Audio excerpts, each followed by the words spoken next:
Everything about this one big ugly bill runs in direct contrast with what was set in motion by the framers and the founders of our great country. Of course, the Declaration of Independence, authored by Thomas Jefferson, makes the famous statement that we hold these truths to be self-evident, that all men are created equal, that they are endowed by their Creator with certain unalienable rights, that among these are life, liberty, and the pursuit of happiness. Mr. Speaker, I want to lock in for just a moment on that aspirational objective, the pursuit of happiness. Because when it comes to everyday Americans, this one big, ugly bill will hurt the quality of life of hardworking American taxpayers, and it's all designed to put a happy smile on the face of billionaires. That is inconsistent with the Declaration of Independence and what we should be celebrating on July 4th.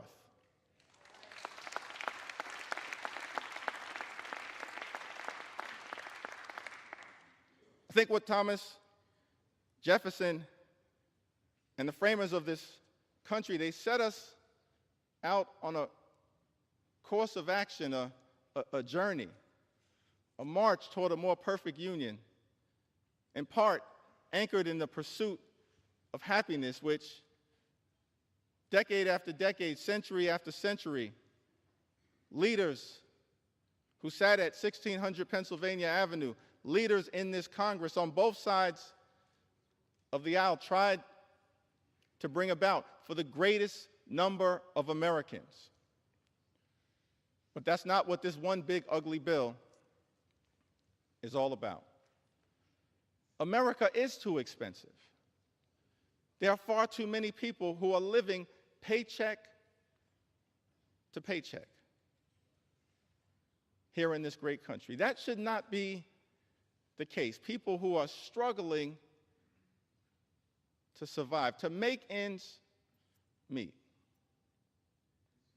Mr. Speaker, imagine a country where everyone can afford to live the good life. Work hard, play by the rules, and live the good life. We haven't reached that place in the United States of America. Imagine a country where everyone can work hard, play by the rules, and live the good life. Good paying job, good housing, good health care, good education for your children, and a good retirement. Which means keep your hands off Social Security and Medicare, now and forever.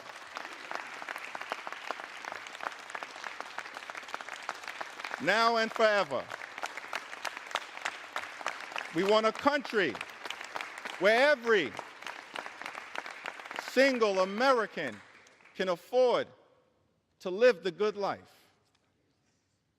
Good paying job, good housing, good health care, good education for your children, and then a good retirement.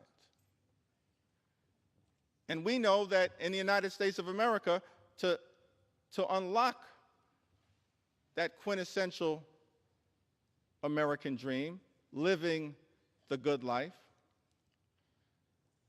you have to work hard and play by the rules.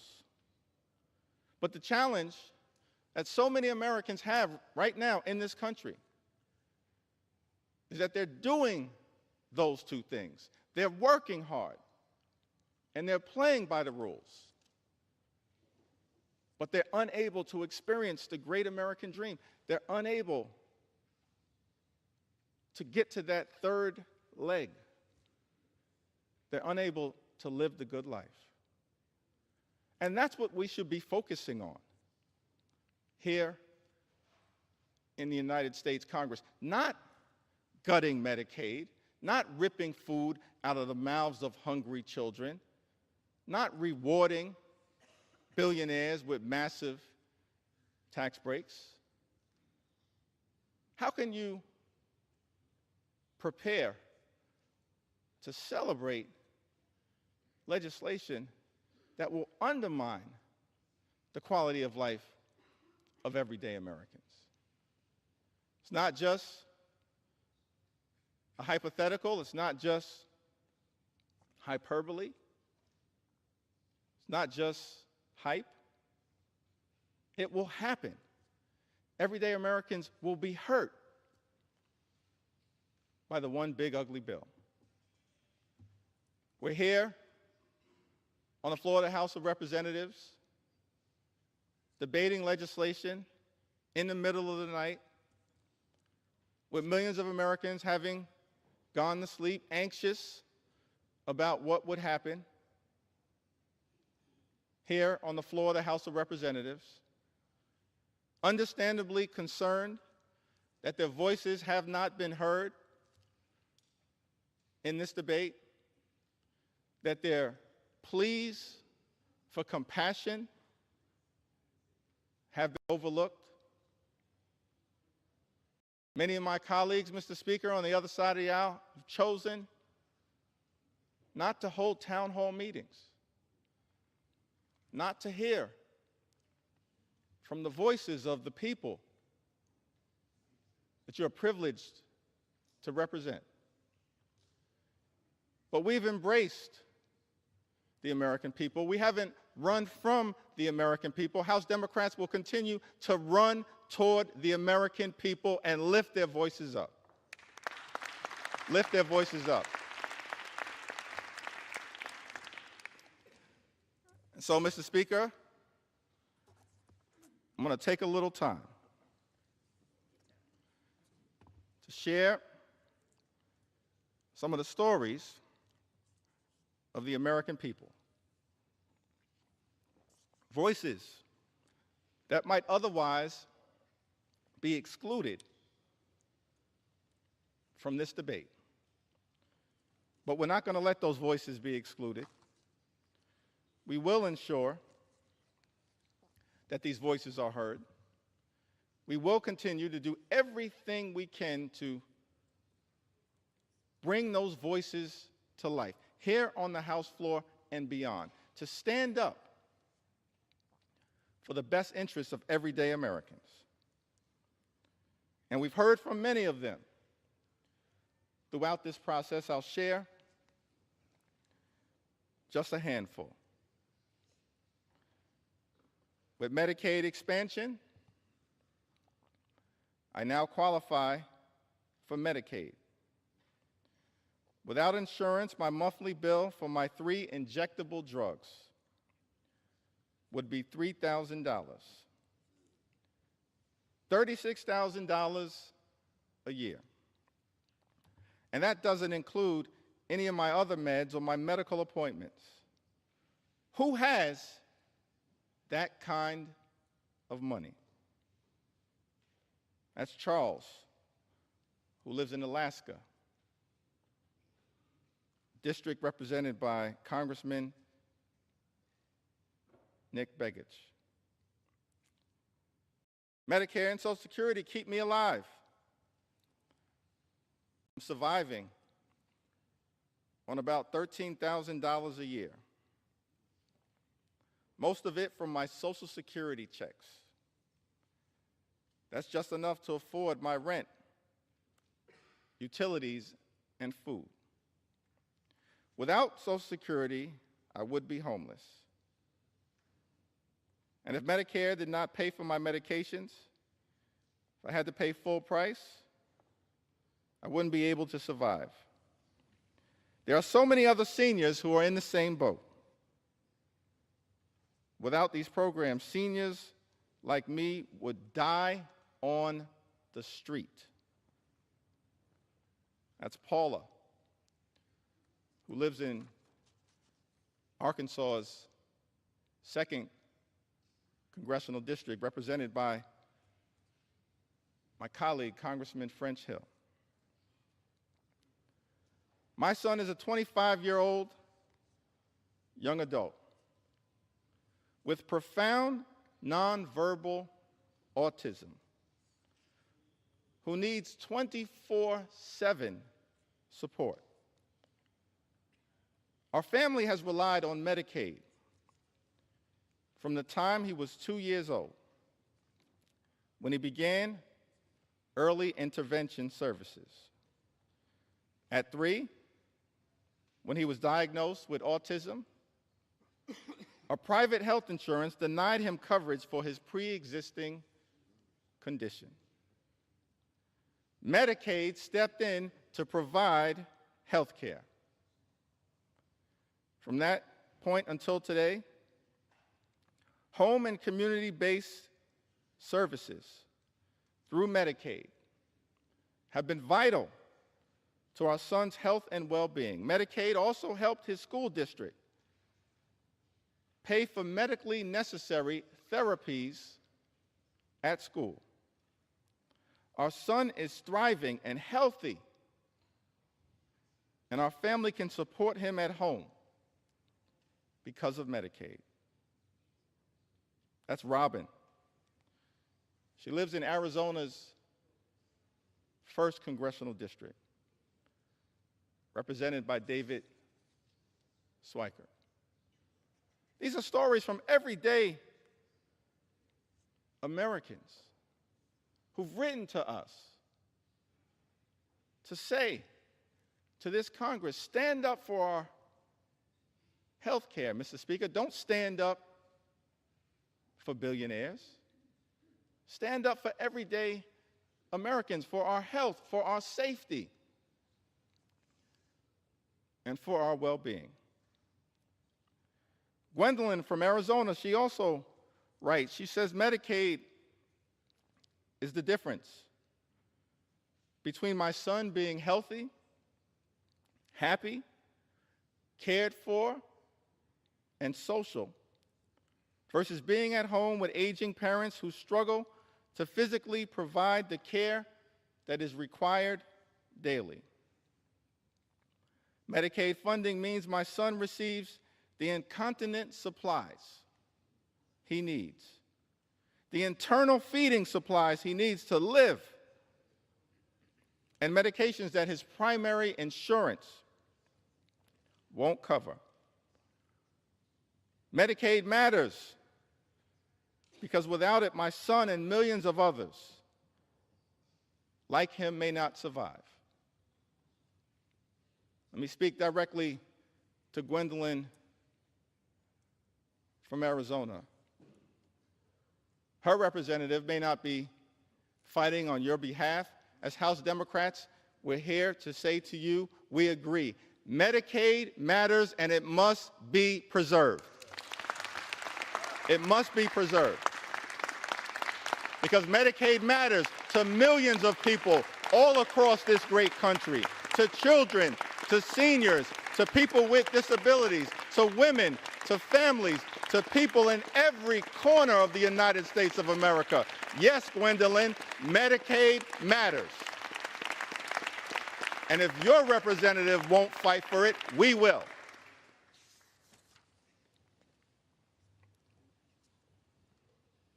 Brenda?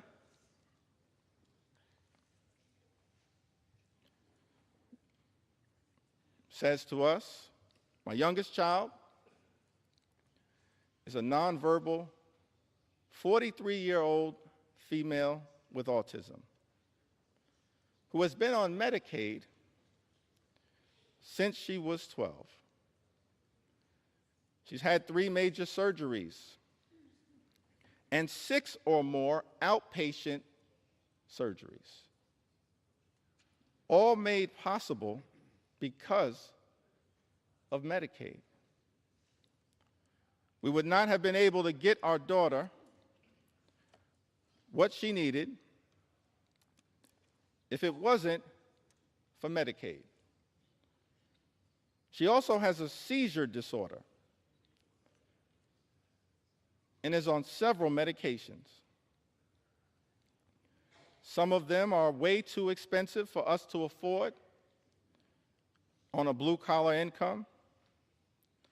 Finding doctors that are good and accept Medicaid are few and far between. But some doctors are better than none. And the only way our daughter will get any medical care at all. She is one of the most vulnerable people in society. And caring for her is a full-time job. For myself and her father, who are both retired and are full-time care providers for her. I am not sure why anyone would want to take this help and service from people whose very life depends on the help it provides. That's a powerful and profound question. Why would anyone in this House vote to take away Medicaid from the American people, amongst the most vulnerable here in the United States of America? Brenda from Arizona lives in Arizona's 6th congressional district, represented by my colleague, Congressman Juan Ciscomani. Garrett, also from Arizona. I'm still in the A section right now. So strap in as we make sure we lift up the voices of everyday Americans all across this country. It's important that we take note. This isn't abstract, taking away health care from the American people. It's concrete, it's real. It has devastating implications. Garrett says, I was diagnosed with cerebral palsy at birth. Cerebral palsy at birth. Thanks to Medicaid, I was able to undergo multiple surgeries that significantly improved my ability to walk, transforming both my mobility and daily life.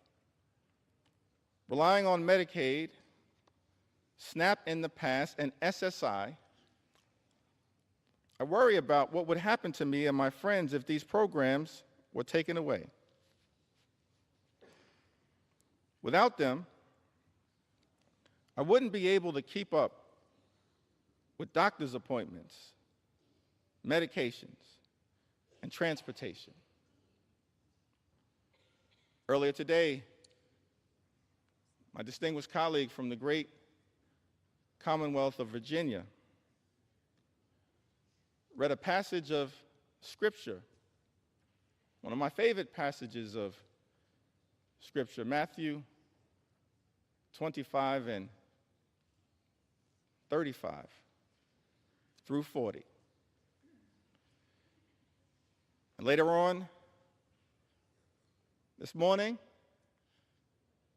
as I continue my remarks, perhaps I'll have an opportunity to go a little deeper into the meaning of Matthew 25 and 35. What I can say is that all of us should be trying to lift up the least, the lost, the left behind, the poor, the sick, and the afflicted. Garrett tells us, I was diagnosed with cerebral palsy at birth. And the first thing that jumped out to me when I read this was that we're all God's children, and we should be looking after all God's children to the best of our ability, not running away from them and undermining their quality of life.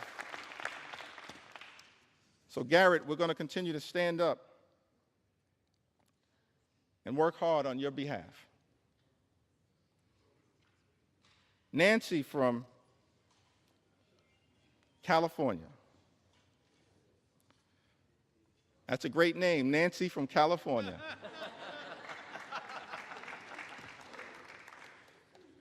Nancy from California writes, my two special health needs,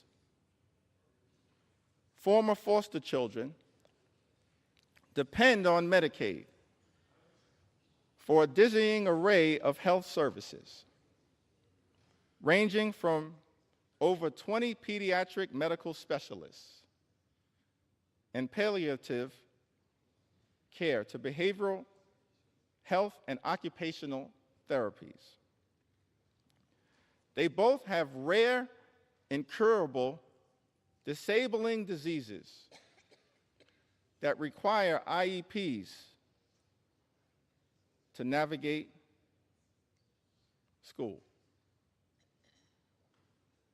She continues, but I want to pause right there. I think that's an important point, talking about her children and the IEPs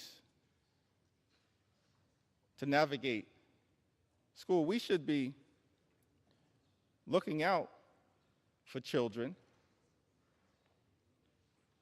like Nancy's two beautiful former foster care children, her two special health needs children, as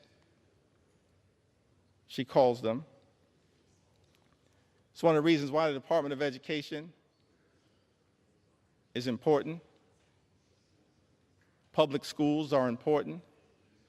Nothing in this bill supports public education. In fact, this one big ugly bill represents an attack on public education. And that is not consistent with what we should be doing as we prepare to celebrate our 249th birthday and lifting up this pursuit of happiness. Nancy continues, the ACA protections for pre-existing conditions and the removal of lifetime caps are also essential. My youngest child requires medical care that I simply cannot afford, costing between $750,000 and $1 million per year, depending on how stable her health is.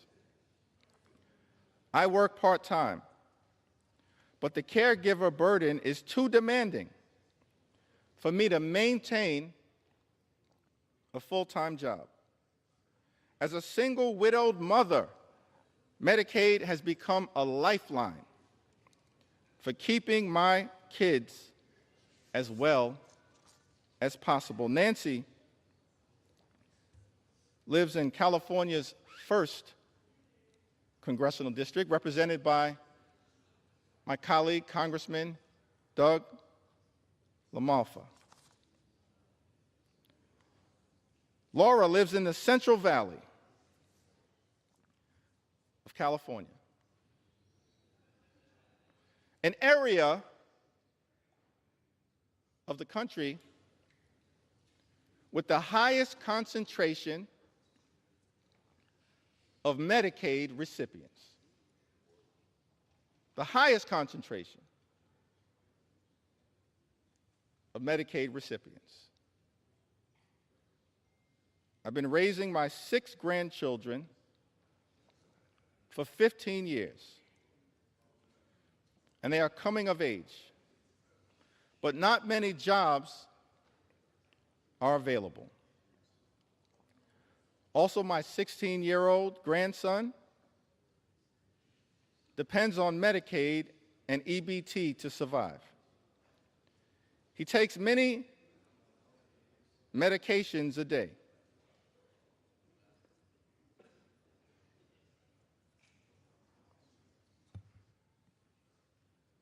you're not going to respect my ability to speak, respect the story that I'm telling on behalf of Laura. Respect her story, because her story matters. Her story matters, and the American people matter. We need order. He takes many medications a day. I'm too old to do anything but take care of him. I can't imagine choosing what medicines he gets or who gets to eat. Please reconsider for the people who need medication that is necessary for survival. Universal access to food and meds would lighten the worry that we carry. Not having to worry about food and medicines gives me more time to care for my 26-year-old grandson, who is quadriplegic due to a head-on collision last year. Please don't make him suffer anymore. He needs food supplements and many medications every day to survive. Laura lives in California's 22nd congressional district, a district that is represented by my colleague, Congressman David Valadao. Just happens to be the district that has the highest concentration of Medicaid recipients in this country. Laura, I don't know what your Congress member is going to do. Every single House Democrat is fighting hard to protect your Medicaid. We value you, and we're working hard to defend you. Jackie is from the Orange County area of California. My son is 34 years old. He has Down syndrome and autism and lives at home with his aging parents, Dad, 82, and Mom, 71. His biggest joys in life for him are his day program and eating out. How small are his desires? And you want to take that away from him. He requires much care. Bathing, shaving, washing hair, brushing teeth, dressing, etc. His aging parents can do the job required for this 100% of the time. He has great caregivers right now, and they have been with him for many years. Now you want to take that away from us? Please know that Medicaid, Medi-Cal, is what allows us to keep him in a safe and happy environment that he will not get anywhere else, and for a whole lot less money. Why should that change for him? Jackie asked. Please be respectful of families who have high-need family members who need these services. Thank you for allowing me to speak on behalf of my son and everyone who loves him. Jackie lives in California's 40th congressional district, a district represented by my colleague, Congresswoman Young Kim. Kayla writes to us from Colorado. At 26, I was diagnosed with brain cancer, a discovery I was only able to make because of Medicaid. Without it, I wouldn't have been able to get the treatment I need to survive. That diagnosis changed my life. And while I am grateful to be here, I can no longer work. Now I rely on disability benefits, food stamps, just to get by. These programs are the only reason I'm able to live. Without this support, I don't know how I would manage. Kayla lives in Colorado's 2nd congressional district, a district represented by the Assistant Democratic leader, Joe Neguse. Kayla, I can say to you that your Congress member is fighting hard to protect you, just like every single member of the House Democratic Caucus.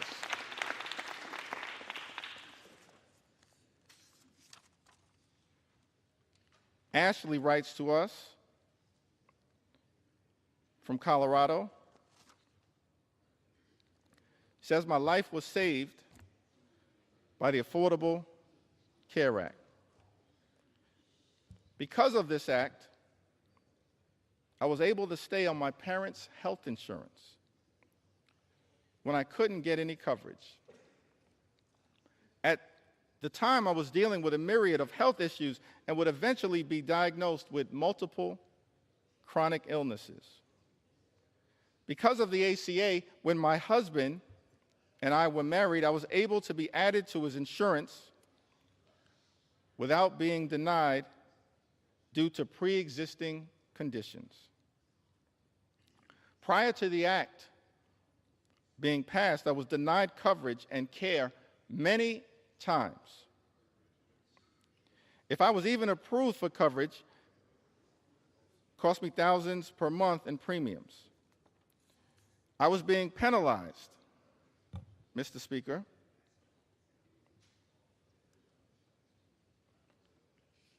for being sick. There were many times when I could not get coverage that I had to choose between which prescriptions I would get to have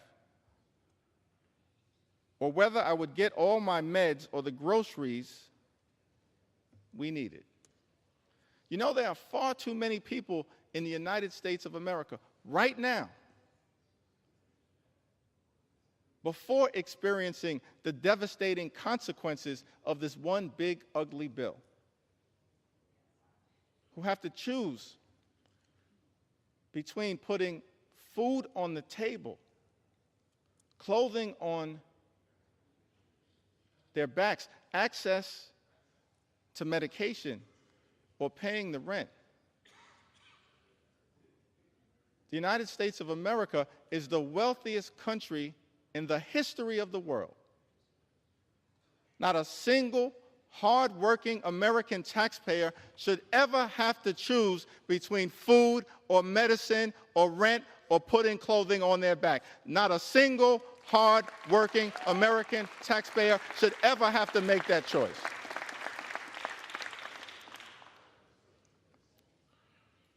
If people did not have to worry about health care being accessible, they would be able to be seen when necessary.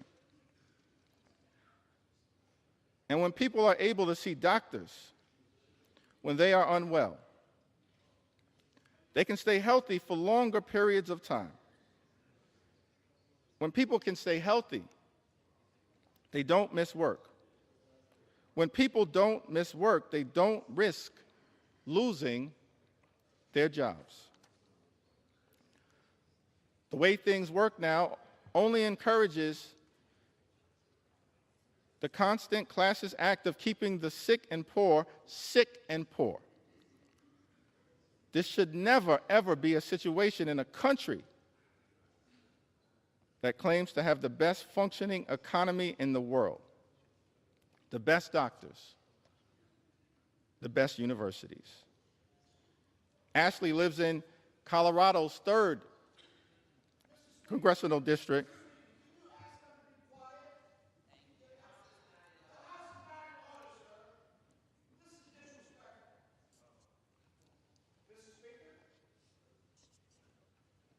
The gentleman is not recognized. The House will be in order. Ashley New York's recognized.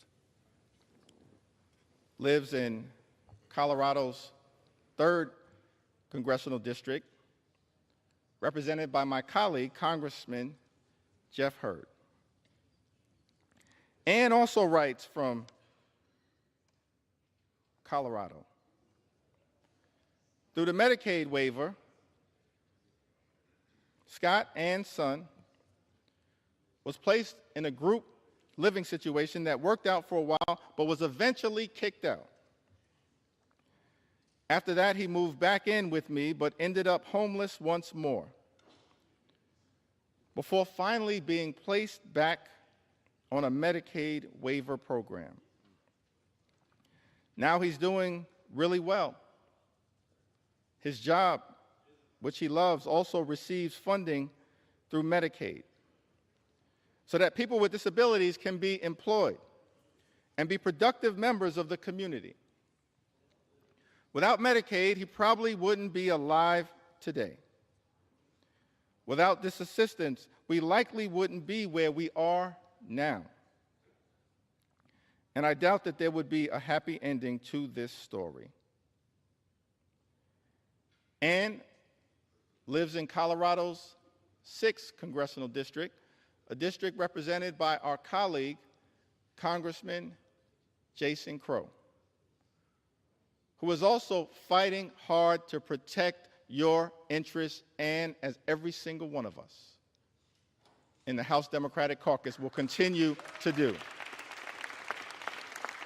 We believe in America, health care is not simply a privilege that should be afforded to the wealthy, the well-off, and the well-connected. It's a right that should be available to everyone. A right that is still imperfect at this moment, that we are working hard to perfect.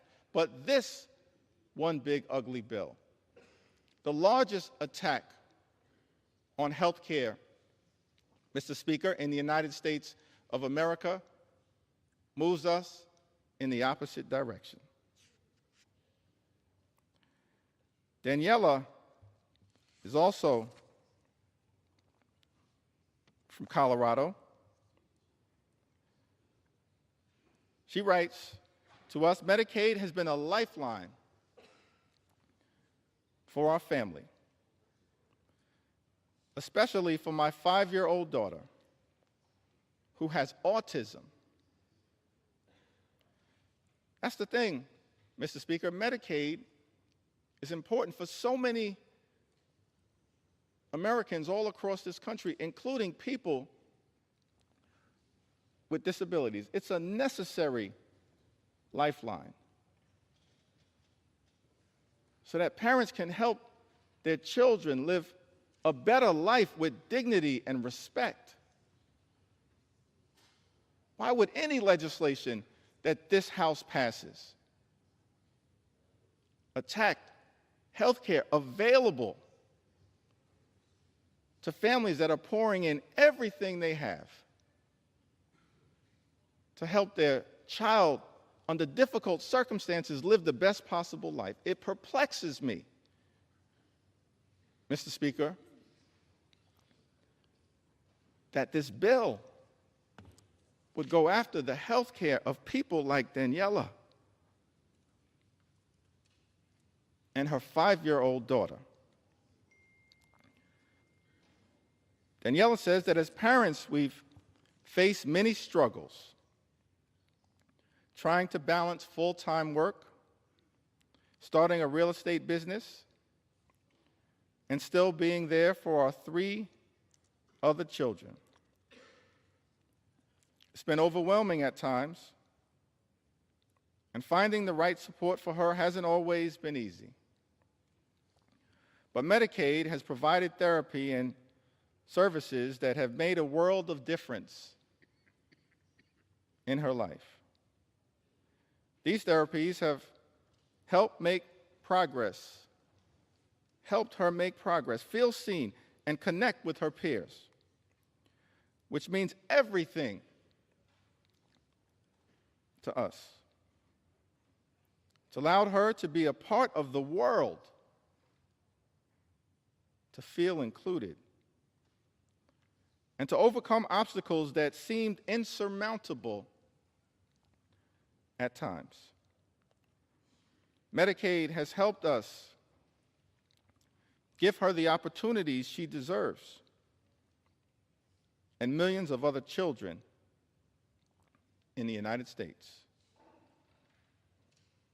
Mr. Speaker, Daniela lives in Colorado's 8th Congressional District,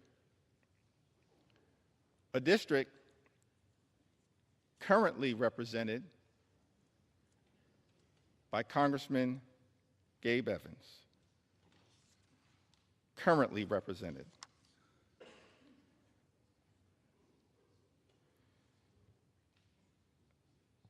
Mr. Speaker, we heard from Martha, who writes from Florida. I have an adult daughter with developmental and intellectual disabilities who needs Medicaid for her medical care. As a mom, I worry a lot about what the future will hold for her. Will she have access to quality medical care when my husband is no longer able to provide for her? Please support individuals like my daughter who are vulnerable and need our help. Thank you from my heart. Martha lives in Florida's 7th Congressional District, a district represented by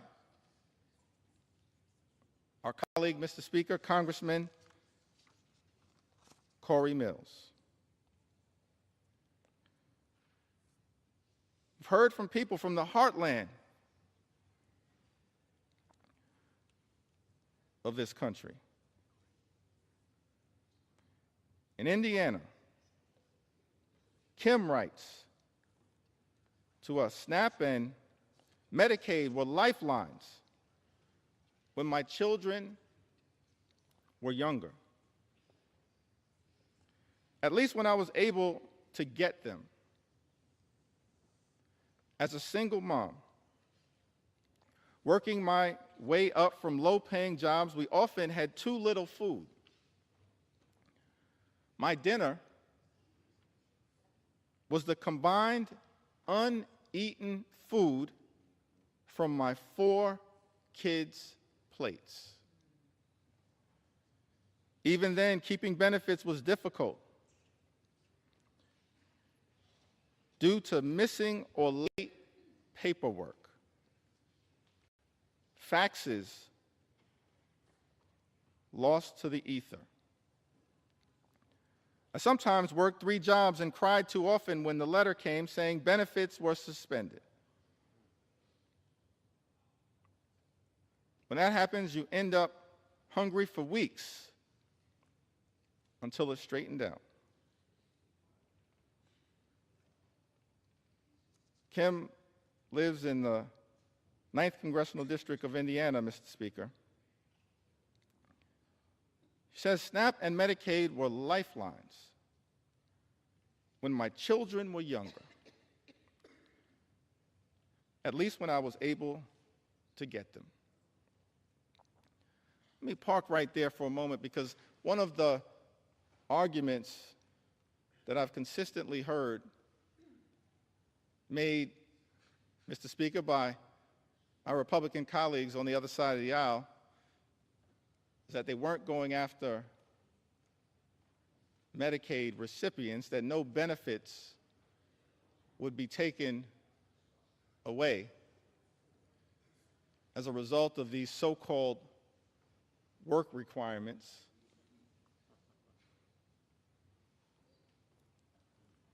Let's fact check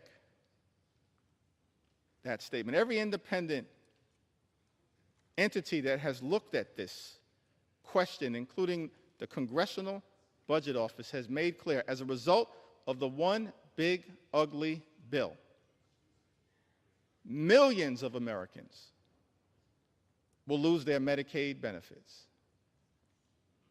These so-called work requirements are just a smokescreen, because more than 90% of the people who receive Medicaid benefits who can work, do work right now in the United States of America. Right now, more than 90%. What these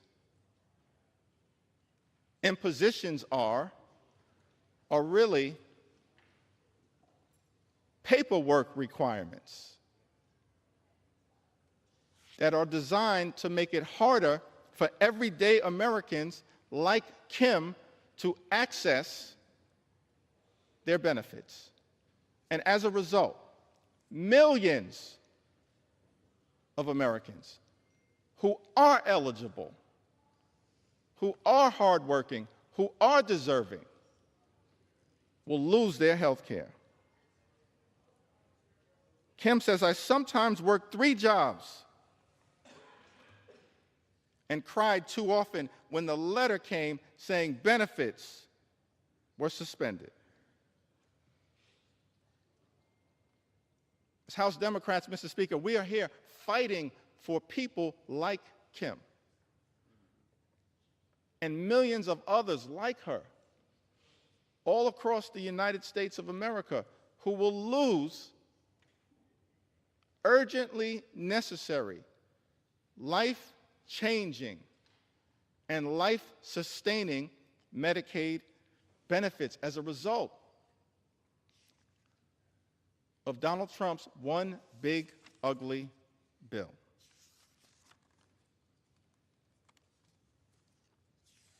We hear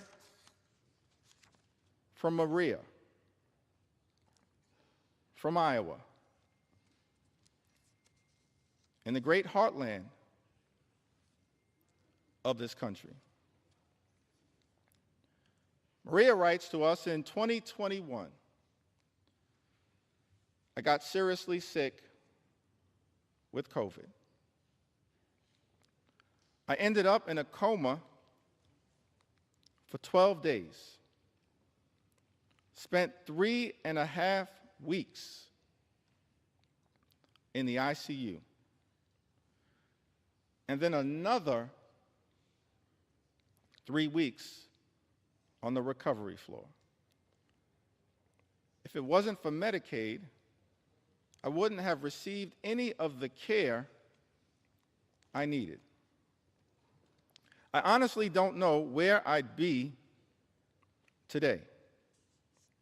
I don't know what my family would have done.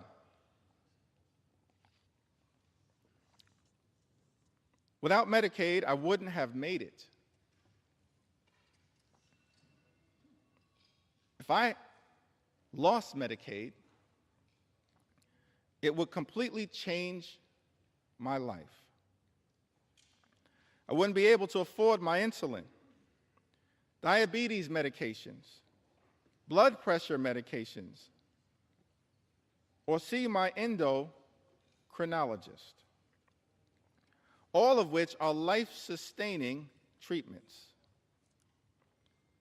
I also need to see my pulmonary specialist regularly. Without Medicaid, my health would deteriorate rapidly.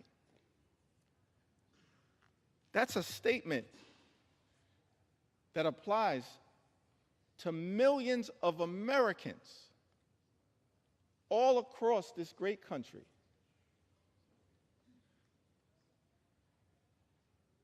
Who are at risk of losing their health care because this one big, ugly Republican bill has put a target on their back. Mr. Speaker, without Medicaid, my health would deteriorate. Taking the time to share these stories because this is a question for so many Americans of life and death. It's extraordinary that on the House floor, in the middle of the night, the American people are forced to confront a bill that targets their health care and will result in their well-being deteriorating. More than 17 million Americans at risk of losing health care coverage, and then tens of millions more experiencing increased premiums, co-pays, and deductibles as a result of the attack on health care in this bill. Many of them will also lose coverage, lose their health care. These are Americans on private insurance, employer-provided insurance, but because of the health care attacks in this bill, their premiums, their co-pays, their deductibles will go up. Some will not be able to afford it, and they will lose their health care. That's what this bill represents. That's why I'm taking the time to share these stories and experiences and concerns and fears and anxieties of the American people. I wish, Mr. Speaker, that we had a lot more time to debate this bill. This is the type of bill that under normal circumstances, we'd have hours and hours of debate, where hundreds of members could participate on both sides of the aisle and share their thoughts, their perspectives, their ideas, their passionate support or passionate opposition. But this bill, which by some estimates is larger than the CARES Act and the American Rescue Plan and the Infrastructure Investment and Jobs Act and the CHIPS and Science Act combined in terms of its possible impact on the debt in this country, increasing the debt by more than $3 trillion, saddling our children and grandchildren with that level of extraordinary debt by people who claim to be fiscally responsible. The implications of this bill are enormous. And yet, each side of the Ways and Means Committee was given 15 minutes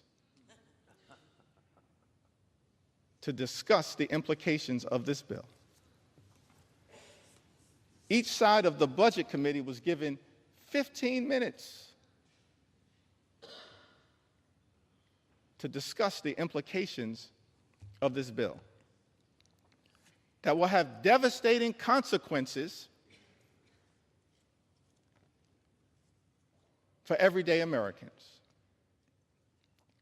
while rewarding billionaires with massive tax breaks. It had been my hope, Mr. Speaker, that we'd be able to have a robust debate, passionate support or passionate opposition in connection with this bill, that hundreds of members on both sides of the aisle could participate in. Instead, we have a limited debate where the relevant committees of jurisdiction have been given 15 minutes each on a bill of such significant magnitude as it relates to the health, the safety, and the well-being of the American people. And because that debate was so limited,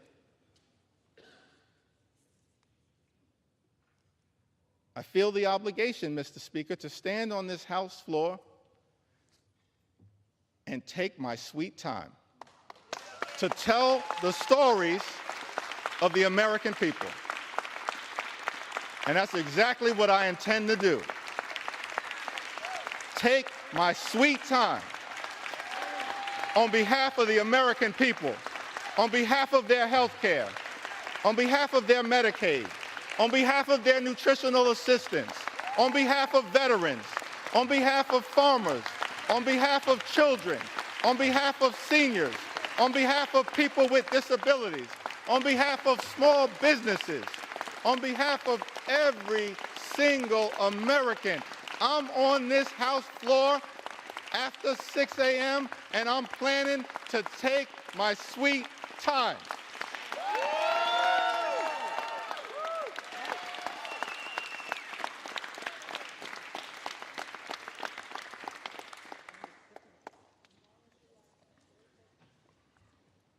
Without Medicaid, I wouldn't have made it. If I lost Medicaid, it would completely change my life. It would also severely affect my husband with epilepsy. Without Medicaid, he wouldn't be able to afford his seizure medications, which means he'd have seizures every week, like he did before. This would leave him unable to function or work. Before he had Medicaid, he'd have a seizure. And it would take him days to recover. His health is inconsistent, which makes it hard for him to hold down a job. I still have my house, my car, my husband, and my health. Thank God for that. But why should we have to struggle so hard just to live in a country with so much wealth? I'm considered one of the lucky ones, and yet I still struggle to make ends meet for the basics. That's Maria, pouring her heart out to us as members of Congress. about her struggles. She lives in Iowa's 1st Congressional District, represented by our colleague, Mr. Speaker, Representative Marionette Miller Meeks. In a country with so much wealth, I'm considered one of the lucky ones, and yet I still struggle to make ends meet for the basics. Maria makes this important point as we stand on the threshold of the 4th of July. Thomas Jefferson, having written those immortal words in the Declaration of Independence, we hold these truths to be self-evident, that all men are created equal. They are endowed by their Creator with certain. Gentlemen will suspend. Members are reminded to take their conversations off the floor. Close both sets of cloakroom doors, please. Gentleman's recognized. Thank you, Mr. Speaker.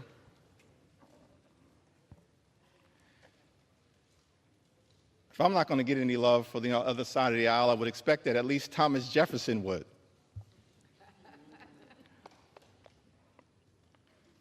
He wrote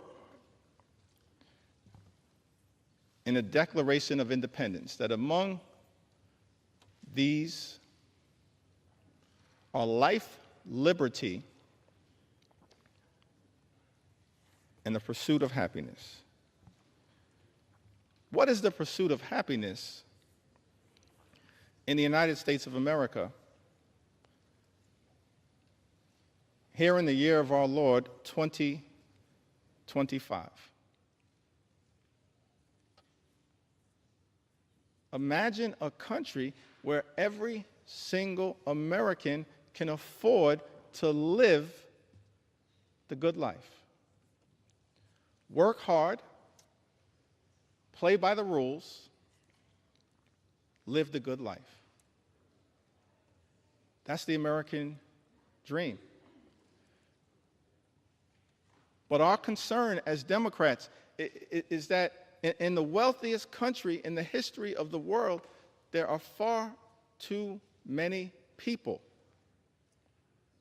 like Maria from Iowa who are unable to achieve that American dream, unable, despite working hard and playing by the rules, to live the good life, good paying job, good housing, good health care, good education for your children, and a good retirement. That should not be too much to ask for here in the United States of America. But instead of working to bring that American dream to life for the greatest number of people all across the country, this one big ugly bill, Mr. Speaker, that our Republican colleagues are trying to jam down the throats of the American people, will undermine their quality of life.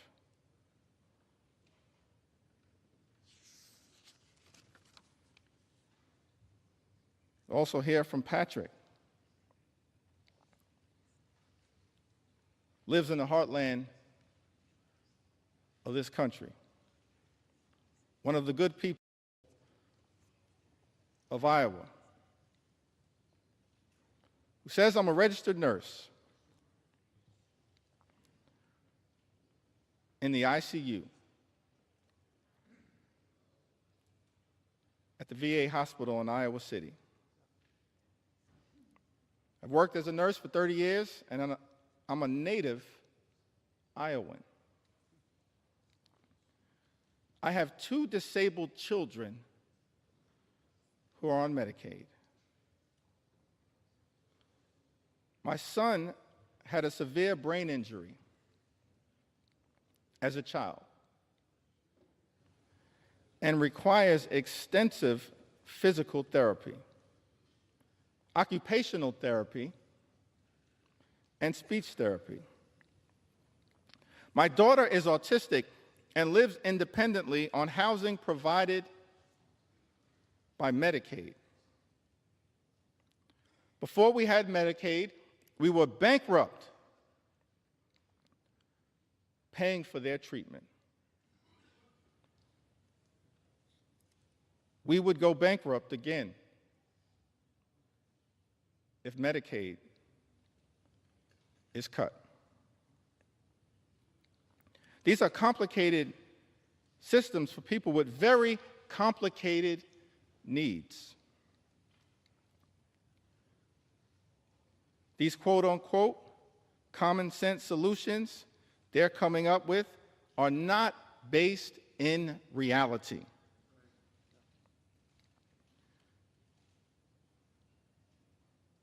People have tried these work requirements in the past, but even disabled or able-bodied people, we all have barriers. From childcare, transportation, monetary limitations. It's a foolish idea to think that this won't have a negative impact. They're just trying to remove people from the program, and it's cruel. Patrick, you are correct. Thank you for your service as a registered nurse at the VA hospital. And thank you for all that you are doing to love and cherish your 2 disabled children who are on Medicaid. And you're exactly right. What is contemplated in this one big, ugly bill is wrong, it's dangerous, and it's cruel. And cruelty should not be either the objective or the outcome of legislation that we consider here in the United States House of Representatives. Mr. Speaker, cruelty should never be the objective or the outcome of legislation that we consider here in the House of Representatives. But it is cruel to take away Medicaid from the American people. And that is why, as House Democrats, we will continue to show up and speak up and stand up in defense of the health care of the American people. I'm thankful for all of my colleagues who are here, who throughout this process, a difficult process, have stood up over and over and over again on behalf of the health care of the American people. Thankful for my colleagues in leadership, Whip Catherine Clark and Chair Pete Aguilar, and all of the members of House Democratic leadership. Thankful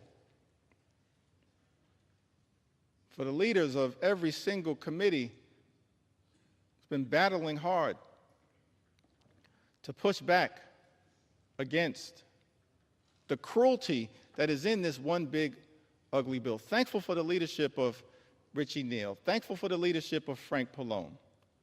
Thankful for the leadership of Brendan Boyle. Thankful for the leadership of Angie Craig.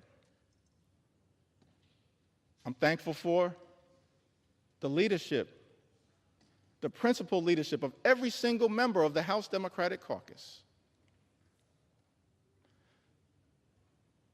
But above all else, I'm just thankful for the spirit, the heart, and soul of the American people who have risen up throughout this country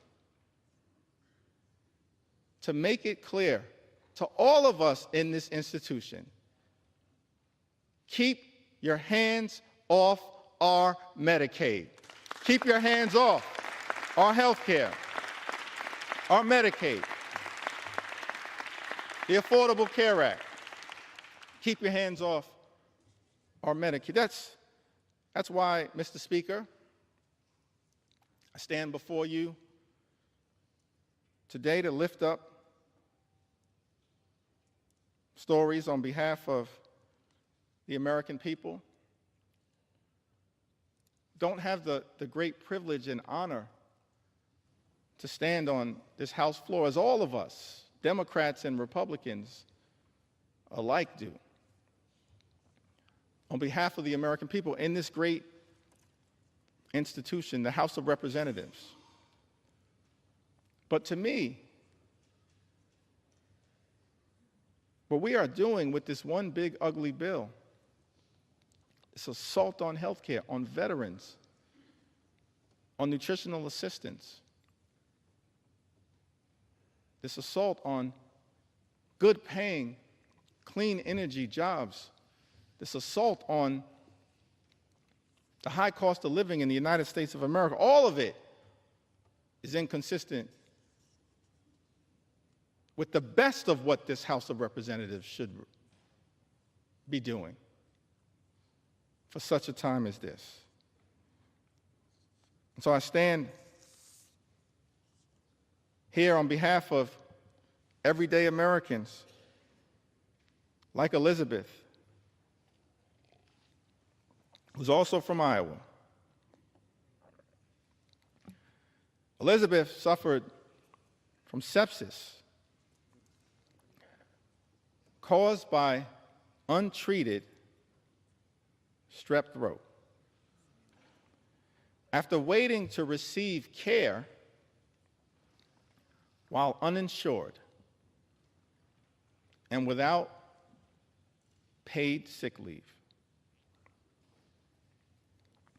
After receiving care she needed, she was able to apply for Medicaid and have her medical bills retroactively covered. Now, Medicaid has allowed her to get access to essential and preventative health care. Mr. Speaker, Elizabeth lives in the congressional district represented by our colleague, Zach Nunn, Iowa's 3rd congressional district. Thank you, Elizabeth, for highlighting one of the concerns that all of us should have with this bill. When you launch an all-out assault on the health care of the American people, when you effectively end Medicaid as we know it, gut parts of the Affordable Care Act, what you essentially are doing by stripping health care away from the American people, putting people like Elizabeth back in the position that she had previously been in, where she has untreated medical conditions that won't get better on its own, it will likely get worse and lead to further medical complications. Why would we do that to the American people? That is wrong. We should be lifting people up in this country, not tearing them down. We should be lifting up everyday Americans, not tearing them down, and putting them at risk of their life, their quality of life, their health, their well-being getting worse.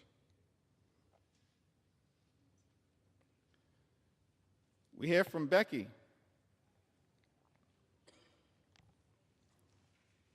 From the great state of Louisiana.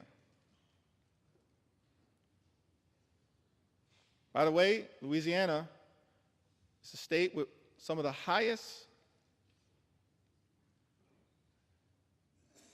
percentages of Medicaid recipients of any state in the Union. Any state in the Union. And Louisiana is a state at risk of suffering greatly as a result of the all-out assault on Medicaid that is part of Donald Trump's one big ugly bill. Becky tells us, I have had Medicaid for years. And without it, I wouldn't be able to afford to see my doctors or cover what Medicaid doesn't pay. As a senior citizen, I now have to go back to work just to keep a roof over my head,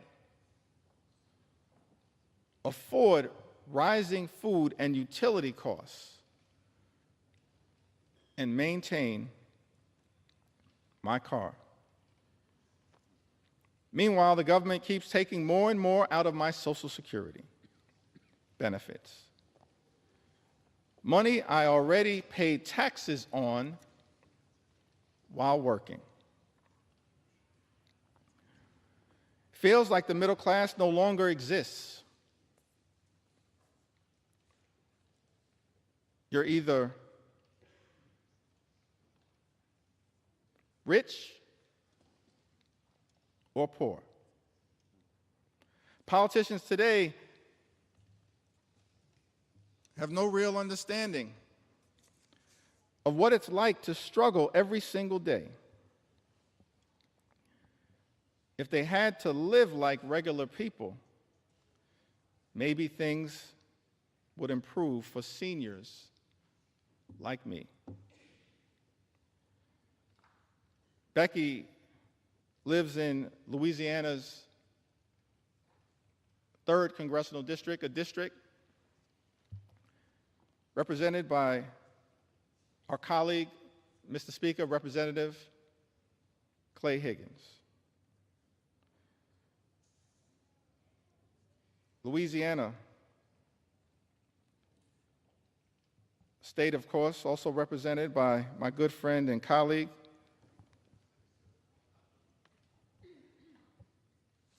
Congressman Troy Carter, who I see is here with us in the chamber also, Cleo Fields, another good friend and colleague. Louisiana, a state that stands to suffer mightily as a result of this all-out assault on Medicaid. Now, I heard my distinguished colleague, Mr. Speaker, the House Majority Leader, someone who personally respect his resilience, his perseverance, his journey. I think he comes by his views in good faith. It's his perspective, it's the speaker's perspective.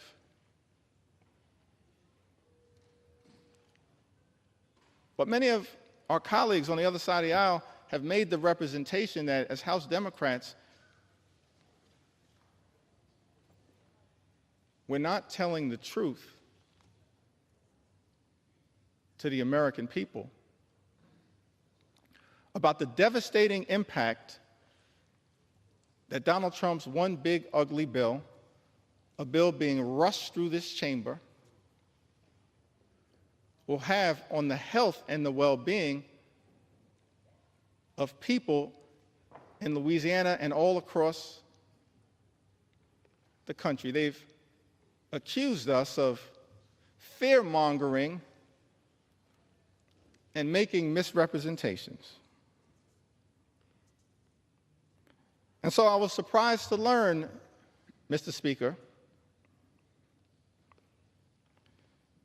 that the Louisiana State Legislature recently voted. The Louisiana State Legislature that has a Republican supermajority. The Louisiana State Legislature recently voted to condemn the one big ugly bill because of the extraordinary attack on Medicaid that will adversely impact their constituents. We're telling the truth. This one big ugly bill will hurt everyday Americans in Louisiana and all across the country. Don't take our word for it. Take the word of the Louisiana State Legislature. Supermajority. Who done? So we're here on the House floor, taking our sweet time to tell the stories of the American people and the adverse impact that Trump's one big ugly bill, that my House Republican colleagues, Mr. Speaker, are trying to jam down the throats of the American people, causing great harm to those who we should be working hard to protect, love, and cherish, not adversely impact their ability to live and live life more abundantly.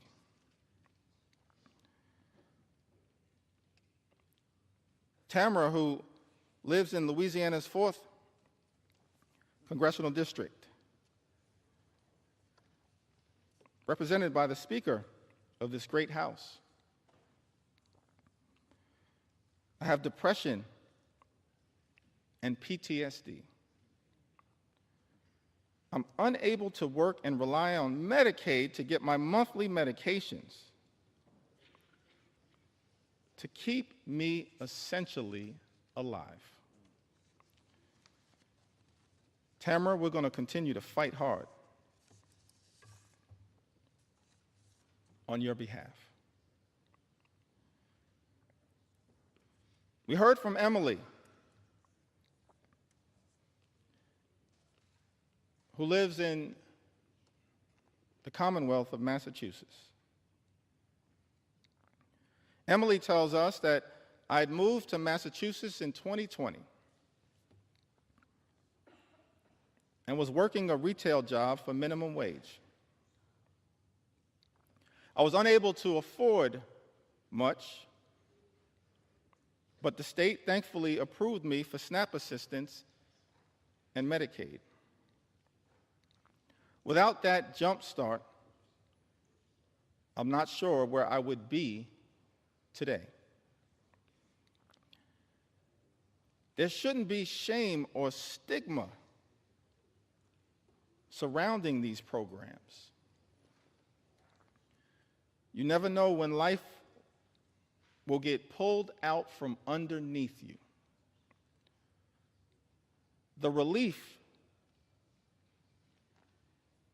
when these programs can come to your aid is indescribable. Emily lives in the 5th Congressional District of Massachusetts, a district that is represented by the House Democratic Whip, Catherine Clark, who's a strong champion on your behalf, Emily, powerfully, ethically, principally, fighting hard on your behalf. Casey lives in the 2nd Congressional District of Maine, a district represented by Congressman Jared Golden. Thankful for Congressman Golden's service. He served this nation with distinction overseas and has come back home to serve this nation in the United States Congress. Casey writes, as a single mom of 2 young children and nonprofit professional in rural Maine, Casey and her children rely on Medicaid and SNAP to live their lives.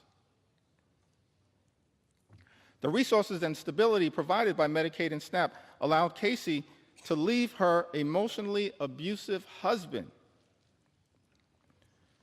and support her children. Casey's 7-year-old son has ADHD and is on the autism spectrum.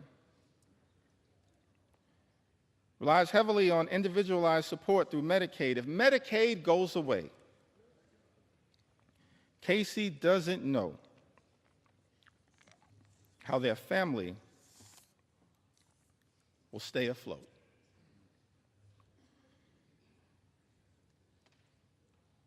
The American people pouring into us, Democrats and Republicans, in the United States House of Representatives, the people's house, pouring into us with all of their heart, all of their soul, all of their authenticity, pleading that this Congress would find it in our hearts to stand up for them and not stand up for billionaires, which is what this one big ugly bill is designed to accomplish. Sarah writes to us from Michigan's 4th Congressional District. My daughter has a heart condition, and the fact that she's on Medicaid is the only way that we can pay for her doctor visits and medications. I'm a widow, and money is very tight. So the fact that I'm on Medicaid, too, is the only way that I can pay for my own visits and meds. The loss of Medicaid for us would be absolutely devastating. Mr. Speaker, Sarah lives in Michigan's 4th Congressional District, a district currently represented by our colleague, Congressman Bill Huizenga. The loss of Medicaid for us would be absolutely devastating. That's the consequence of the GOP tax scam, this disgusting abomination, this reckless Republican budget. Mr. Speaker, that Republicans were trying to jam down the throats of the American people during the dead of night. It's extraordinary. No legislation that we consider in the House of Representatives should be devastating for everyday Americans, either in its objective or in its outcome. But as Democrats, we stand here in strong opposition to this one big, ugly bill because of the devastating consequences that will result to everyday Americans all across this great country. Lucy writes to us from the heartland, from the great state of Michigan as well. My brother is a developmentally disabled senior who lives in a group home. Until the age of 59, he was cared for by our mother. He cannot live on his own and has numerous health issues. He depends on Medicaid. Without Medicaid, his brothers and sisters could not support his medical care. We're hearing from families all across the country mothers and fathers, brothers and sisters, sons and daughters, husbands and wives, pleading with this Congress, pleading with House Republicans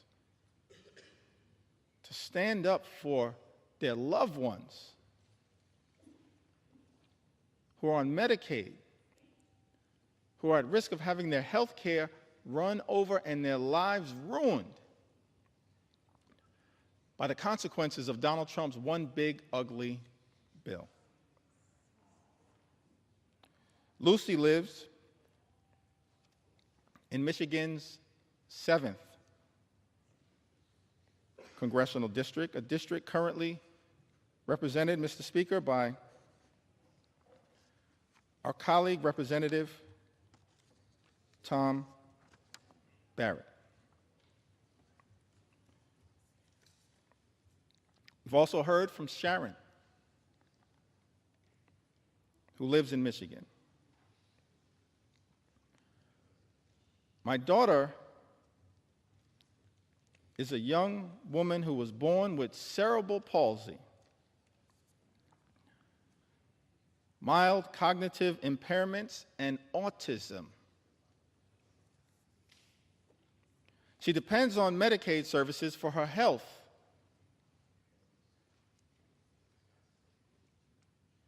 Safety and well-being. She's unable to work or take care of herself. She's unable to work or care for herself without help. Without Medicaid, she is totally at risk. Cutting Medicaid to give tax cuts to wealthy billionaires is not only cruel and unethical, Sharon writes,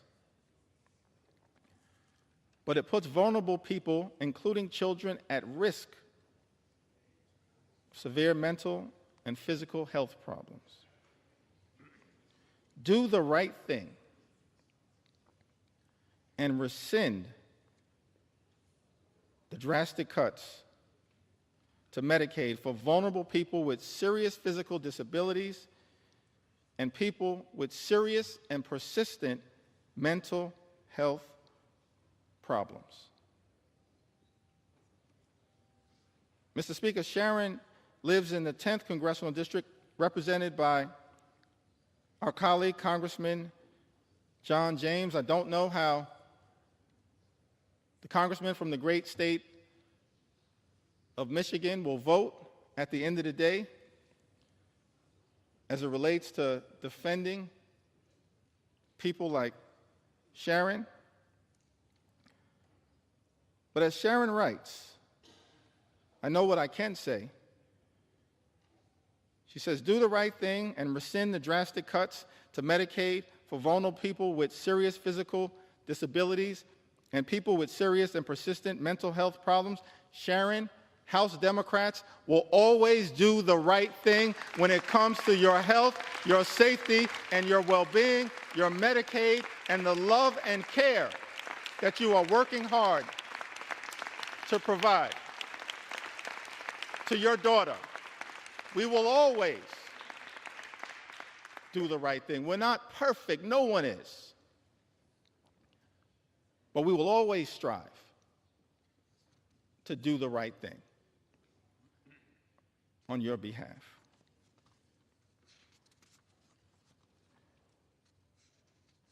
As I work through these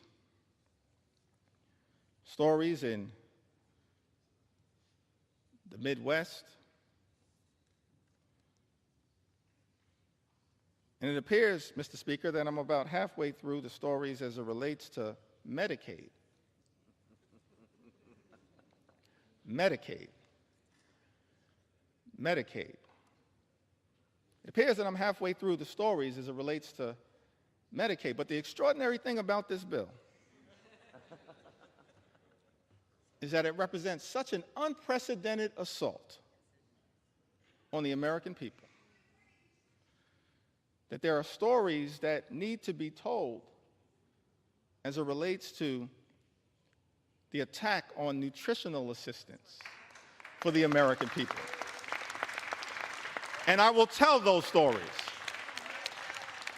Stories that need to be told as it relates to the attack that has taken place on farmers in this country. And I will tell those stories. Stories that need to be told as it relates to the attack on small businesses in this country. And I will tell those stories. Stories that need to be told as it relates to the unprecedented assault on veterans in this country. How dare this administration attack veterans who have served this country?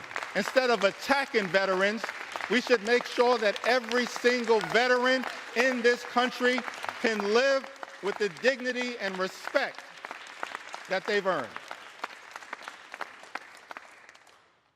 So there are stories that need to be told as it relates to the veterans in this country. And there are stories that need to be told as it relates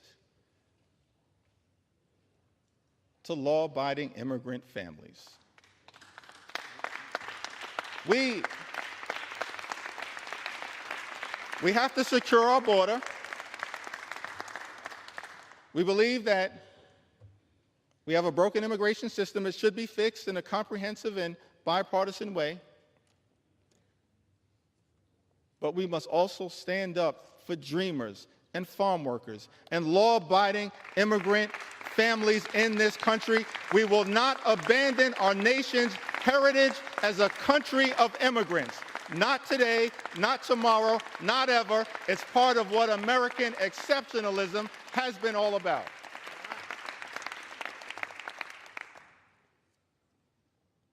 That need to be told.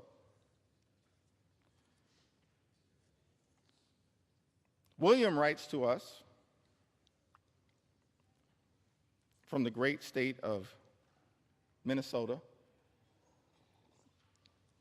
So thankful for our colleagues from the Minnesota delegation fighting hard on behalf of that great state. I'm a 57-year-old man living in central Minnesota. I am a type 1 insulin-dependent diabetic, legally blind, and I suffer from severe nerve damage in my back and legs due to diabetes. I rely on Social Security, Medicare, Medicaid, and SNAP benefits to support myself. Any reduction in these programs would severely impact my life and my ability to afford food, pay for my small apartment, and access medical care. Without these benefits, I would be destitute. William lives in Minnesota's 6th congressional district. Mr. Speaker, a district represented by our colleague, Congressman Tom Emmer. Say to William, I don't know what the majority whip will ultimately decide to do as it relates to this one big ugly bill. But we're going to stand up for the things that clearly matter to you. We're going to stand up for Social Security, stand up for your Medicare, stand up for Medicaid, stand up for your SNAP benefits, and stand up for you. I'd also note, parenthetically, it's not rhetorical that we are claiming to stand up for people like William, a 57-year-old man living in central Minnesota. He notes two things that are of interest to me. He says that I'm a type 1 insulin-dependent diabetic.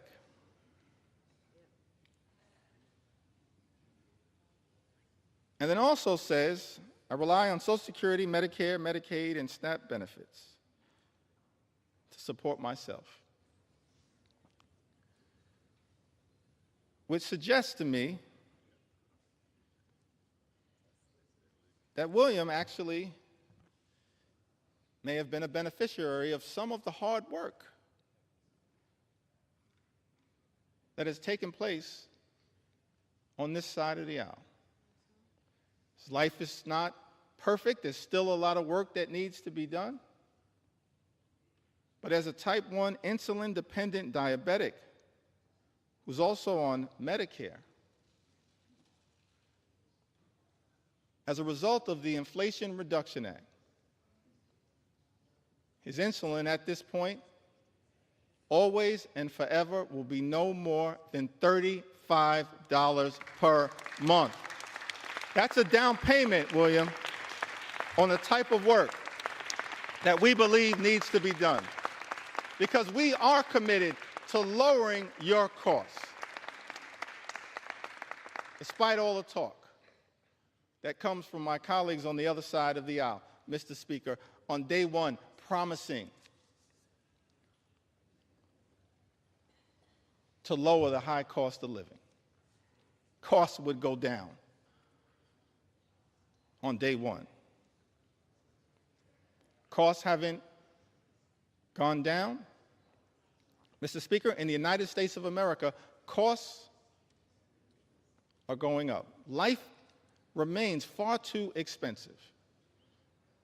And as a result of some of the reckless policies coming out of the Trump administration, including the Trump tariffs, on again, off again, creating so much uncertainty,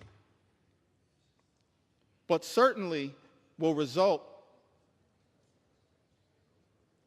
in thousands of dollars per year in additional costs on everyday Americans.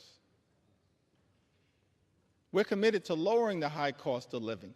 We're committed to making sure that every single person in this country can afford to live the good life.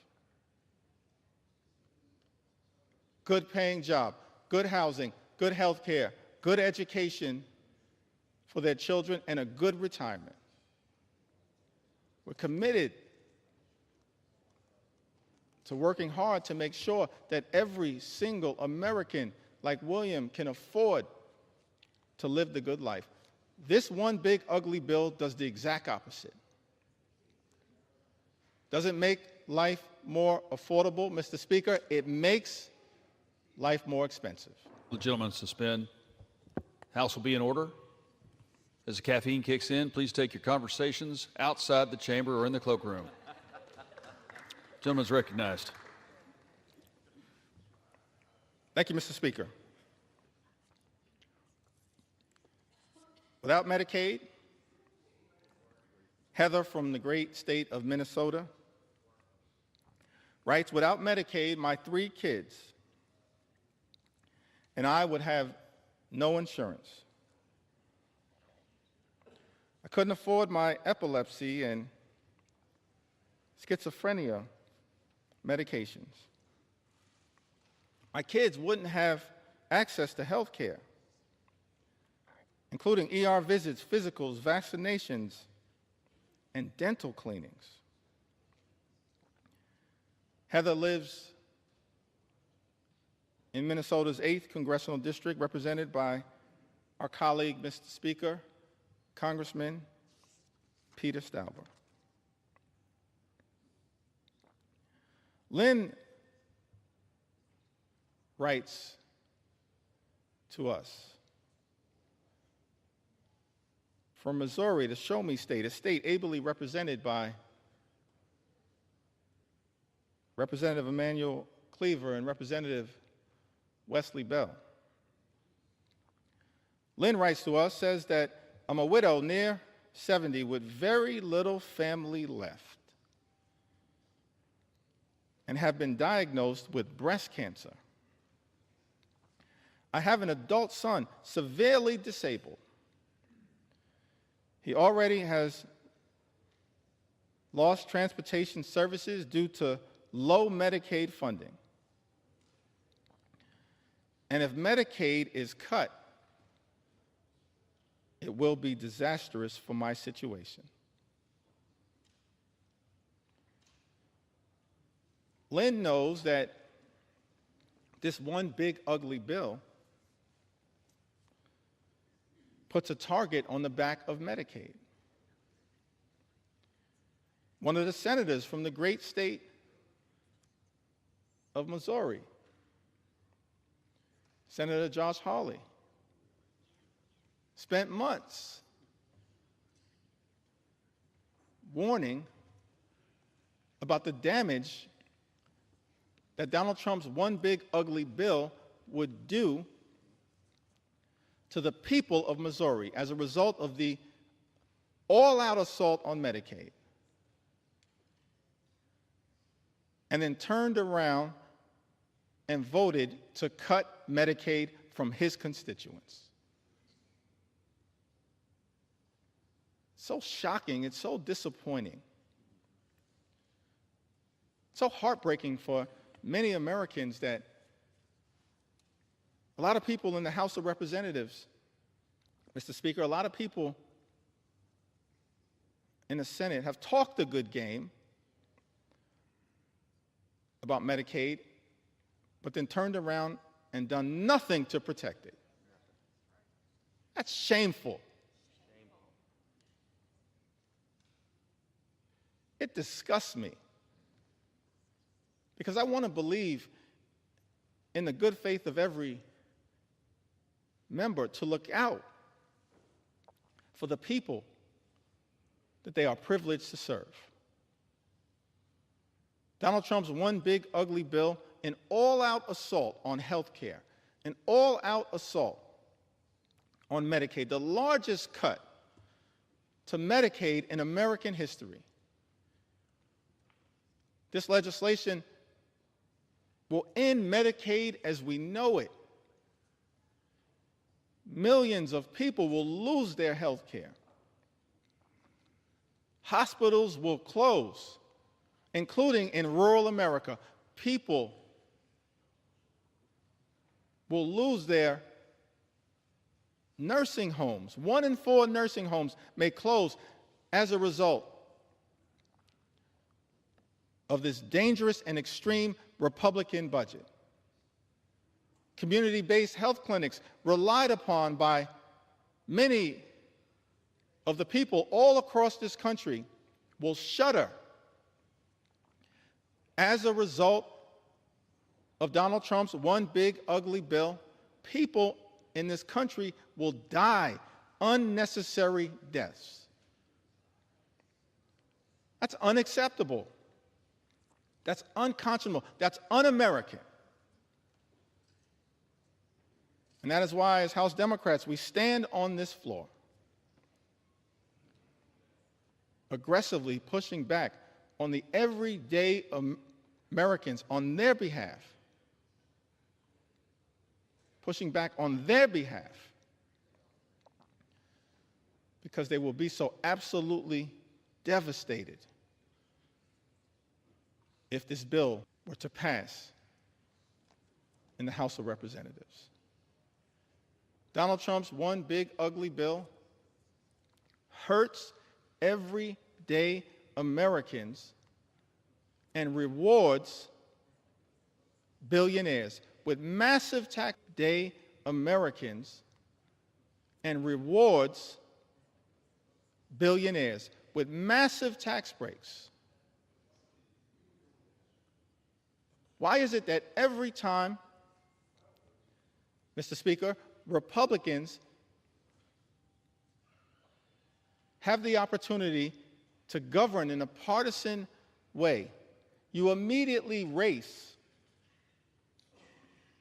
Republicans immediately race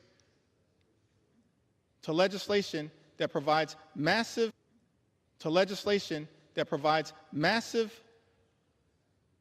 tax breaks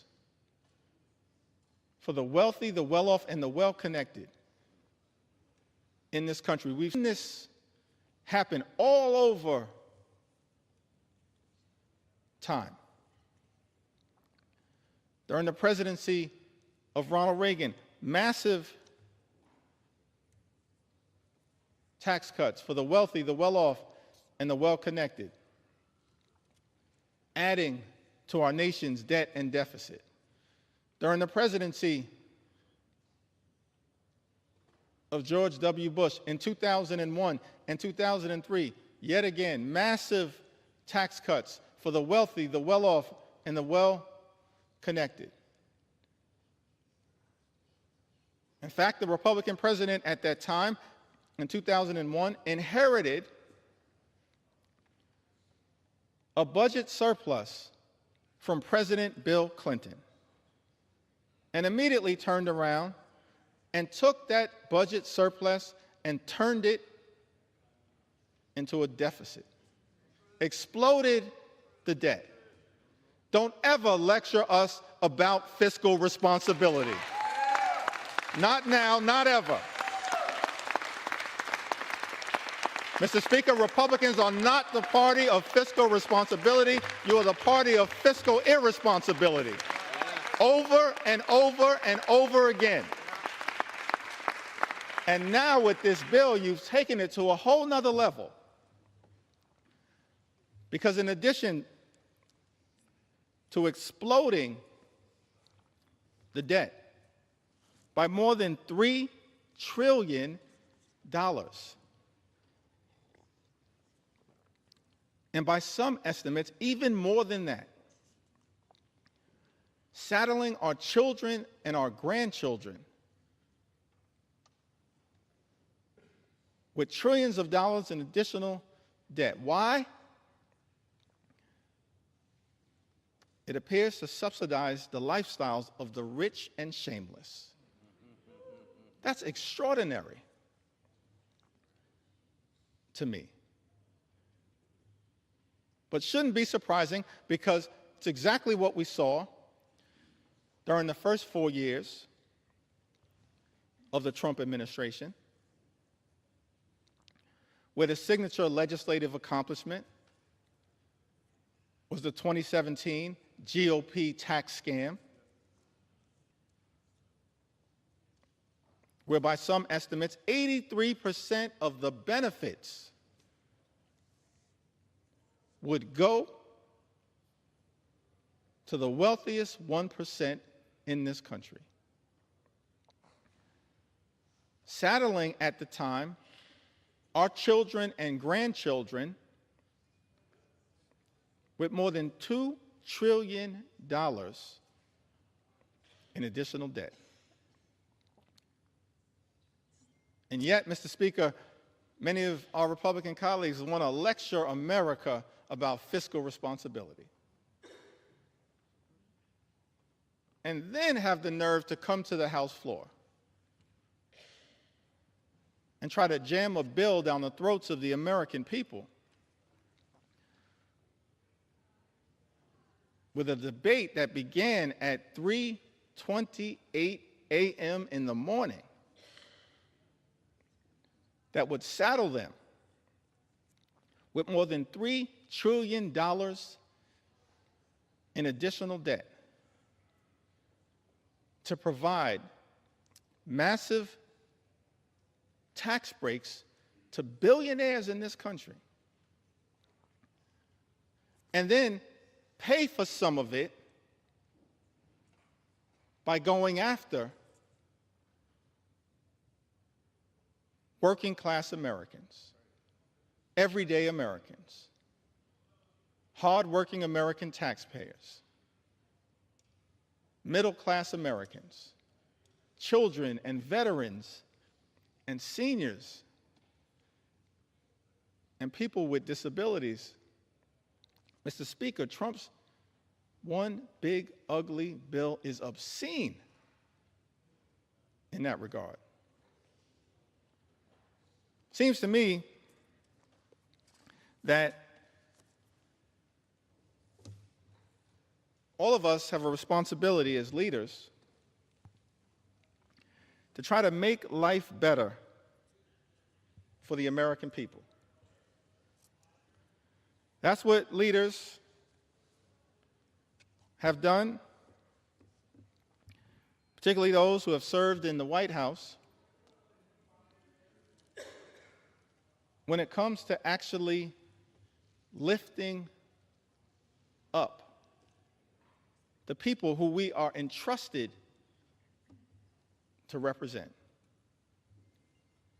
That's what great leaders do. Leaders like FDR, President Johnson, President Obama, and so many others. That's what the track record says. American people in this country, they deserve real leadership. What we've seen from complete Republican rule in Washington, D.C., Mr. Speaker, it's not leadership that lifts up the American people. It's leadership that is tearing them down and tearing us apart. The first 6 months of this administration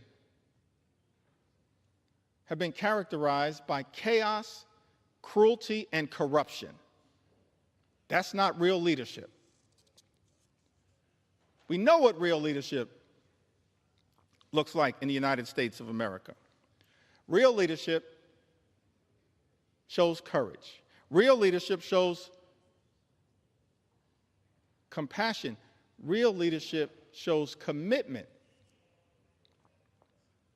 Working with Congress as a separate and co-equal branch of government, not to bend the knee to some extreme agenda,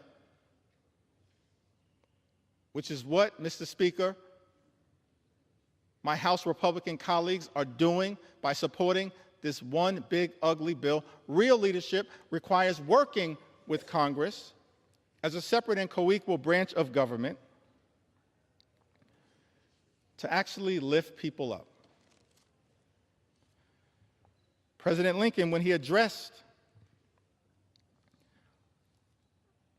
the House of Representatives, I believe it was his second annual message to Congress, on December 1st in 1862, in the middle of the Civil War, an existential crisis that we were facing in the United States of America. He showed real leadership when he summoned this Congress to rise to the occasion. In that second annual message to Congress, December 1st, 1862, President Lincoln said, "Fellow citizens, we cannot escape history. We of this Congress and this administration will be remembered in spite of ourselves.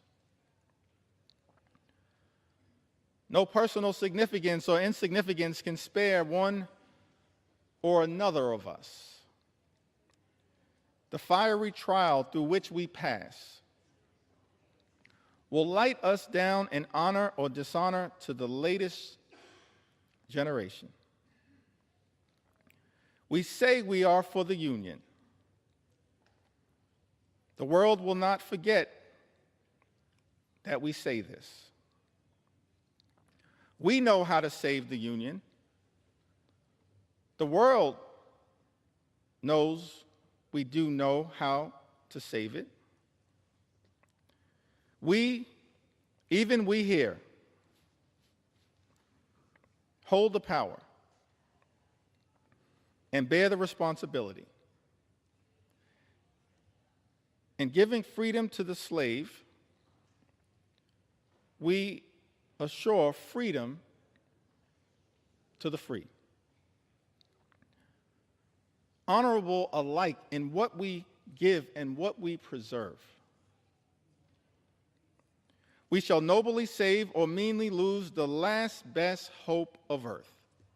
That's America. Even to this day, the last best hope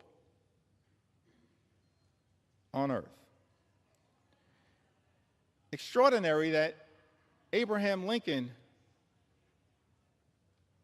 in America's infancy, understood the importance of this country,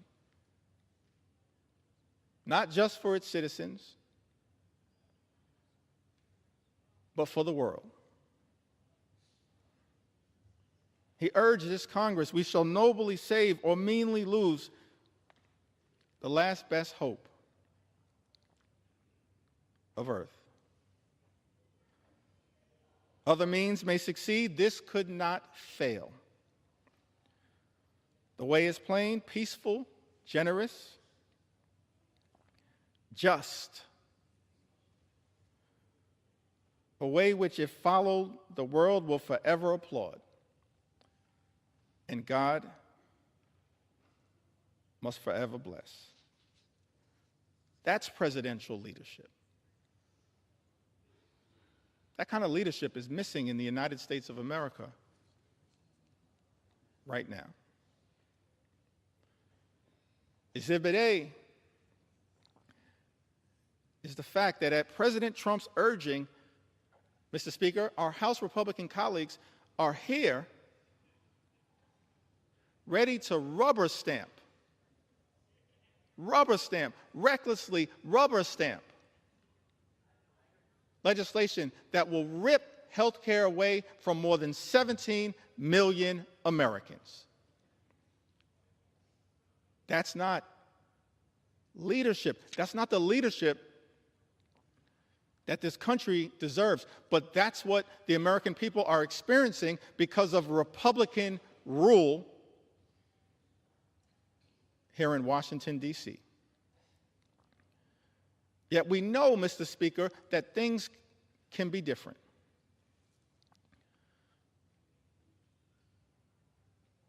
At the very beginning of the preamble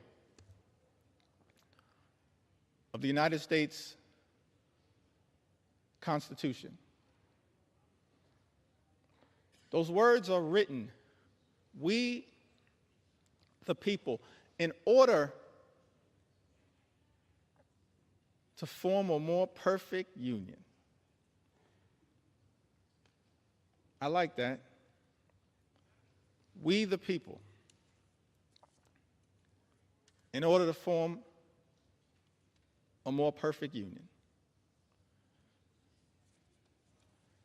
That's a recognition of the aspirational objective that all of us should have as part of our sacred charge to make life better for the American people, while also acknowledging that at its birth and even to this day, America is not a perfect country. But the gift that we've been given is that sacred charge to strive for a more perfect union, to look out for every single American as best we can. Now, we've seen that kind of leadership across the years, across the decades, across the centuries, particularly as it relates to the social safety net. It's a social safety net that's under extreme assault right now. Donald Trump's one big, ugly bill represents an unprecedented assault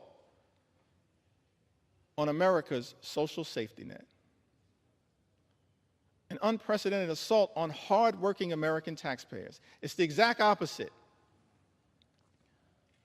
of the type of leadership that we've seen in this country that is designed to march us toward a more perfect union. It's one of the reasons why we can't forget American history. We need to learn from and lift up American history.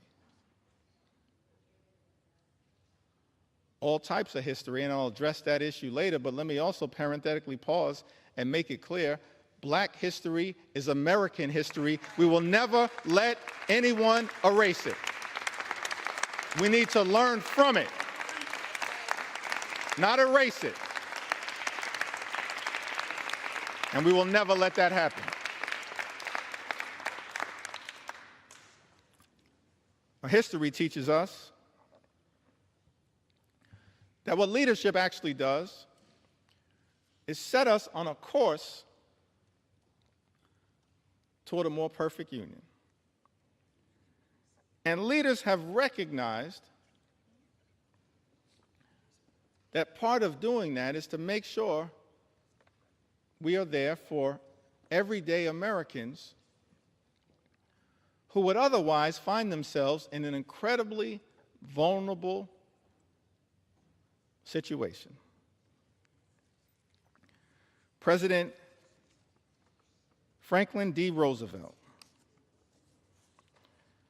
reflecting upon Social Security, which he championed, uttered these words: long before the economic blight of the Depression descended on the nation, millions of our people were living in wastelands of want and fear. Men and women too old and infirm to work either depended on those who had but little to share, or spent their remaining years within the walls of a poorhouse. Fatherless children early learned the meaning of being a burden to relatives or to the community. Men and women still strong, still young, but discarded as gainful workers, were drained of self-confidence and self-respect. The millions of today want and have a right to the same security their forefathers sought. The assurance that with the health and the willingness to work, they will find a place for themselves in the social and economic system of the time.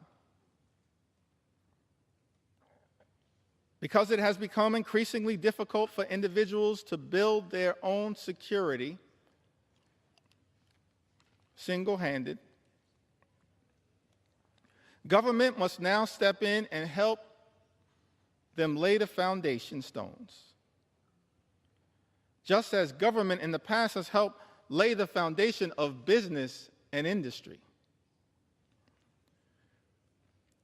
We must face the fact that in this country we have a rich man's security and a poor man's security, and that the government owes equal obligations to both. National security is not a half and half manner, it's all or none. President Roosevelt further went on to say that the Social Security Act offers to all our citizens a workable and working method of meeting urgent present needs and of forestalling future need. It utilizes the familiar machinery of our federal state government to promote the common welfare and the economic stability of the nation. The Act does not offer anyone, either individually or collectively, an easy life, nor was it ever intended so to do. None of the sums of money paid out to individuals in assistance or in insurance will spell anything approaching abundance. But they will furnish that minimum necessity to keep a foothold.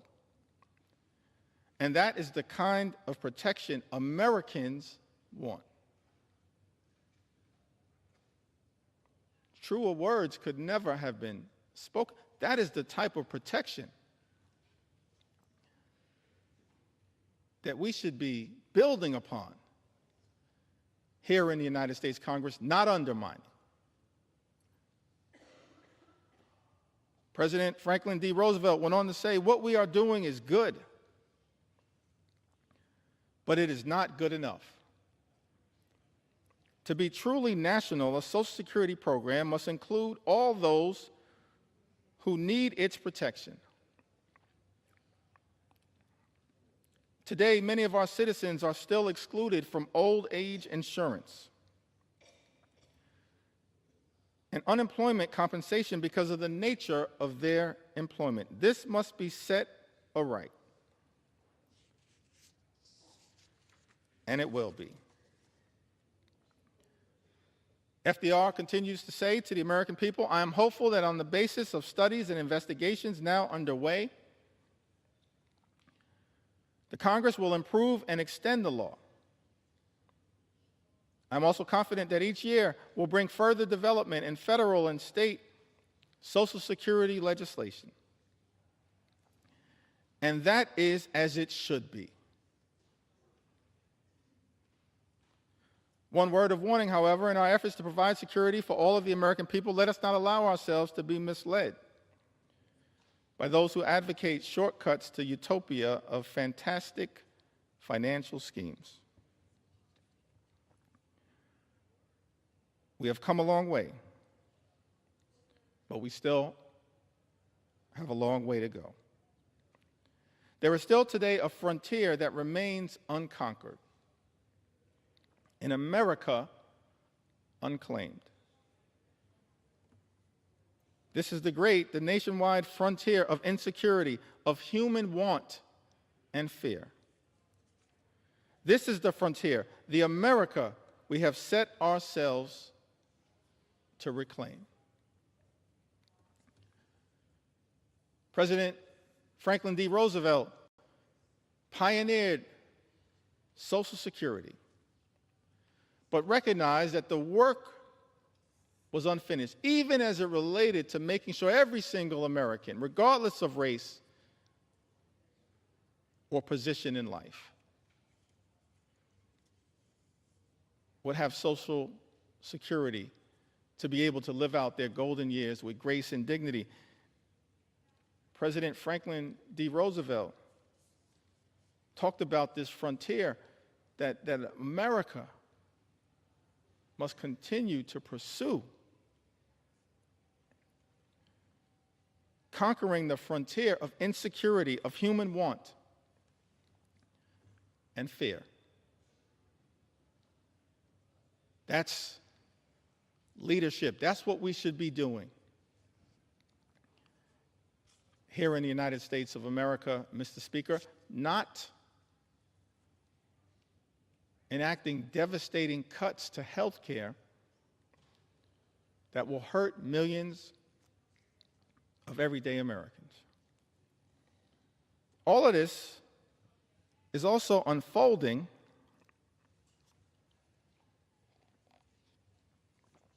in an environment where Social Security is now under attack. That's extraordinary to me. Social Security is a sacred promise, a sacred trust between the American people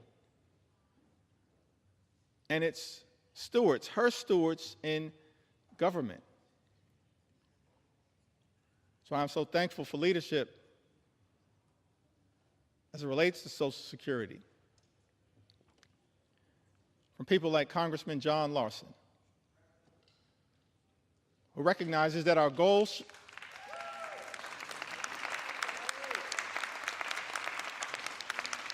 recognizes that leadership is not attacking Social Security. We as House Democrats, led by John Larson, are determined to protect and strengthen Social Security for the American people. Keeping FDR's promise of conquering that frontier of financial insecurity. That's what we should be doing here in the United States Congress, not attacking the social safety net, Mr. Speaker. Many of my colleagues on the other side of the aisle, they constantly call things like Social Security and Medicare entitlement programs.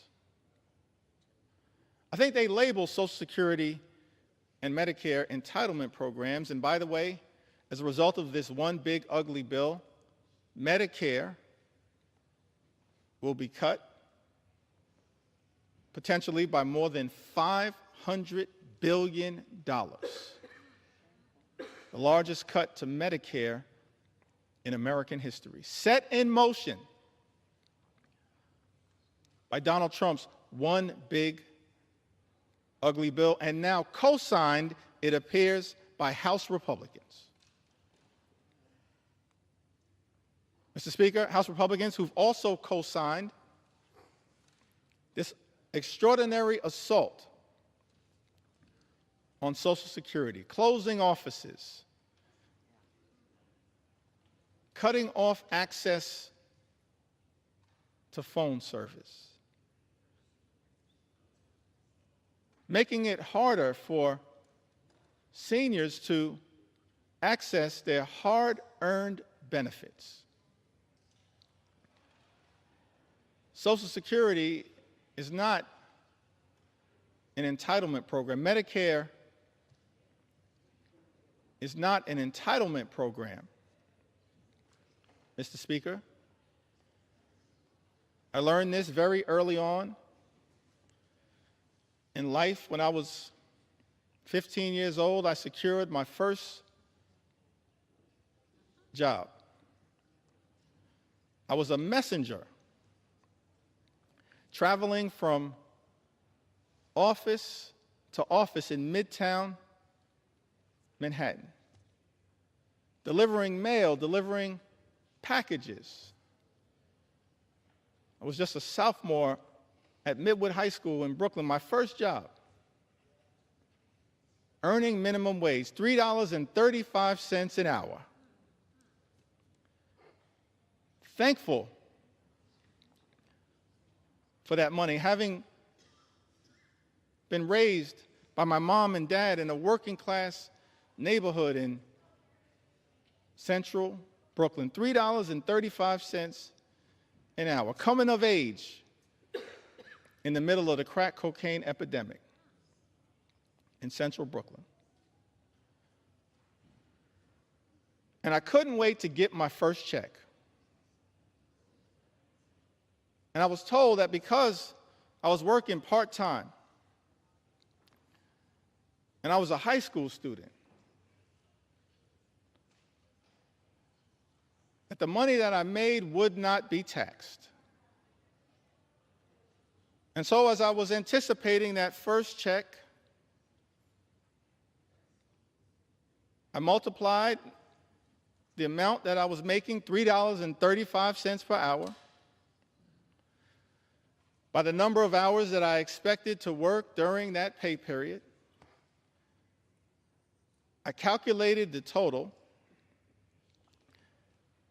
and Mr. Speaker, that money was already spent. I couldn't wait to go to Albee Square Mall in Brooklyn and get some new sneakers so I could look fresh like Run DMC. Money was already spent,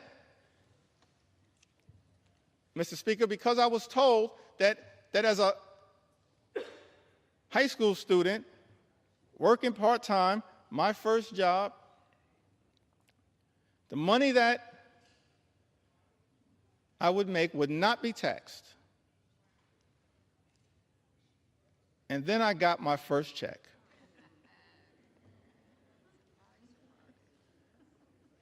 And I had two questions, Mr. Speaker.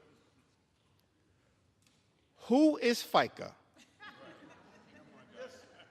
And why is he taking my money? You see, Mr. Speaker, what I learned is that every single American, from your first job to every single job that you hold until your last job, pays into Social Security and Medicare through FICA. Social Security and Medicare aren't entitlement programs, they are earned benefits. Earned benefits that people work hard for, earn throughout their entire life, and that they deserve. So keep your hands off Social Security and Medicare, the earned benefits of the American people. Hands off these earned benefits. Extraordinary that as a result of this one big ugly bill, Medicare could be cut by more than $500 billion, and these earned benefits of the American people could be jeopardized. Others have noted that because of Donald Trump's one big ugly bill, the insolvency of Social Security and Medicare could be accelerated. This is the exact opposite of that sacred charge that President Franklin D. Roosevelt articulated to the nation as he reflected upon the important first step that was taken with the establishment of Social Security. He's not the only one. This is a great country, an exceptional country. So many examples of what leadership actually looks like. Leadership that we are not seeing right now from the majority in the House of Representatives. Leadership that we did not see on the Republican side of the aisle in the United States Senate in passing this disgusting abomination. And certainly, we're not seeing this level of leadership coming out of 1600 Pennsylvania Avenue. But I'm thankful that we have examples of leadership echoing throughout our history that we can reflect upon and be inspired by as we navigate our way through these challenging times. President Truman, from the great state of Missouri, Emanuel Cleaver's state, the good Reverend Dr. Emanuel Cleaver, my friend and my mentor, President Truman, shortly after ending World War II, we're so thankful for the sacrifice and the bravery and the courage of the greatest generation. A few months after, he unexpectedly became president, replaced the great FDR.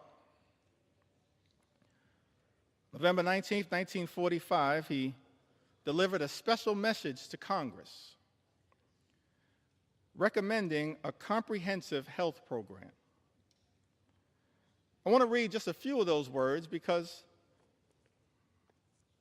it shows us what leadership actually looks like, what it sounds like, what it feels like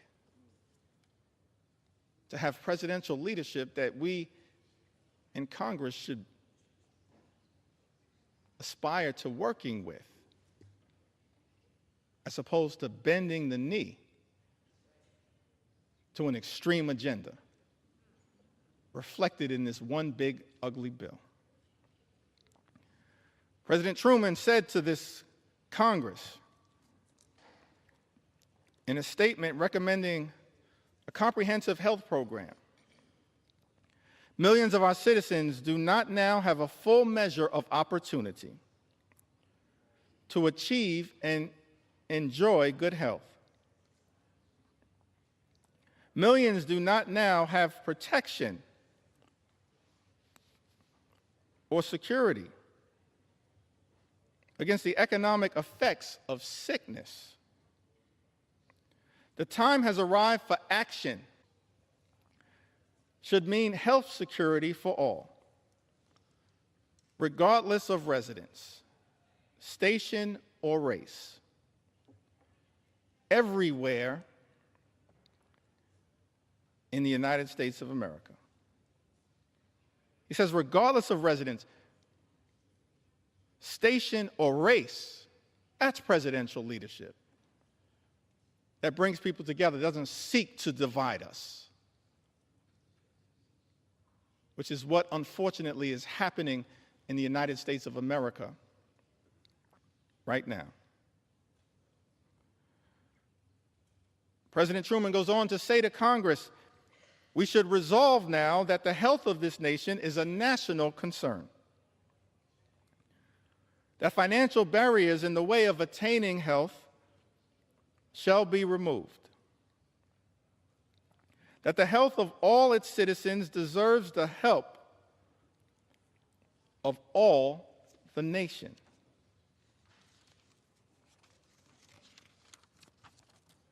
Truman goes on to articulate the challenges that exist in America as it relates to illnesses, He articulates several of them. Talks about the deficiencies in health care that existed across America. And the fact that in the aftermath of World War II, it was clear that so many people without coverage were medically infirm. And he made clear that's unacceptable in the United States of America. He articulated a forward-looking vision for universal health care, aspirational vision, a vision designed to lift the American people up, not rip health care away from them, which is what this one big, ugly bill will do, ripping health care away for more than 17 million Americans. That's shameful. It disgusts me that we're on the floor of the House of Representatives right now having to push back so aggressively against an all-out assault on the health care of the American people when we should be trying to lift them up in a manner consistent, Mr. Speaker, with what President Truman once charged this Congress with doing. And of course, he wasn't the only one. We're thankful for other leaders who worked with this Congress in prior years to actually advance the health, safety, and well-being of the American people. President Lyndon Baines Johnson, in connection with the Great Society, inspired in part by his own experiences growing up in the hill country of Texas, seeing rural poverty and the devastating impacts of it. Something that he was inspired to address, as opposed to this one big, ugly Republican bill that will result in rural hospitals closing in the United States of America. That's not the type of leadership that this country needs, that rural America needs. Thankful that we have examples of the type of leadership that hopefully, Mr. Speaker, we can aspire to achieving in this country. President Lyndon Baines Johnson, in connection with the signing of Medicare and Medicaid, spoke to the American people. He said, because the need for this action is plain, and it is so clear indeed that we marvel not simply at the passage of this bill,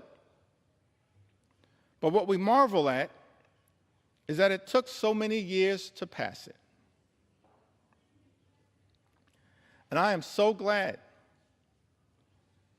that Amy Forand is here to see it finally passed and signed, one of the first authors. There are more than 18 million Americans over the age of 65. Most of them have low incomes. Most of them are threatened by illness and medical expenses that they cannot afford. And through this new law, Mr. President, every citizen will be able, in his productive years, when he is earning, to insure himself against the ravages of illness in his old age. President Johnson was referring to President Harry Truman, who was there at the signing ceremony, having recognized President Truman's vision. He says, and through this new law, Mr. President, every citizen will be able in his productive years when he is earning to insure himself against the ravages of illness in his old age. That was the beauty of Medicare. You pay into it, it's an earned benefit. And you can reap the benefits in your golden years. President Johnson went on to say, this insurance will help pay for care in hospitals, in skilled nursing homes, or in the home. It's ironic. That's what presidential leadership looks like. LBJ says this insurance will help pay for care in hospitals, in skilled nursing homes, or in the home. And yet, Mr. Speaker, we're here 60 years later, and Republicans are trying to jam a budget down the throats of the American people that will close hospitals, close nursing homes, and detonate the ability of millions of people to access home care. That's shameful. It's not the type of leadership that this country needs right now, but that's what we're getting. Chaos, cruelty, and corruption. President Johnson went on to talk about Medicaid, which is the subject of an all-out assault now by this reckless Republican budget, the GOP tax scam, this one big ugly bill. So I want to make sure that the record reflects what enlightened leadership had to say about Medicaid. The benefits under the law are as varied and broad as the marvelous modern medicine itself. If it has a few defects, such as the method of payment of certain specialists, then I'm confident those can be quickly remedied, and I hope they will be. No longer will older Americans be denied the healing miracle of modern medicine. No longer will illness crush and destroy the savings that they have so carefully put away over a lifetime so that they may enjoy dignity in their later years. No longer will young families see their own incomes and their own hopes eaten away. No longer will this nation refuse the hand of justice to those who have given a lifetime of service and wisdom and labor to the progress of this progressive country. Medicare and Medicaid benefit older Americans right now. People who have given a lifetime of service and wisdom and labor to the progress of this progressive country, as LBJ spoke to. And this bill, Mr. President, again, a nod to President Harry Truman, is even broader than that. It will increase Social Security benefits for all of our older Americans. It will improve a wide range of health and medical services for Americans of all ages. And then President Lyndon Baines Johnson leans in on the importance of Medicaid with a greater degree of precision. He says, but there is another tradition that we share today. Calls upon us never to be indifferent toward despair, commands us never to turn away from helplessness, It directs us never to ignore or to spurn those who suffer untended in a land that is bursting with abundance. And this is not just our tradition, or even the tradition of the nation. It is as old as the day it was first commanded. Thou shalt open thine hand wide unto thy brother, to thy poor, to thy needy in thy land. Is that what we're doing here today in the United States Congress? Opening our hands of grace and compassion and responsibility to our fellow Americans, our fellow citizens? No, that's not what Donald Trump's one big ugly bill is all about. It's an assault on everyday Americans to reward billionaires with massive tax breaks. That's extraordinary. President Clinton, in the 1990s, talked about the Children's Health Insurance Program. Program designed to make sure that children in this country would have access to the medical care they needed to live a life of dignity and respect. And it's extraordinary to me, Mr. Speaker, that in Donald Trump's one big ugly bill, the eligibility for the Children's Health Insurance Program will also be diminished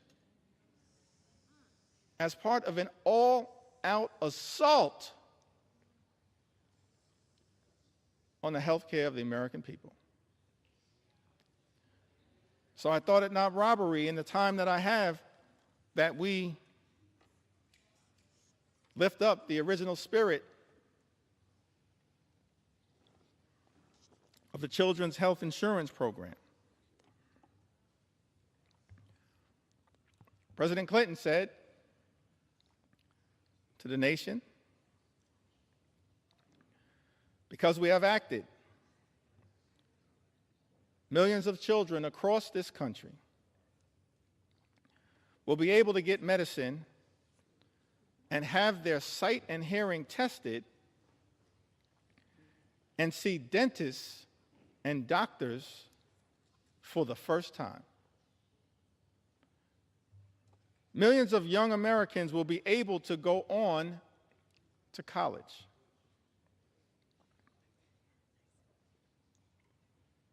Millions of Americans not so young will be able to go back to school to get the education and training they need to succeed in life. Millions of families will have more to spend on their own children's needs and upbringing. This budget is an investment in their future and in America's. You see, budgets are moral documents. And in our view, Mr. Speaker, budgets should be designed to lift people up. This reckless Republican budget that we are debating right now on the floor of the House of Representatives tears people down. This reckless Republican budget is an immoral document. And everybody should vote no against it because of how it attacks children and seniors and everyday Americans and people with disabilities.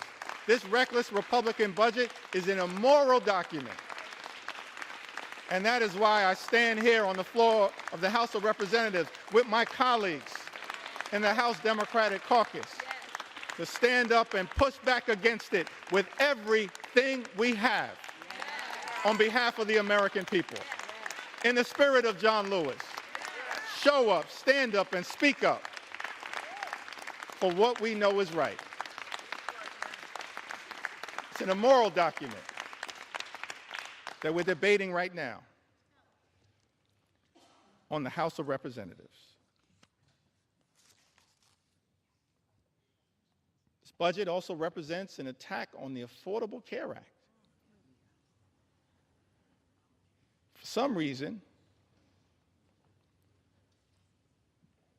Republicans have been obsessed, Mr. Speaker, with attacking the Affordable Care Act. Gave it a nickname, Obamacare.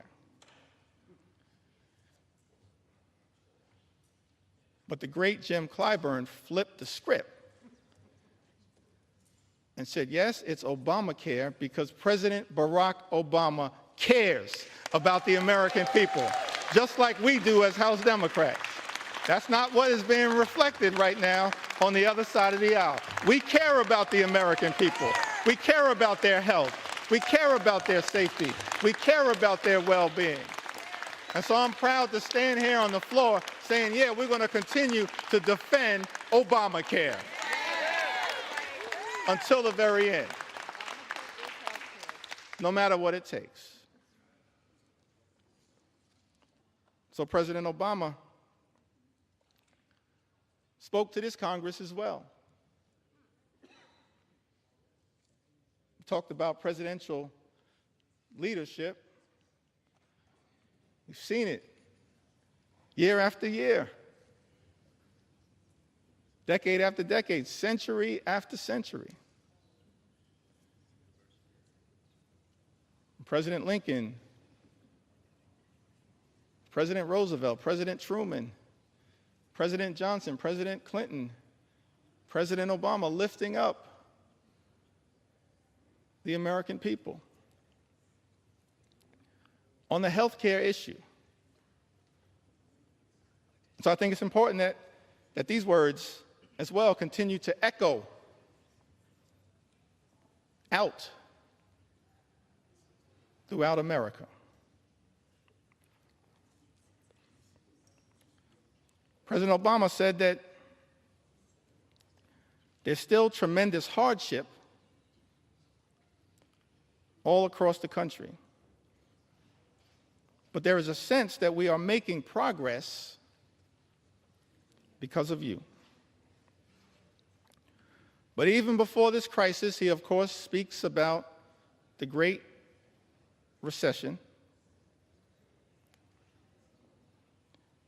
Even before this crisis, each and every one of us knew that there were millions of Americans across America, millions of people across America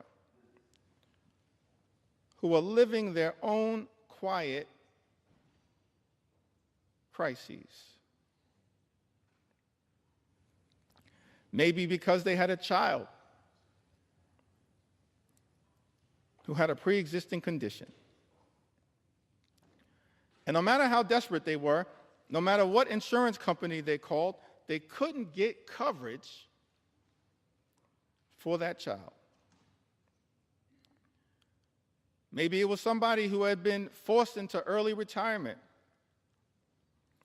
in their 50s, not yet eligible for Medicare. And they couldn't find a job. And they couldn't find health insurance.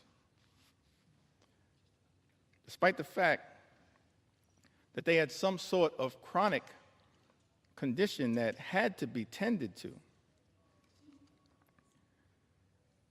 And now we're on the threshold of doing something about it, he said to the United States Congress,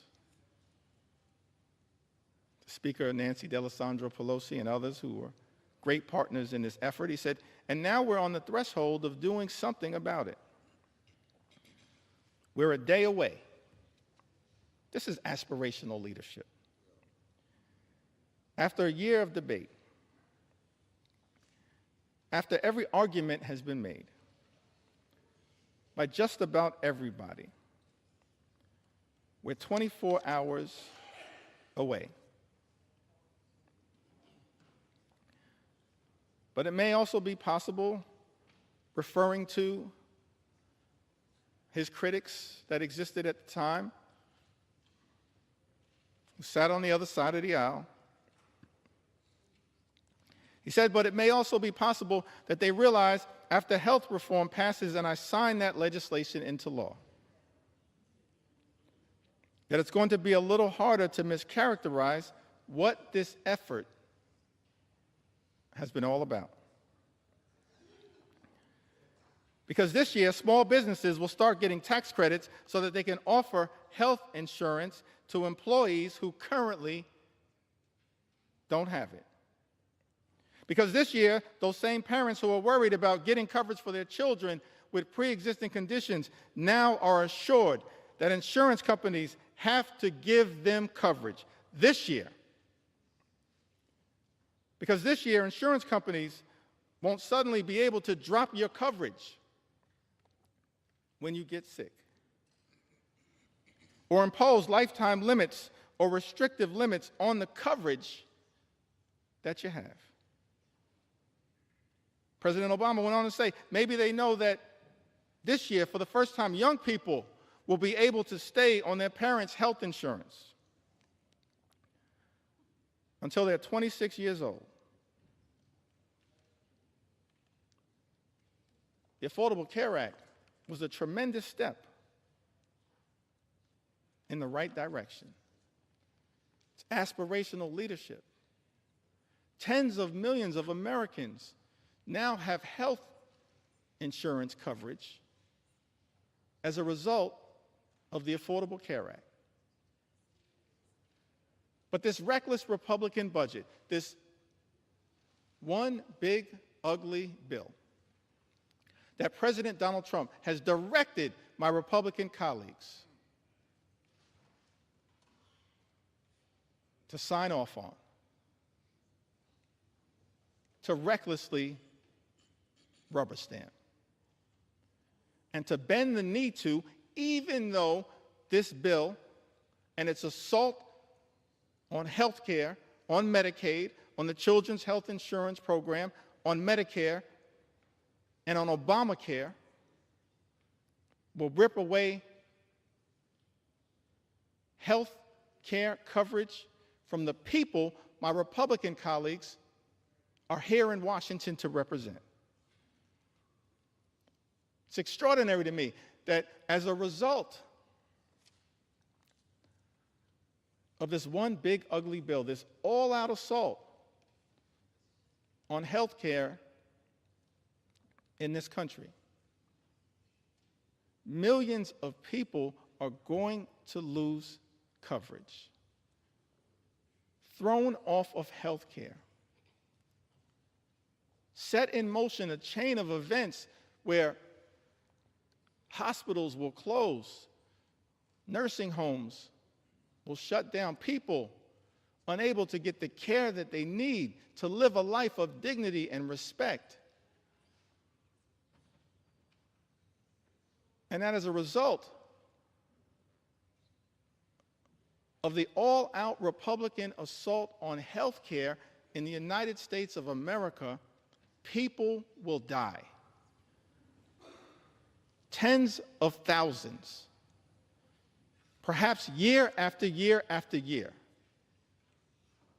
as a result of the Republican assault on the health care of the American people. I'm sad. I never thought that I'd be on the House floor saying that this is a crime scene. And House Democrats want no part of it. No part of it. It's a crime scene going after the health and the safety and the well-being of the American people.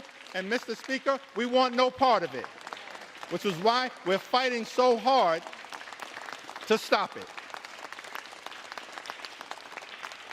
Serving in the United States Congress on this glorious floor, having to be part of a crime scene. Shameful. all-out assault on the American people. President Biden worked hard with many of the people in this Congress who still serve to try to build upon this great legacy, this journey that we've been on,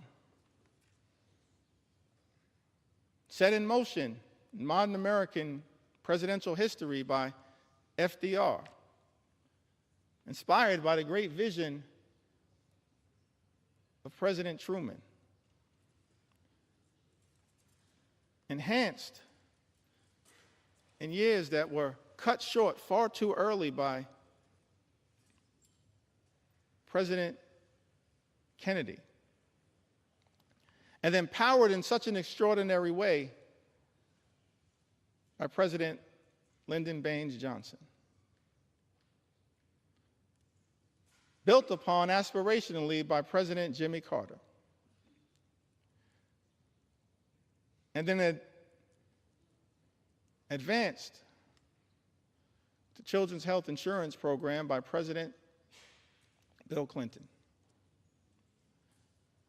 Furthered in such an extraordinary way by President Barack Obama. And then built upon and enhanced by President Biden. None of us are perfect, but that's part of our march toward a more perfect union. That's part of the charge that we have as public servants, given that sacred charge in the preamble of the United States Constitution. We the people, in order to form a more perfect union. Leadership that tries to perfect the American journey. President Biden spoke to this in August of 2022. Talked about the challenges, pushing back against special interests that are often the forces trying to stop progress on behalf of the American people. This one big, ugly bill is filled with giveaways to special interests. Here in Washington, D.C., I'm disgusted by that. It's not what lawmaking should be about. President Biden, reflecting upon the challenges of making progress on behalf of the American people, says in August of 2022, and yet we've not wavered. We've not flinched. We've not given in.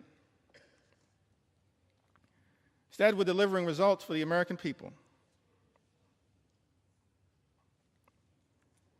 We didn't tear down. We built up. We didn't look back. We looked forward. This law that I'm about to sign finally delivers on a promise that Washington has made for decades to the American people. Guess what? We're giving Medicare the power to negotiate. The power to negotiate lower prices on behalf of the American people.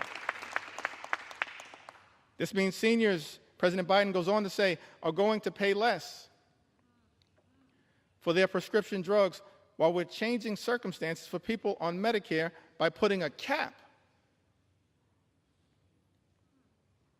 of a maximum of $2,000 per year on their prescription drug costs. no matter what the reason for those prescriptions are. That means if you're on Medicare, you'll never have to pay more than $2,000 a year. No matter how many prescriptions you have, whether it's for cancer or any other disease, no more than $2,000 a year. I don't care who in this town is trying to take credit for something accomplished by others. President Joseph Robinette Biden did that. He did that. He did that as part of our effort to lower costs on behalf of the American people. None of us are perfect. There's still work to do. But the 46th President of the United States of America did that. Inflation Reduction Act, he went on to say, locks in lower health care premiums for millions of families who get their coverage under the Affordable Care Act. Last year, a family of four saved on average $2,400 through the American Rescue Plan that I signed into law that Congress voted in place. President Biden's talking about the continuation of our march toward a more perfect union, the work that we in this Congress, many of us who had the privilege to serve over the last few years, did to try to expand and strengthen the Affordable Care Act, Obamacare, by enhancing the premium tax credits available so that millions of additional Americans would actually have the ability to get access to health care. And in this one big, ugly bill, Republicans are setting in motion the explosion of those tax credits that are designed to provide affordable health care coverage to the American people.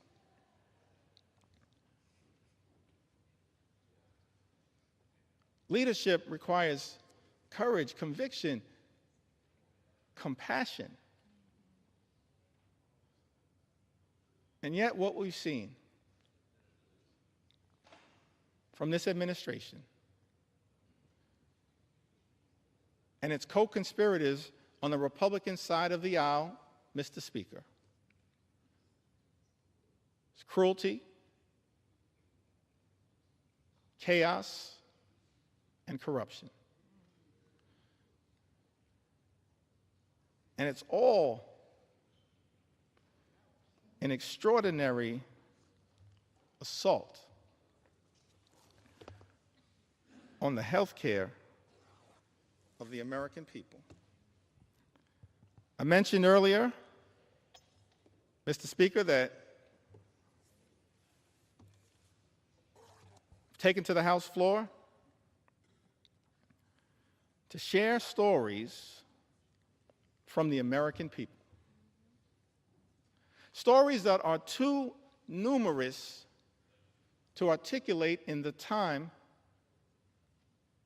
available to us in connection with debating this bill. But I'm going to do my best to make sure that we have a representative sample of why so many Americans all across this country went to bed in fear and are now waking up in horror because Republicans are trying to jam this one big ugly bill down the throats of the American people. An assault on health care,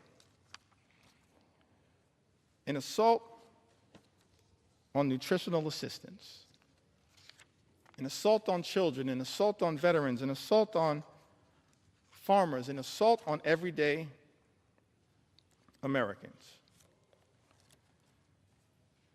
Crystal, who's also from the great state of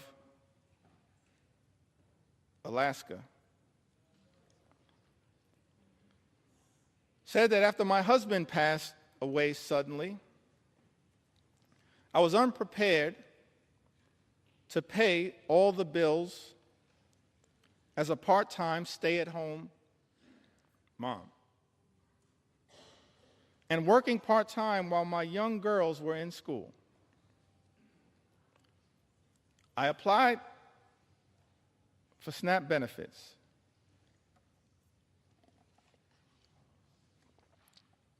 And was so thankful I received them, for it helped me so much. And I was so thankful it put food on our table. I didn't have to worry about how I was going to buy groceries while paying the other bills I had to take care of. The SNAP program has helped me many times, and through those times, I was struggling financially. And so I'm so thankful it was there when I needed it most.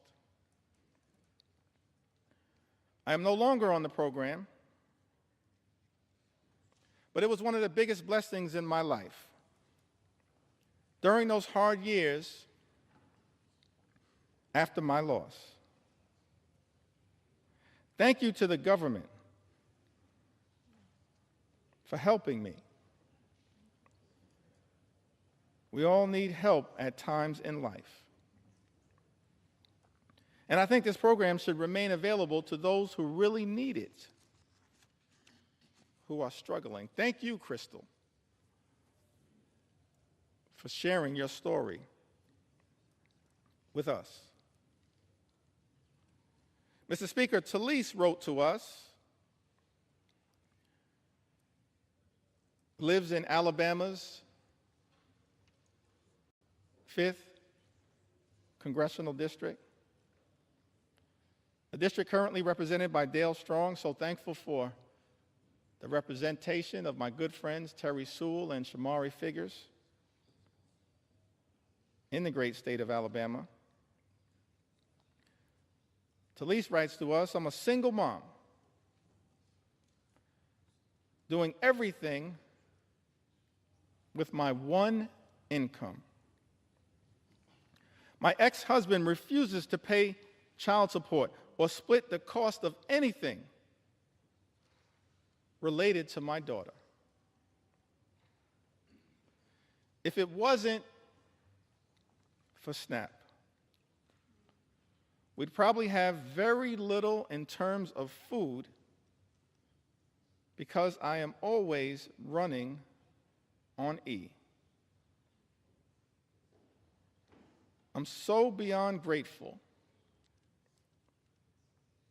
for the assistance. Curtis writes to us, Mr. Speaker, from the great state of Arizona, in my disabled senior status, I would be in a dire nutritional status, if not mostly for the SNAP nutritional assistance, a godsend. For so many Americans, that is what SNAP has been, a godsend in a time of need. And now the nutritional assistance benefits will be ripped away from millions of Americans in Donald Trump's one big ugly bill, a bill that Republicans are prepared to recklessly rubber stamp.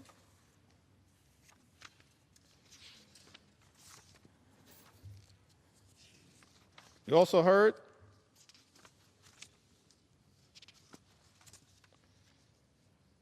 from Diana, great state of California.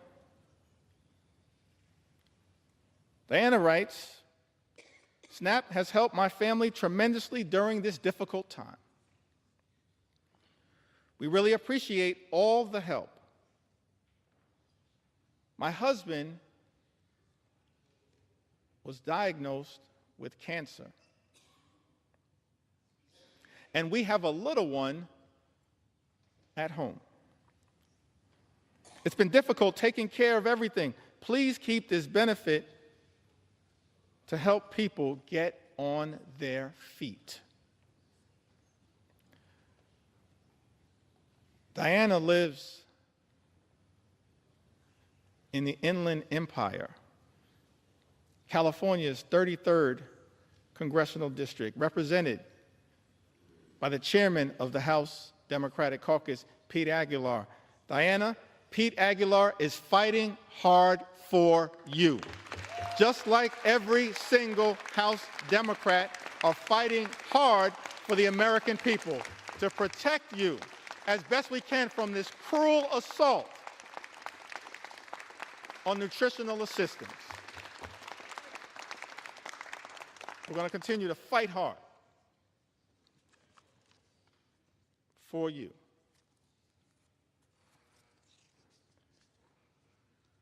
In Ohio,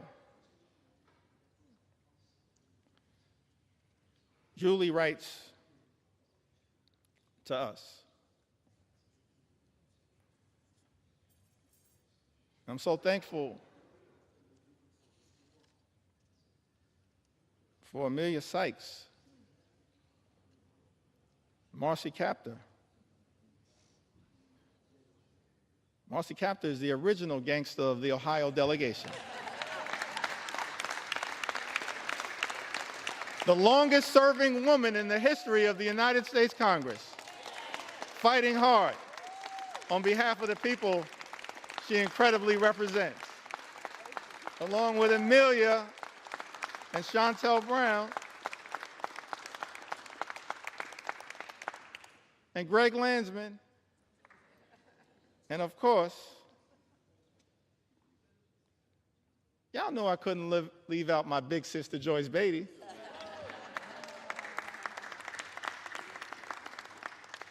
I wanted to mention Joyce because this is part of the resilience of what we've seen from House Democrats, from Brittany Pedersen, distinguished gentlelady from the great state of Colorado, who gave birth to a beautiful baby boy, Sam, at the beginning of this year. But because House Republicans, Mr. Speaker, have refused to allow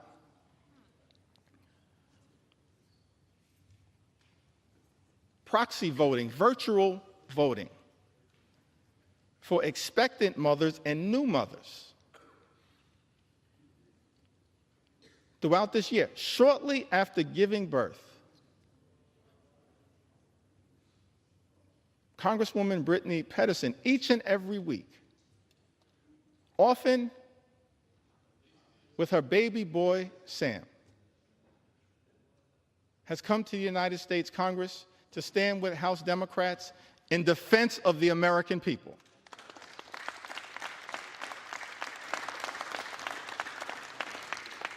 And she did it in connection with that first vote that set this whole disgusting abomination into motion in February. That same day,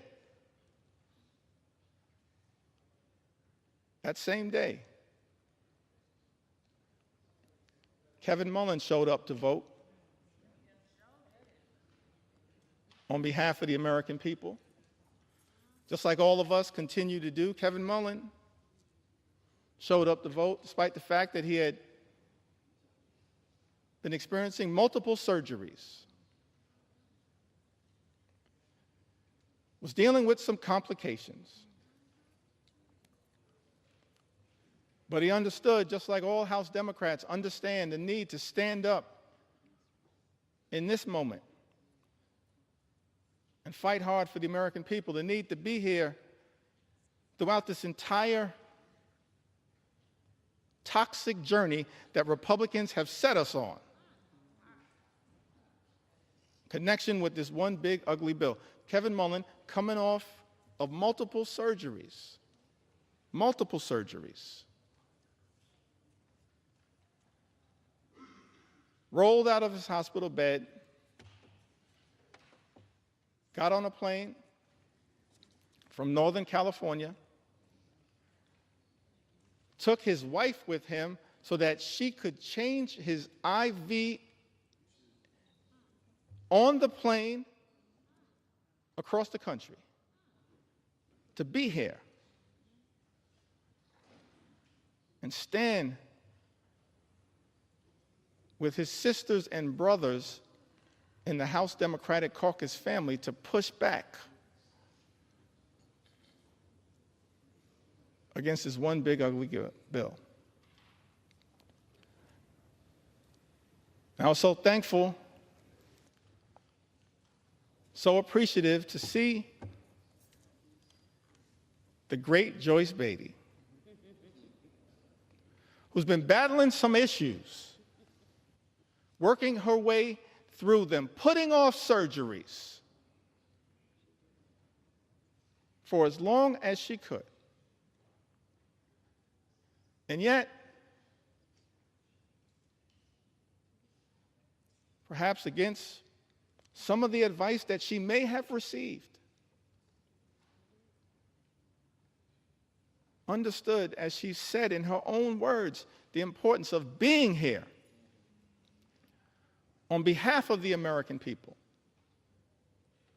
to stand up and push back against Trump's one big ugly bill, because it will have devastating consequences for everyday Americans.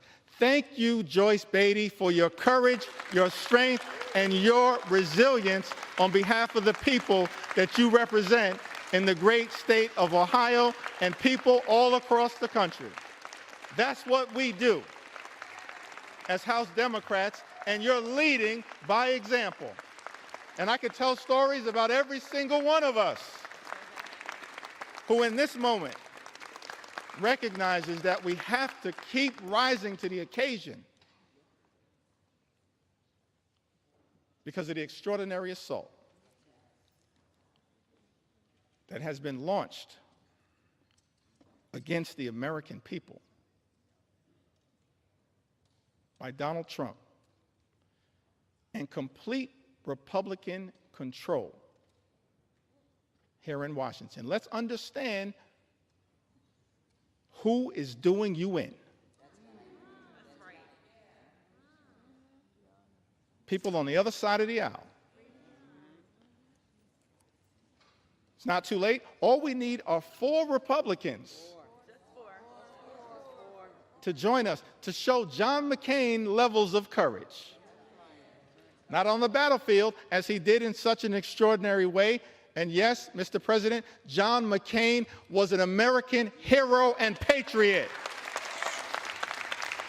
An American hero and patriot. I may have disagreed with him on a whole host of issues. We cannot disagree with the fact that he was an American patriot and a war hero who served this country overseas.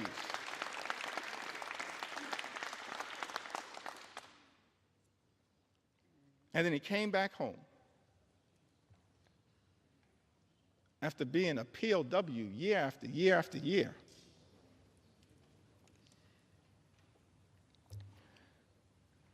And got elected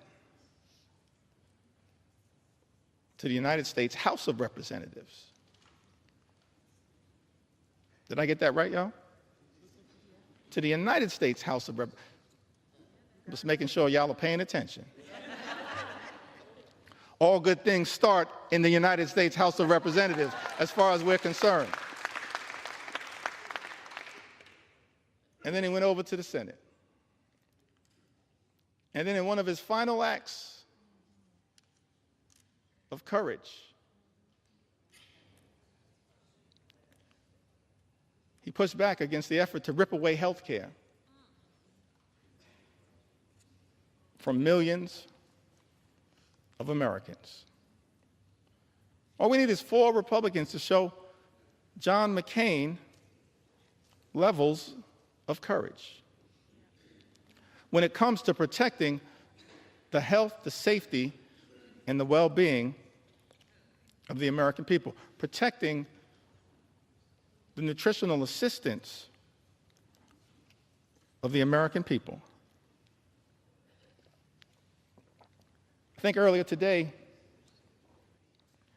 I may have neglected to mention the leadership of Jim McGovern, who's done an extraordinary job leading the charge on the Rules Committee as we've pushed back against this all-out assault on the American people. Hour after hour after hour after hour, Jim McGovern, the members of the Rules Committee, and so many members of the House Democratic Caucus pushing amendment after amendment, debating hard against this one big ugly bill on behalf of the American people. Jim McGovern, of course, longtime champion for combating hunger in the United States of America.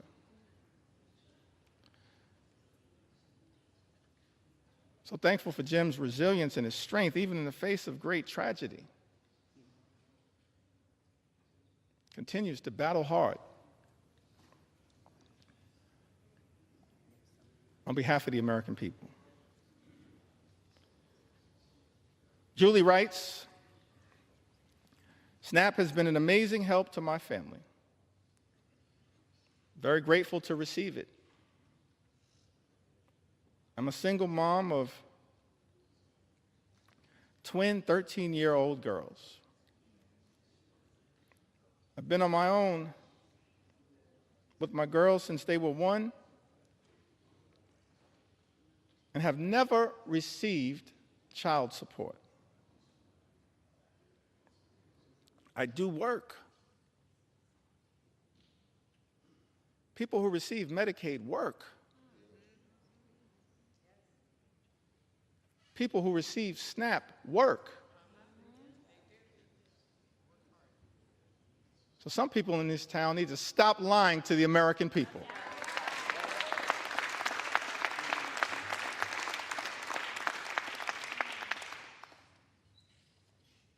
Mr. Speaker, I said some people in this town need to stop lying to the American people. Julie said, I do work. But don't make enough money to cover all my expenses. It's a big misunderstanding that people on SNAP don't have jobs.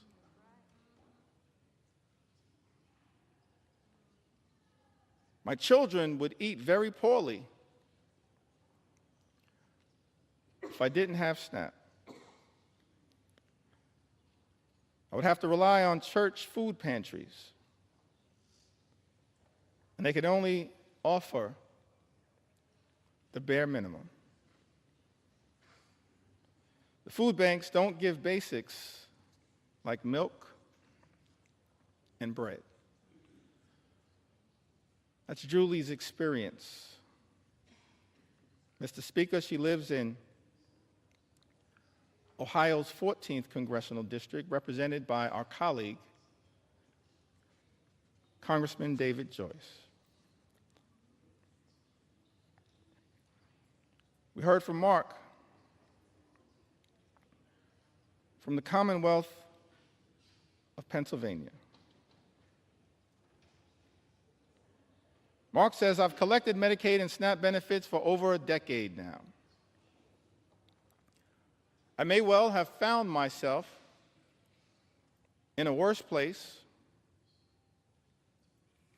if not for these programs.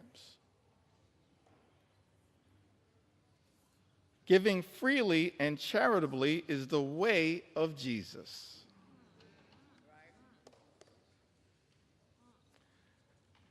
Reverend Cleaver, some people in this chamber need to hear those words again.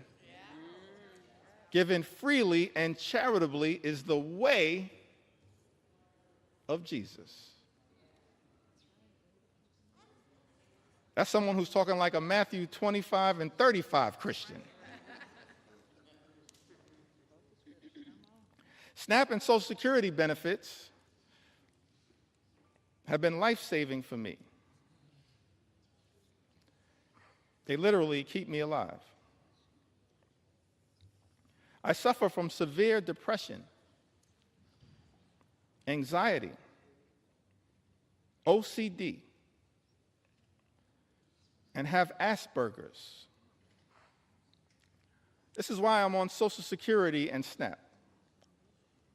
I believe that everyone should have access to these benefits. And in an ideal world, our communities would be centered around love, harmony, and the protection of each other. That's real love. Not fake love, like promising to love and cherish Medicaid, and then turning around and presiding over the largest cut to Medicaid in American history, which is what Donald Trump's one big ugly bill represents. Mark says, I believe that everyone should have access to these benefits. And in an ideal world, our communities would be centered around love, harmony, and the protection of each other. That's the kind of leadership that this country needs and deserves right now, but that's the kind of leadership it's not getting from 1600 Pennsylvania Avenue. Mr. Speaker, Mark lives in Pennsylvania's 1st congressional district. I believe that district is represented by our colleague, Congressman Brian Fitzpatrick. I want to ask the question, what happened earlier today?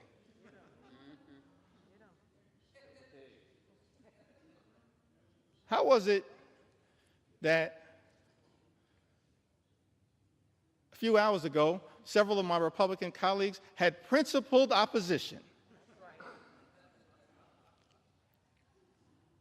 to Donald Trump's one big, ugly bill? Several hours ago, how is it that so many of our Republican colleagues, Mr. Speaker, had principled opposition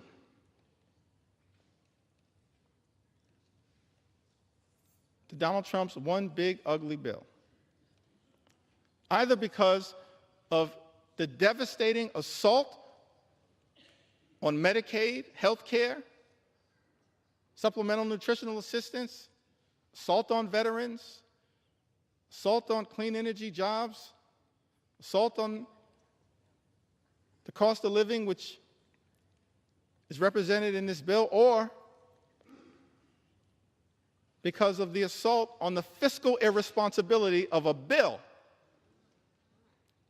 that will explode the deficit, increase the debt by trillions of dollars, send us on a death spiral, potentially, as it relates to our economy. How is it, Mr. Speaker, that so many of our colleagues on the other side of the aisle had principled opposition just a few hours ago and now seem prepared to fold on the floor of the House of Representatives? Don't you have some responsibility, Mr. Speaker, to say to the American people what happened? What deals were cut? What occurred in the back room? It will all come out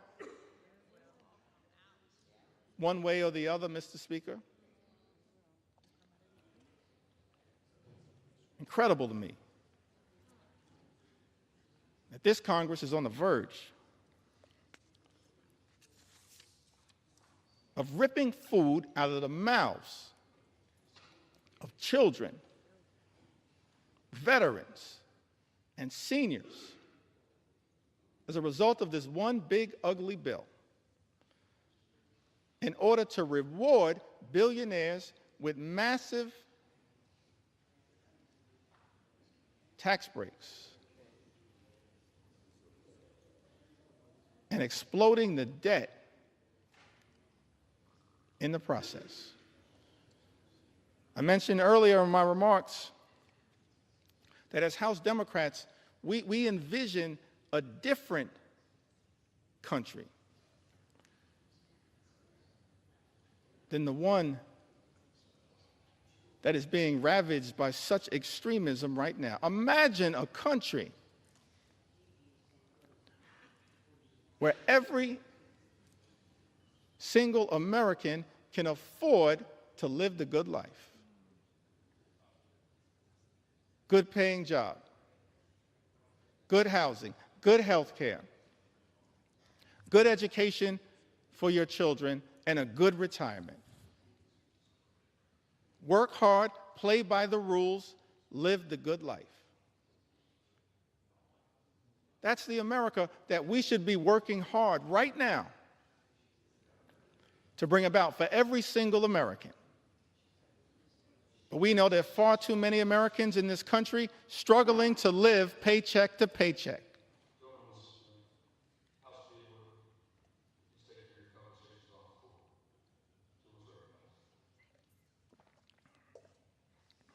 Thank you, Mr. Speaker. That should not be the case in this great country. The wealthiest country in the history of the world, a country that has become far too expensive for far too many people. Donald Trump promised to lower the high cost of living on day one. He made that promise to the American people. Made that promise, hadn't happened on day one, hasn't happened on month 1, month 2, month 3, month 4, month 5, month 6. It's not happening. Mr. Speaker, costs aren't going down. Costs are going up in the United States of America. Life is becoming more expensive. And it seems to me that in this great country, this Congress should be working hard to build an affordable economy for hardworking American taxpayers. That's our plan. That's our vision. That's our goal as House Democrats, an affordable economy for hardworking American taxpayers. Donald Trump's one big ugly bill will make life more expensive for the American people. Lynette wrote to us. She's also a resident of the Commonwealth of Pennsylvania. She said, I'm a single mom of 3 girls. Although my 2 older girls are out of the home, they and I struggle. I work full time, but it's not enough to get by. Without the help of SNAP and Section 8, I would not be able to afford anything. I sacrifice every day so my daughters can have food and a place to come home and call home. I get $124 a month in food stamps. $124 a month in food stamps, which isn't enough as food prices keep going up. With the little help I do get from the government, I am grateful and blessed. Last year, I passed out after a church service and was rushed to the hospital.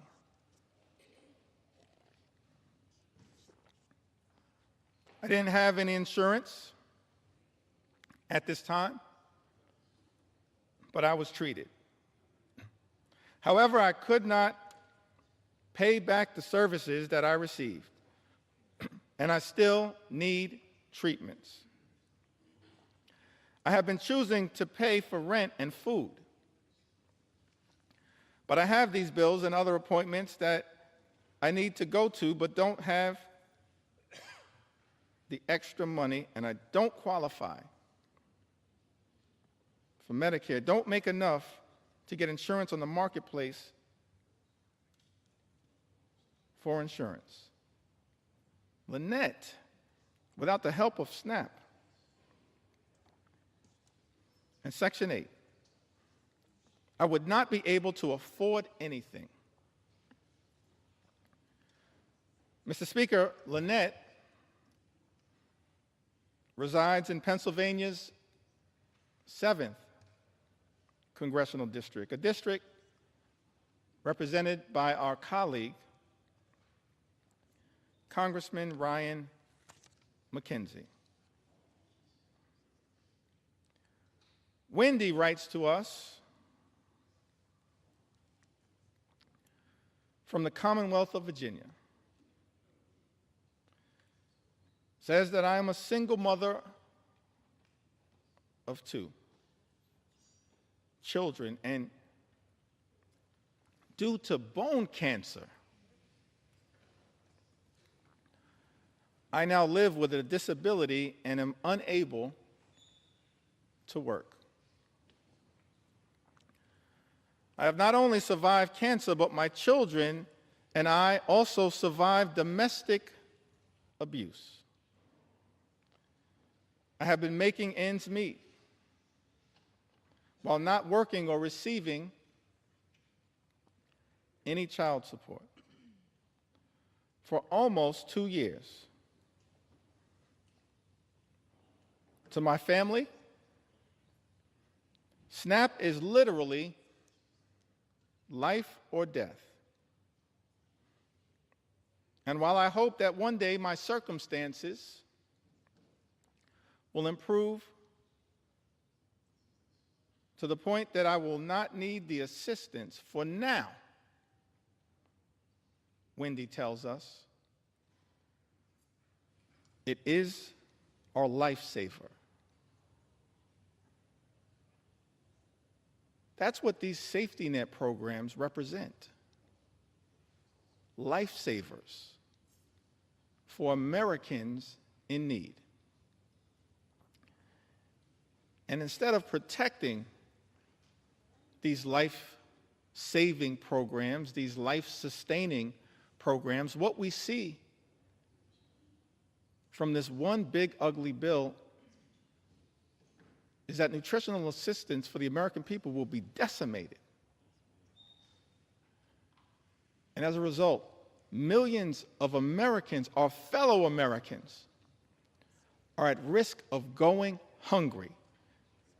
That is not right in the United States of America. It's not right. And that is why we're fighting hard for people like Wendy, who, Mr. Speaker, lives in Virginia's 5th Congressional District, a district represented by Congressman John McGuire. Jamie, from the great state of Wisconsin, the heartland, part of the heartland of the United States of America, the magical Midwest, the hardworking people of the great state of Wisconsin. I was privileged to just be there this past weekend.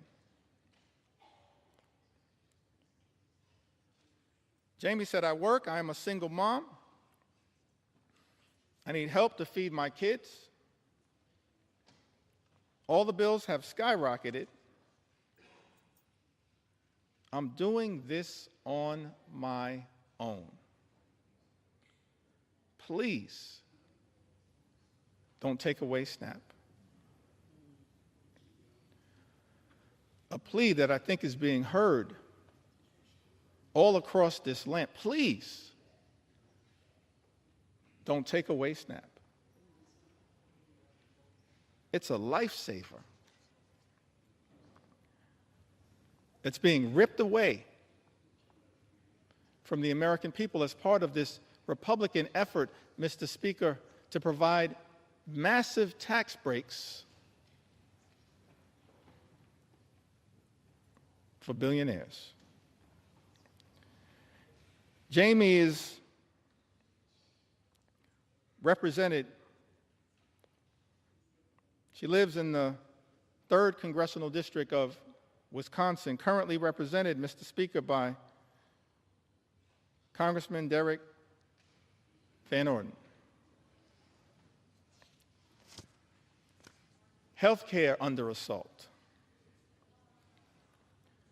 Nutritional assistance under assault. Farmers in this country have also been under assault. One of the reasons why so many Americans are cynical about our politics of the moment is that there are people who run for office, they say one thing and then they do the exact opposite. And many of the policies that we've seen come out of the Trump administration are inconsistent with the rhetorical promises that were made on the campaign trail.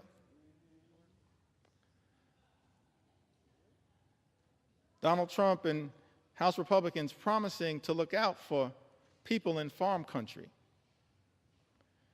and then supporting policies that do the exact opposite. April is from Iowa. Says that 4th-generation farmer on land her family has worked for almost 125 years in north-central Iowa. And then says, if there's all this uncertainty out there, how can we plan? We need a path forward. It's like changing a tire while we're still driving down the road. That's what our farmers are being asked to do, change a tire while they're still driving down the road because of the uncertainty that has been unleashed by an administration far too focused on chaos, cruelty, and corruption. Those are my words. April goes on to say, we're kind of holding our breath for this fall. That's when it will hurt the most farmers. We need trade with Mexico and Canada too. That's why I think the reciprocal tariffs are going to hurt us more.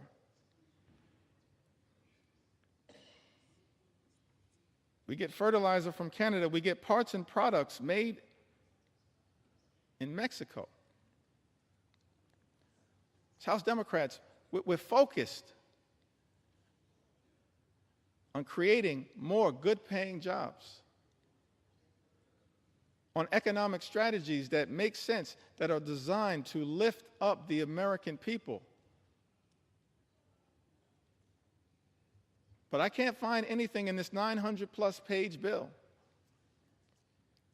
that is actually designed to permanently sustain a positive trajectory for farmers in this country and for everyday Americans.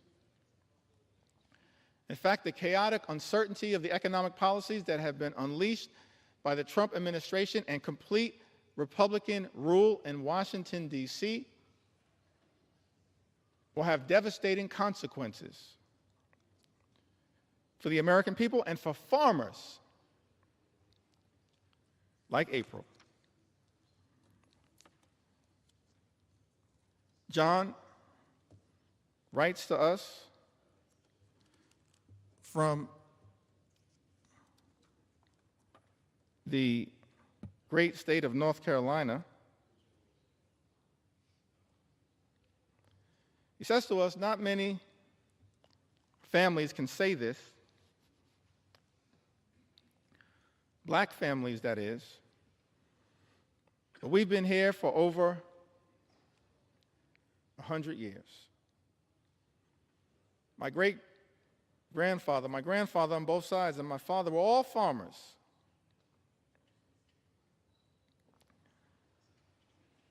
Honestly, I cannot understand it. I have not heard anybody from that administration that could tell me anything that makes any sense of what he's causing. John further writes, you cannot take a chainsaw and do surgery.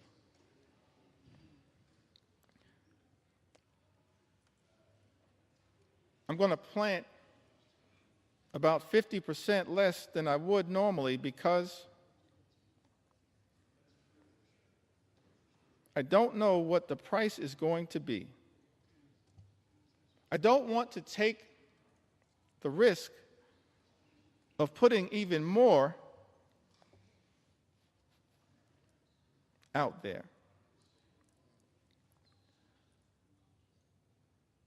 What we've seen from the Trump administration, from this so-called DOGE effort, and from our Republican colleagues, Mr. Speaker, is deeply troubling. Republicans are trying to take a chainsaw to Social Security, a chainsaw to Medicare, a chainsaw to Medicaid, a chainsaw to the health care of the American people, a chainsaw to nutritional assistance for hungry children, a chainsaw to farm country, and a chainsaw to vulnerable Americans. But as House Democrats, we're here to make clear, Mr. Speaker, we're determined to take a chainsaw to Project 2025. A chainsaw, a chainsaw, a chainsaw to Project 2025 on behalf of the American people. We don't want this country to go backward. We want this country to go forward. And so no matter what it takes, no matter how long it takes, we're going to take a chainsaw to your Project 2025. That's what we're prepared to do.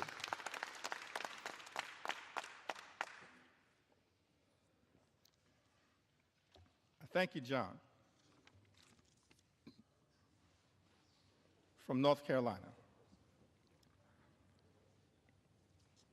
One last farmer whose voice I want to elevate at this moment. And then I'd like to have a discussion about, anchored around some of the things that our Republican colleagues, Mr. Speaker, have said during this entire process. Correspondence that has been written by Republicans as it relates to this one big ugly bill. Correspondence that I'm struggling to understand now, because it appears that almost every single House Republican is prepared to recklessly rubber stamp Donald Trump's extreme agenda and sign off on this one big ugly bill. So I'm going to go through some of the correspondence momentarily that maybe at some point our Republican colleagues can help us figure out. But I want to enter into the record one last story from a farmer. Can we respect the farmers in the United States of America? Can we respect them?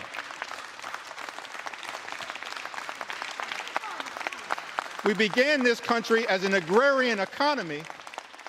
We should respect the farmers in this country as I'm telling their stories. on the eve of our 249th birthday? Can we respect the farmers in this country who we're working hard to defend?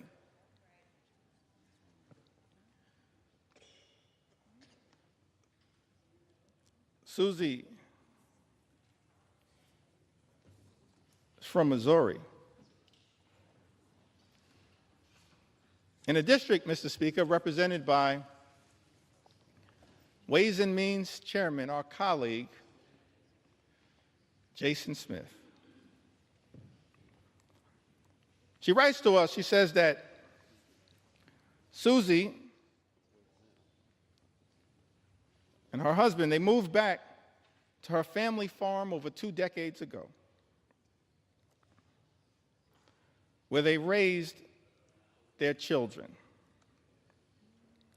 including a son with complex medical needs who relies on Medicaid for essential therapies and care. Over the years, Susie has seen firsthand how Medicaid has been a lifeline for families like hers, especially in rural communities. A proud mother and daughter of hardworking Missourians, Susie apparently has voted for both Democrats and Republicans, and her husband is a registered Republican. But as farmers, they both believe that access to health care should never be a partisan issue. We agree. Thank you, Susie. Access to health care in the United States of America should never be a partisan issue. It should never be considered a privilege just for the wealthy, the well-off, and the well-connected. It is a right that should be available to every single American, and that is what we are fighting hard right now to defend here in the United States of America, and to push back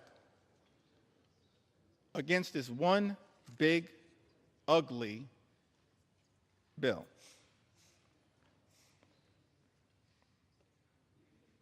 As I mentioned earlier,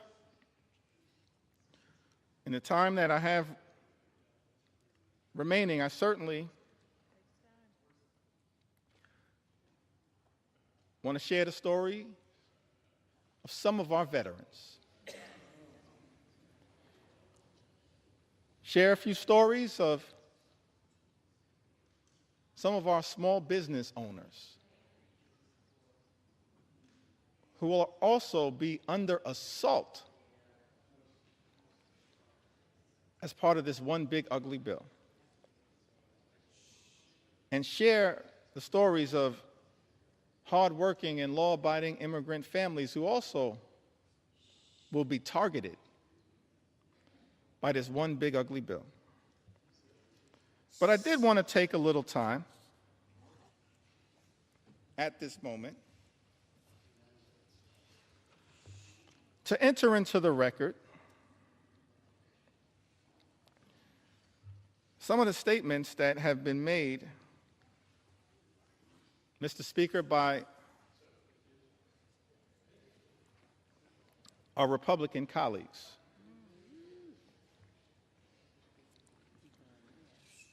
That I just don't understand. I mean, I am flummoxed by some of these statements. I've always wanted to use that word, y'all. Will suspend. House will be in order. Please take your conversations outside the chamber. Please take your conversations outside the chamber. Gentleman's recognized. Thank you, Mr. Speaker. I was hoping to seek some clarification at some point after I'm able to yield the floor. But I'm still here to take my sweet time on behalf of the American people.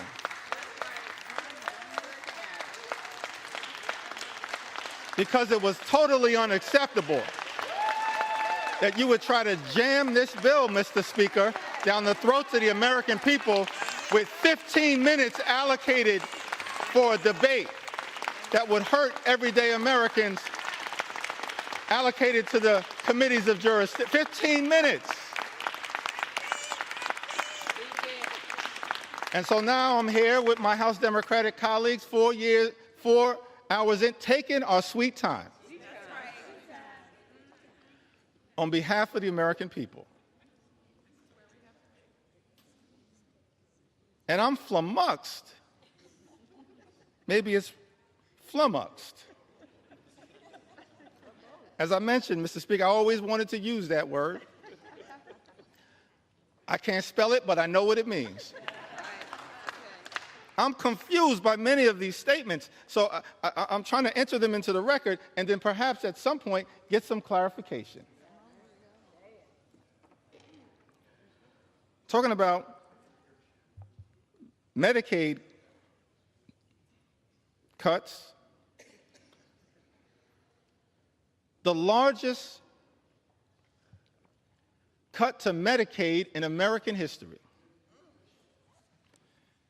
Vice President said these cuts are immaterial. Are you kidding me? Immaterial? I'm perplexed. I'm astonished. I'm confused that someone who sits in the second highest office in the land would say that Medicaid cuts, $1 trillion or so of Medicaid cuts that are in Donald Trump's one big ugly bill are immaterial.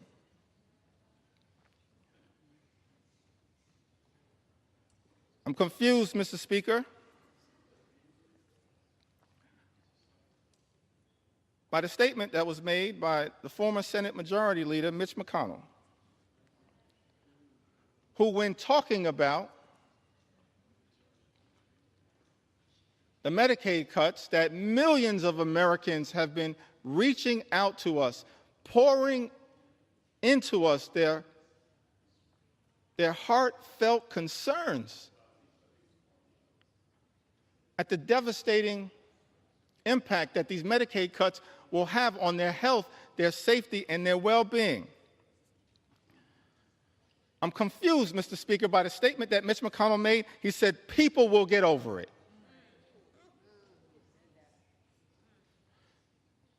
No, Mitch. The American people will not get over it, but they will get even next November. That's what's going to happen because of these cuts being unleashed on the American people. I'm confused, perplexed, astonished,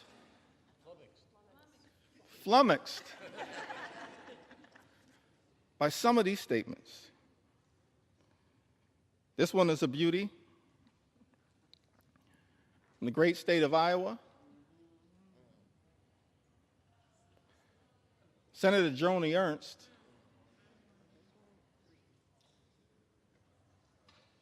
she showed up at a town hall meeting in Iowa. First of all, I'll give her credit for showing up at a town hall meeting because House Republicans were instructed not to show up at town hall meetings. So she shows up,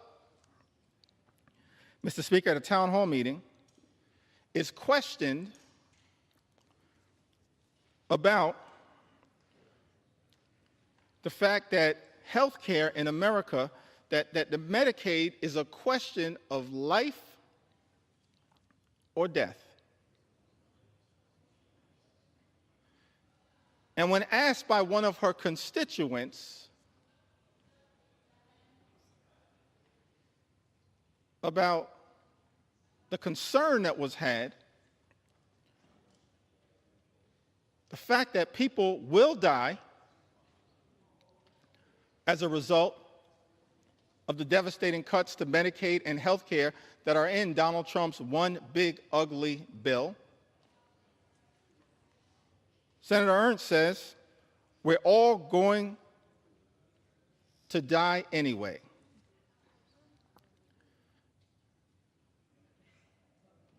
Yes, Joni, the American people understand that at some point all of us will transition But the American people do not deserve to die as a result of the Republican cruelty that is in this legislation. Do not deserve to die as a result of the cruelty that is embedded, Mr. Speaker, in this legislation.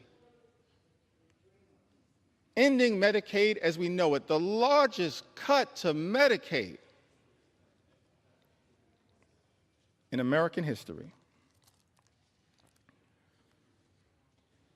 And as a result of this all-out assault on health care in America.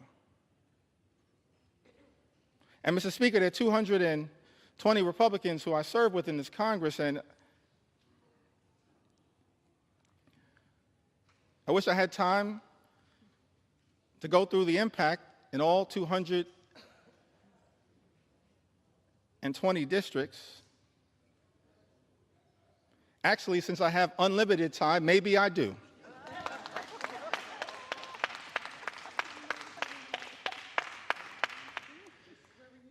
But, Mr. Speaker, I figured that, I'll start in my home state of New York.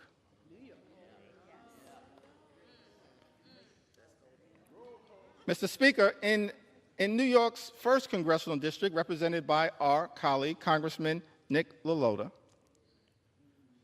approximately 50,000 New Yorkers will lose their health care.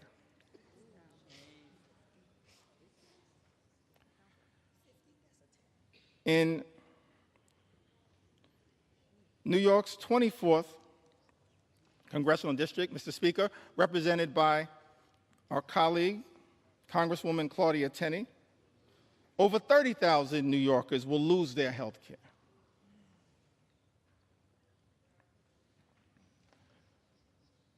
In parts of Western New York, an upstate district, New York 23, currently represented by Congressman Nick Langworthy, approximately 35,000 New Yorkers will lose their health care as a result of Trump's one big ugly bill.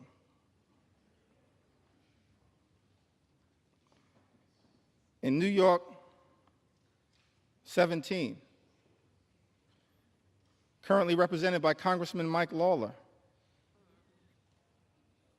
more than 30,000 New Yorkers will lose their health care. In New York 21, the North Country,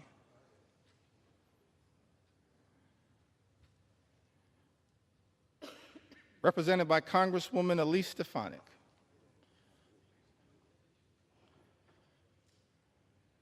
welcome back to Congress. I'm sorry it did not work out for you. That's a lesson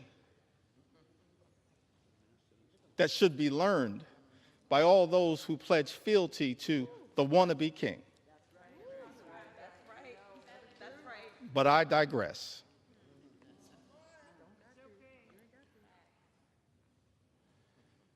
New York's 21st Congressional District, currently represented by Congresswoman Elise Stefanik, approximately 44,000 New Yorkers will lose their health care.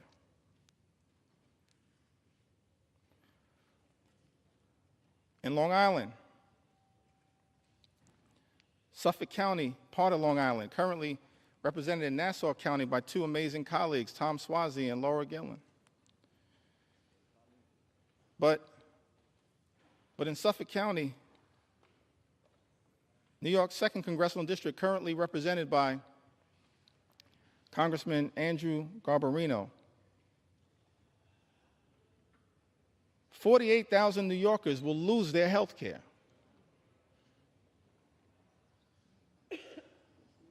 In Suffolk County, in New York's 2nd Congressional District, as a result of Trump's one big ugly bill. And in the 11th congressional district, a district that includes all of Staten Island, a district, Mr. Speaker, currently represented by Congresswoman Nicole Malliotakis, more than 50,000 New Yorkers will lose their health care as a result of Donald Trump's one big ugly bill on Staten Island and in New York's 11th congressional district. I don't think the Wu-Tang Clan would approve of that.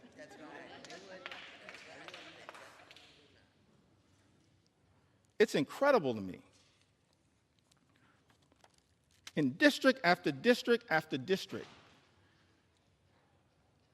Mr. Speaker, represented by my Republican colleagues,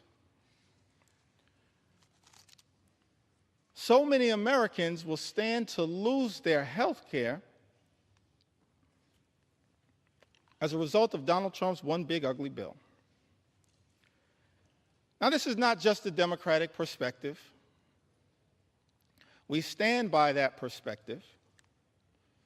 We'll continue to articulate that view and forcefully defend the health care of the American people, but it's not just a Democratic perspective.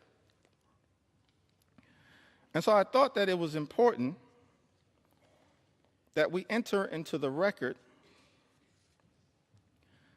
some of the words, Mr. Speaker, of members of the House Republican Conference who wrote directly to you, Mr. Speaker, in their own words, talking about the challenges of this one big ugly bill. February 19th of this year, in a letter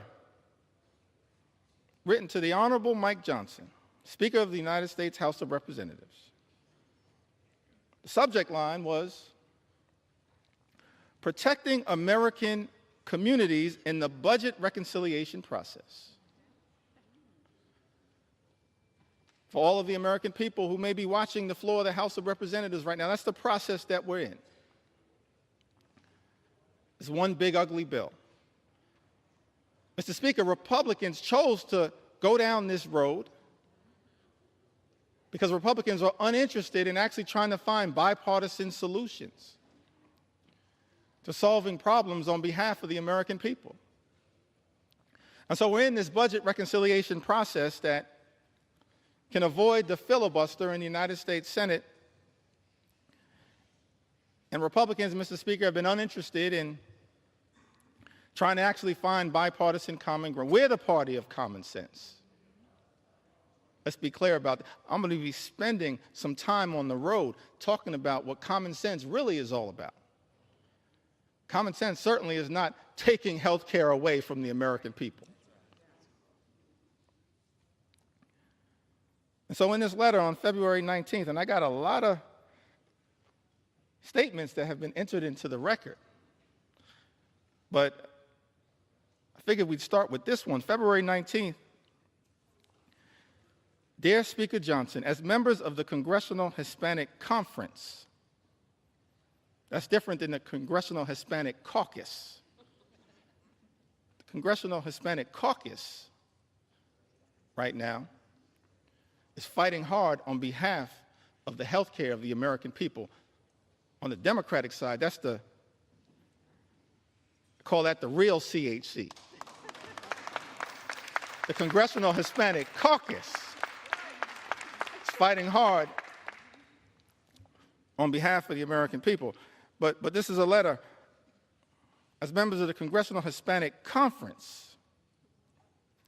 Mr. Speaker, as you know, these are Republicans here in the House of Representatives. And those who represent sizable Hispanic populations. We are writing to express our concerns regarding possible funding decisions stemming from the House Budget Resolutions Committee instructions advanced on February 13, 2025. Those budget instructions, by the way, were what set this whole toxic process in motion that has resulted in this moment that we find ourselves in right now on the floor of the House of Representatives, connected to this one big, ugly bill. And in this letter, it says that while we fully support efforts to rein in wasteful spending and deliver on President Trump's agenda, let me park right there parenthetically for a moment. Nothing in this bill is about waste, fraud, and abuse. Nothing is doing anything meaningful about waste, fraud, and abuse. The letter continues, it is imperative that we do not slash programs that support American communities across our nation. It then goes on to say that the House Budget Resolution proposed $880 billion in cuts to programs under the jurisdiction of the House Committee on Energy and Commerce, with Medicaid expected to bear the brunt of these reductions. Their words, not our words.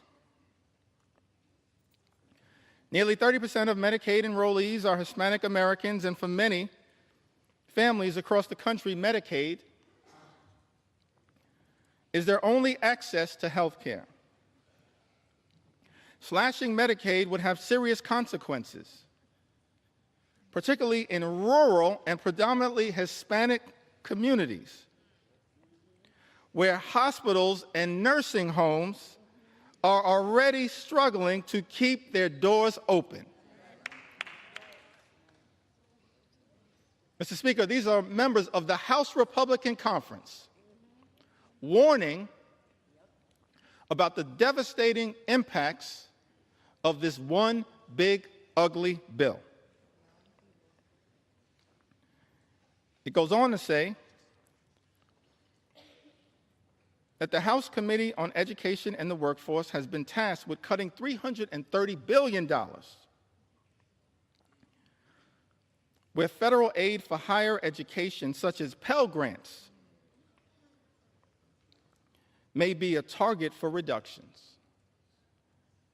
Once again, let me park right there parenthetically to make the observation. This bill also assaults higher education in the United States of America. That's a disgrace. And Mr. Speaker, members of the House Republican Conference predicted that that would occur. Their words, not our words. House Committee on Education and the Workforce has been tasked with cutting $330 billion where federal aid for higher education, such as Pell Grants, may be a target for reductions. Hispanic students make up a significant share of Pell Grant recipients, many of whom are first-generation college students, striving for a better future for themselves, their families, and our nation. If we are serious about empowering the next generation and strengthening our workforce, we must facilitate and not undermine opportunities that help students succeed. Finally, the House Committee on Agriculture has been directed to cut $230 billion. And then, Mr. Speaker, our Republican colleagues go on to write, while we fully support efforts to eliminate fraud, waste, and abuse, by the way, that's all fake, we support a federal government that's effective, that's efficient, that's equitable, that eliminates waste, fraud, and abuse. That's not what this bill is all about. But it goes on to say, While we fully support efforts to eliminate fraud, waste, and abuse, we must ensure that assistance programs such as SNAP remain protected. I mean, I'm just confused. Remain protected as nearly 22% of Hispanic families rely on this critical program as a temporary safety net during difficult times. And then this letter concludes, written to you, Mr. Speaker, by the Congressional Hispanic Conference. Hispanic Americans are the future of the Republican Party. I'll reserve judgment on that statement. As House Democrats, we're going to fight for every single community in the United States of America, including the Hispanic community. Every single community. We want every single community to experience the good life, to afford to be able to live the good life. That's what we want. For every single community, good paying job, good housing, good health care, good education for your children, and a good retirement. That's what we want for every community. But the Congressional Hispanic Conference, they write, in closing to you, Mr. Speaker, that these Hispanic Americans are closely watching to see if we will govern in a way that honors their values and delivers results.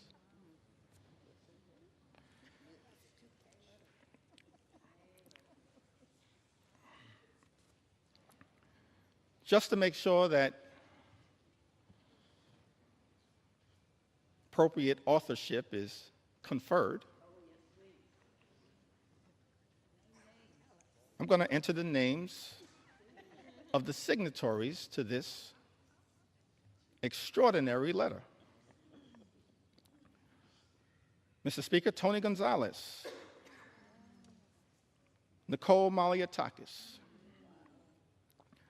Monica de la Cruz,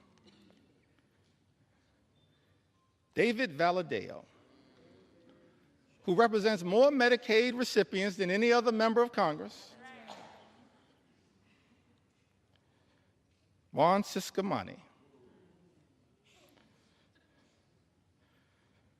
Rob Bresnahan, what a beauty, James Moylan,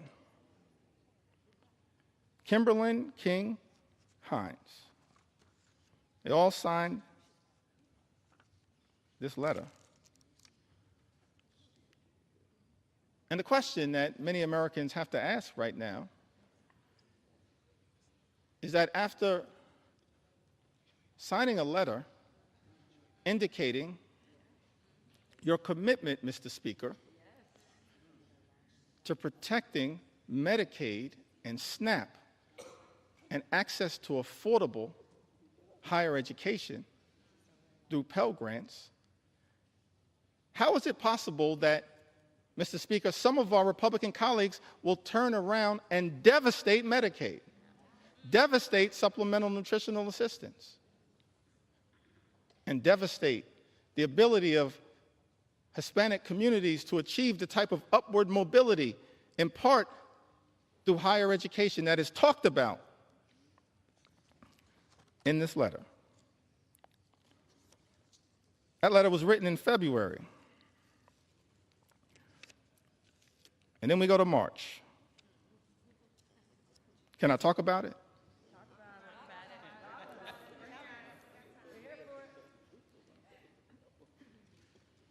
I mentioned, Mr. Speaker, I'm here to take my sweet time on behalf of the American people.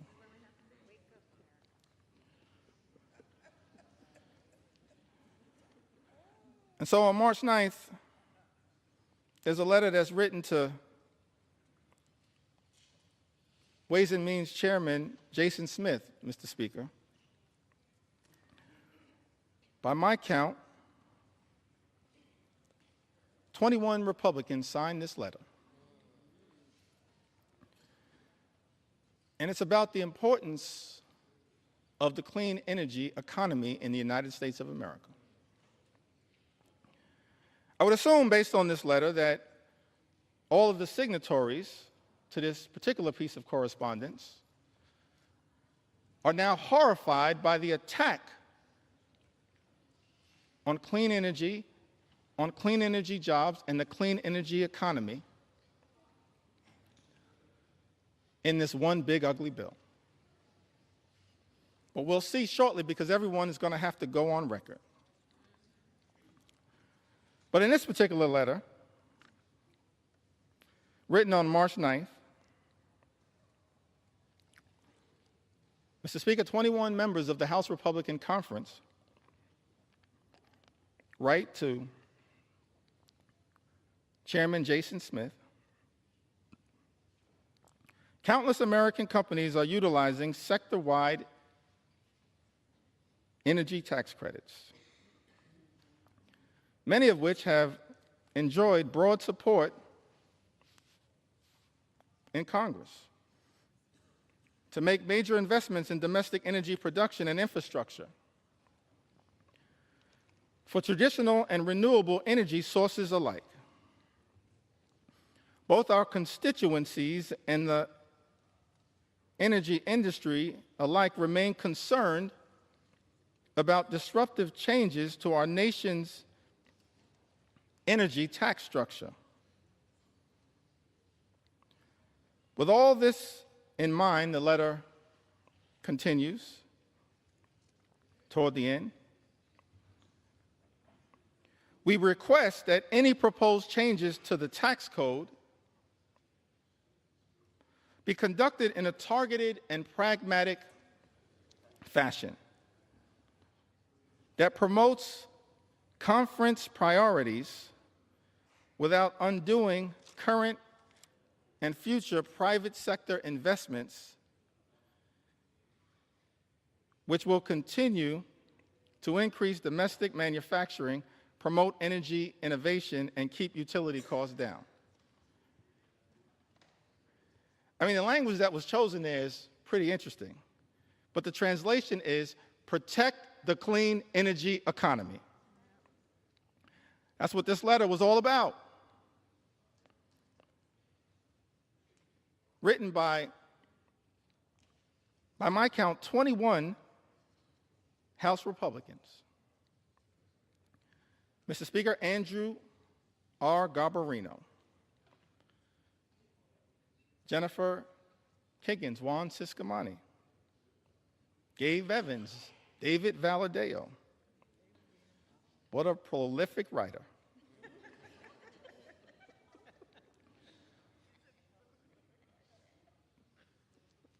Mark Amadei, Michael Lawler, Young Kim, Don Bacon, Vince Fong, Jeff Hurd, Tom H. Kane Jr., Nick LaLota,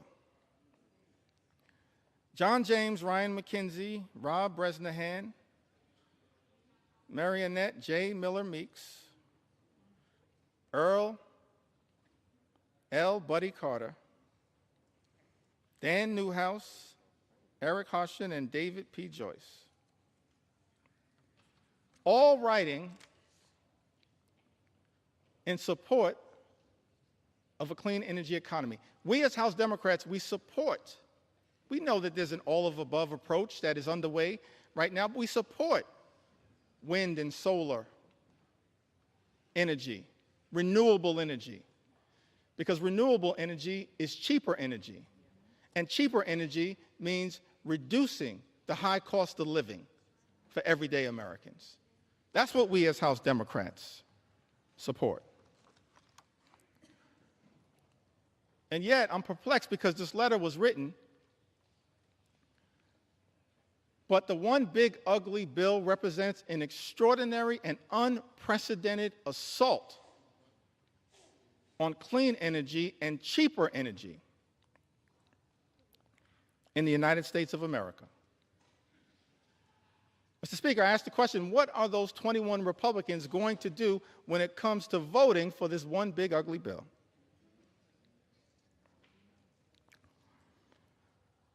And then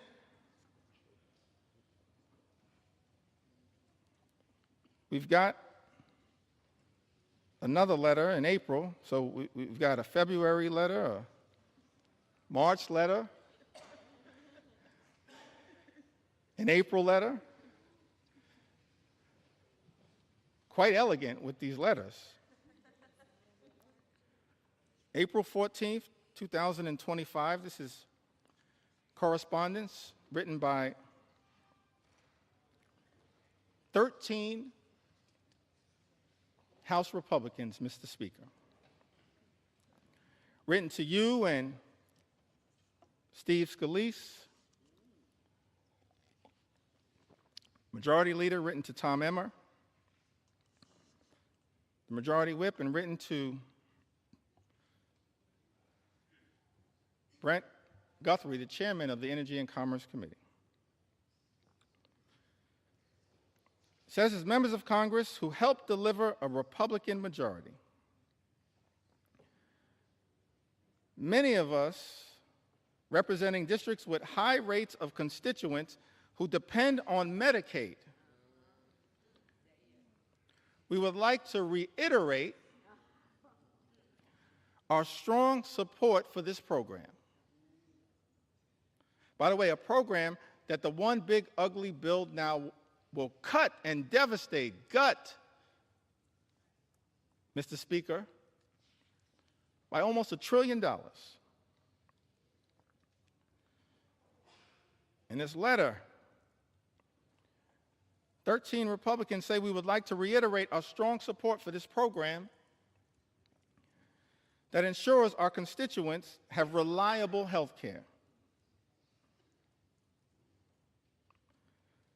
Balancing the federal budget must not come at the expense of those who depend on these benefits for their health and economic security. Mr. Speaker, that's their words, not our words.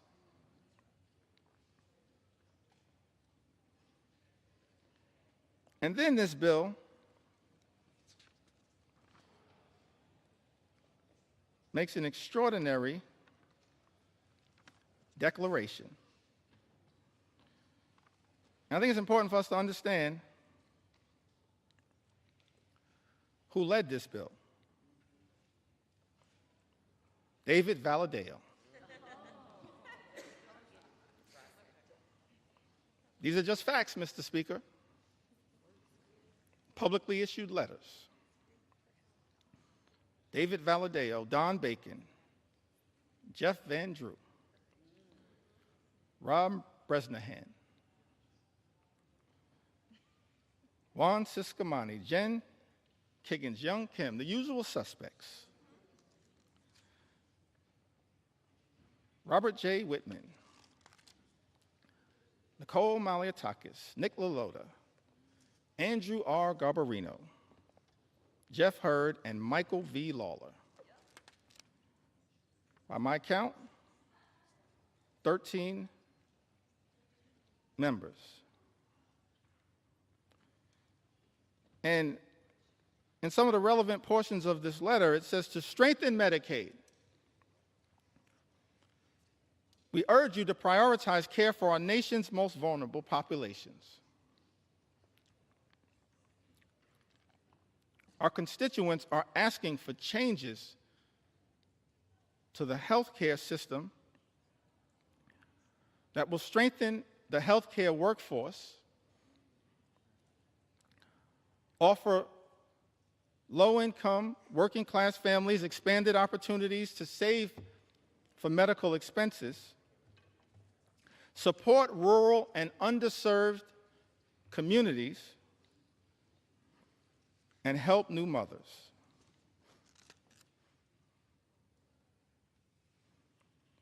And in the second paragraph of this letter dated April 14th, 2025, Mr. Speaker, these 13 members of the House Republican Conference make this extraordinary representation. It says, however, we cannot and will not support a final reconciliation bill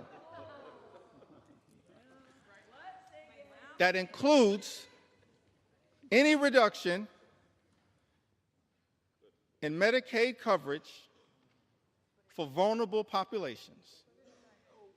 This bill represents the largest cut to Medicaid in American history. It will devastate vulnerable populations all across America. And so the reality is, all 212 House Democrats are going to stand up and protect the health care of the American people. We're going to protect the Medicaid of the American people against this assault on vulnerable communities. And I'm looking forward to all 13 of you joining us to protect the health care of the American people that you represent. That's the promise, Mr. Speaker, that your Republican colleagues made in this April letter. What's changed? We're looking forward to all 13 Republicans in this letter joining us to protect the Medicaid of the American people.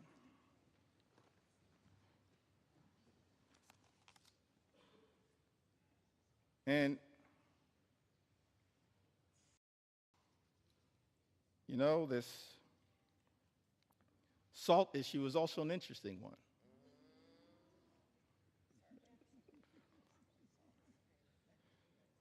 Statement was issued on May 8th from my colleagues in the New York delegation: Elise Stefanik, Andrew Garbarino, Nick LaLota, Mike Lawler. Just facts right now. Big talk about standing up to protect the state and local tax deduction. And what's interesting, let's make sure we set the record straight here.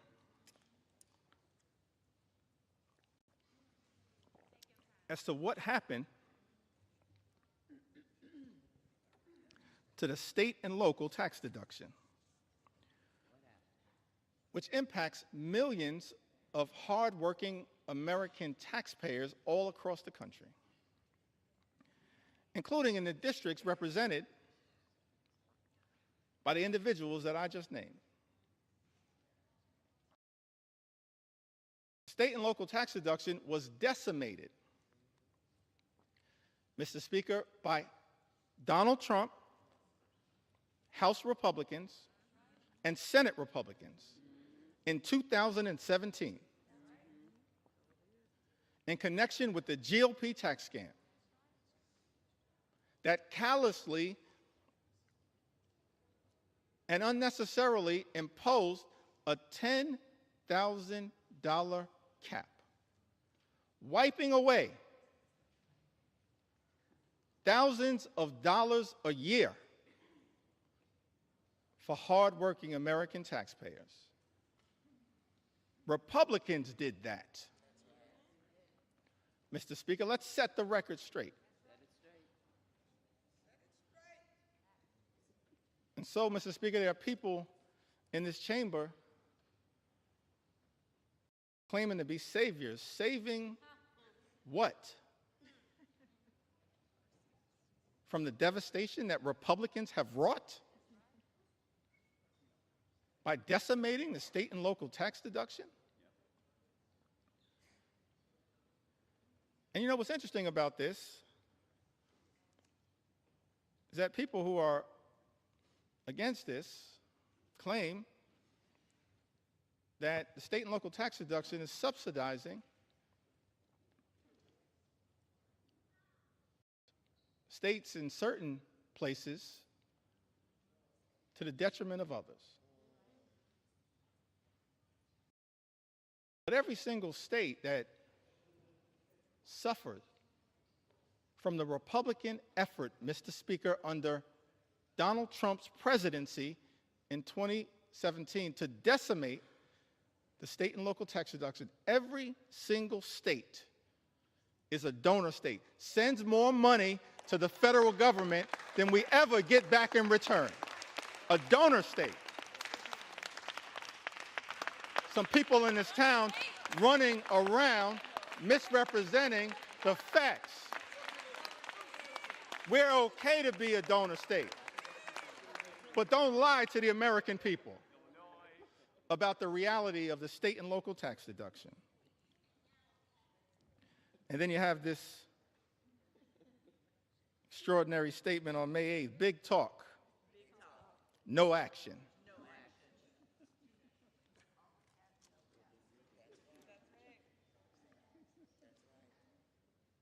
I guess in Texas they say all hat, no cattle.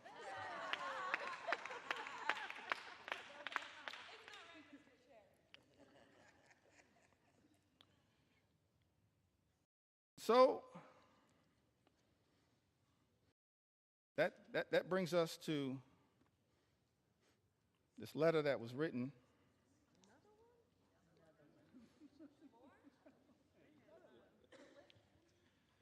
prolific writers,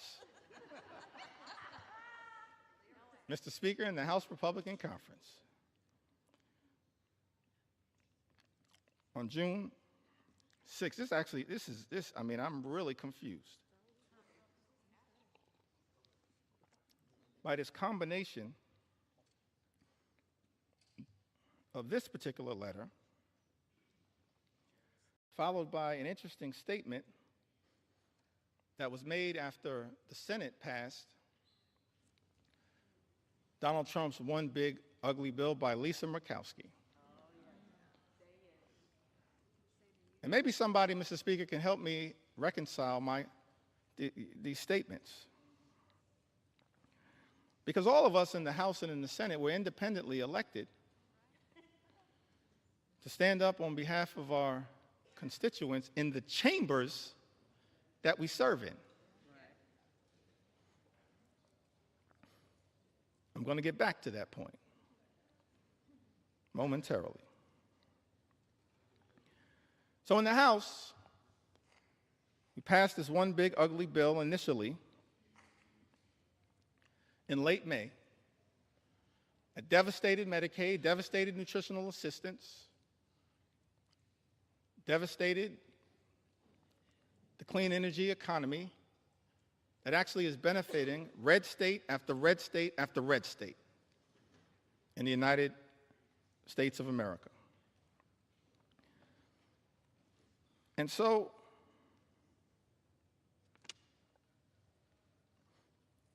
members of the House Republican Conference wrote to Majority Leader Thune and Chairman Crapo. This is after passing a bill in the House of Representatives that devastated the clean energy tax cuts that they are talking about in this letter on June 6th. It says, as members of the House Republican Conference, we write to express our continued support for common sense energy policy and to urge the Senate to substantively and strategically improve clean energy tax credit provisions included in the House-passed reconciliation bill.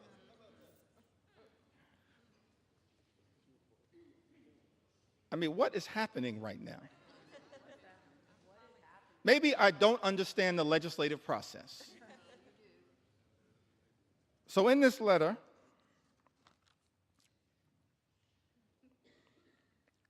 it goes on to say, in relationship to a bill that every single signatory signed and voted for.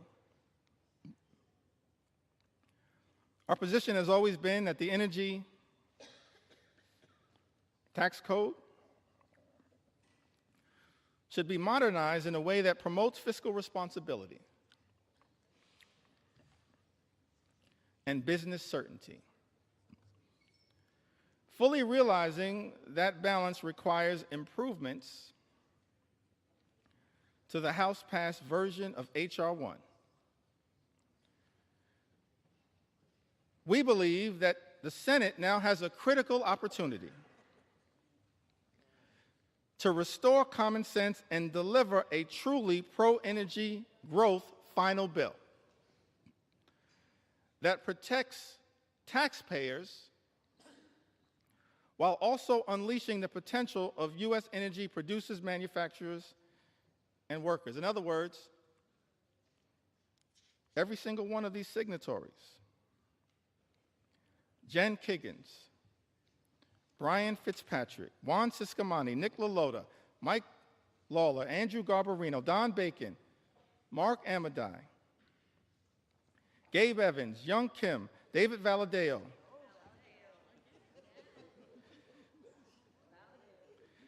Rob Bresnahan, and Thomas H. Kane, Jr. Every single one of these signatories voted for a House bill that undermined the clean energy economy, noted that it would hurt their own constituents, voted for the bill anyway, and then begged the Senate to make a difference. That's not how we should be legislating in the United States House of Representatives. That's not how you legislate, particularly when every single House Democrat voted against the bill. It left the House, limped out of the House by a single vote. So every single signatory on this letter could have stopped the bill that you yourself, Mr. Speaker, indicated the signatories of this letter damaged the very thing they claim to be fighting for. I'm confused, perplexed, flummoxed at what the heck is going on. Extraordinary.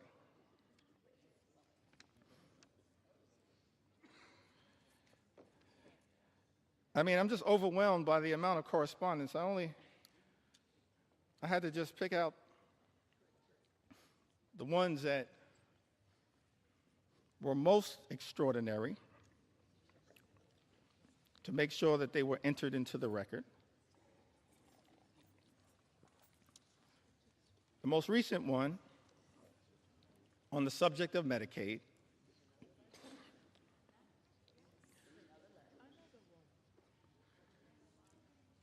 was written on June 24th. It was directed to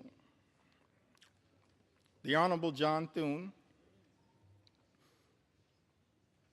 Majority Leader of the United States Senate, the Honorable Mike Johnson,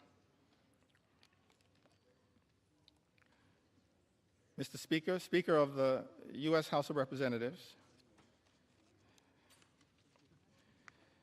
I think it had, by my count, 16 members.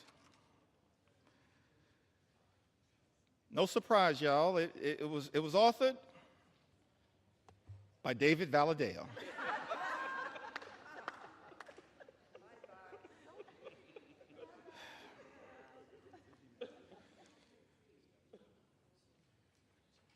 I mean, these letters can make up a book, Mr. Speaker.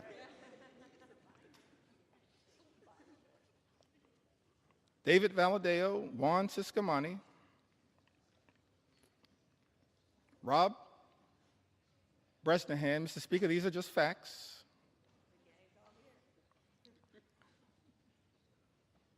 Chuck Edwards,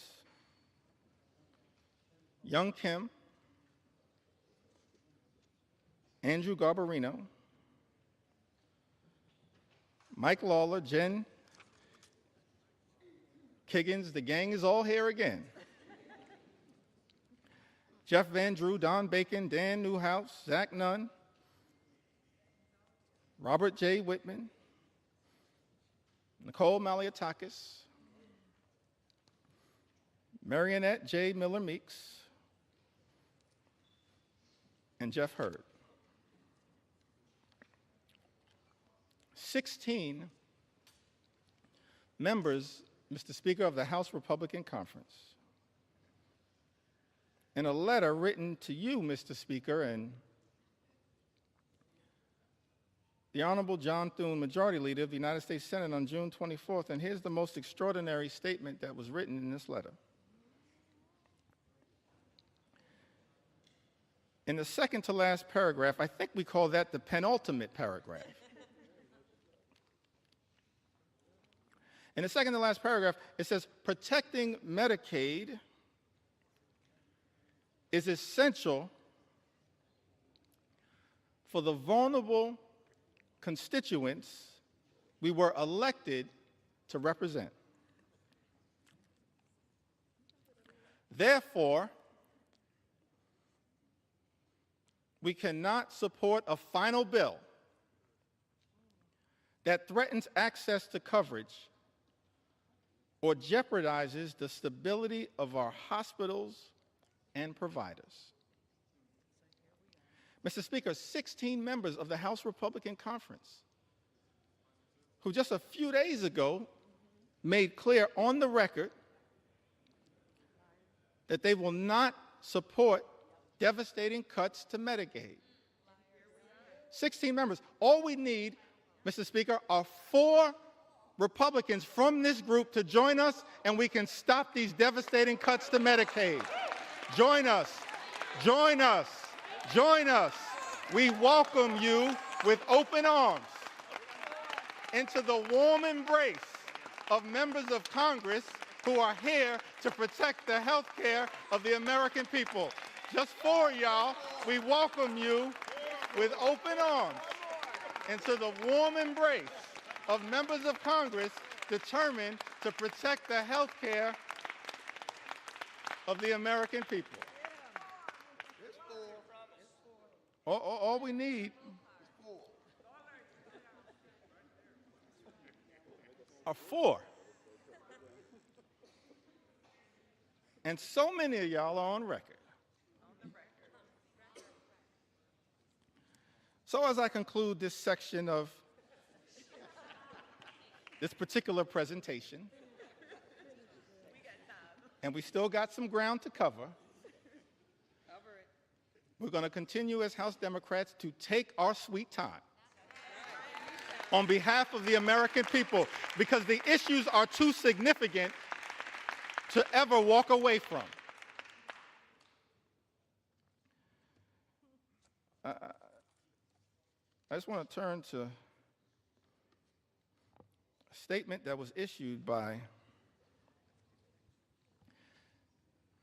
Senator Lisa Murkowski. I want to give some love to the other side of the Capitol.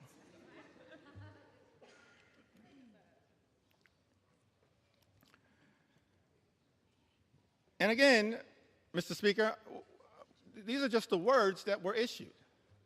I'm not even trying to characterize the words. But the American people need to hear these words from the people that were sent to Congress to protect their interests.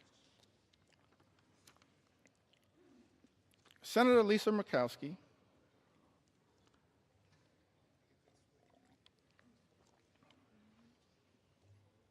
says this was one of the hardest votes I have taken during my time in the Senate. Let me just editorialize there briefly. This should not be a hard vote, Senator Murkowski. This should be a hell no vote on behalf of the people you were sent to Washington to represent. It's a hell no vote for us because we're standing up on behalf of the American people. It should be a hell no vote But, Mr. Speaker, these are the words. Senator Murkowski says this was one of the hardest votes I have taken during my time in the Senate.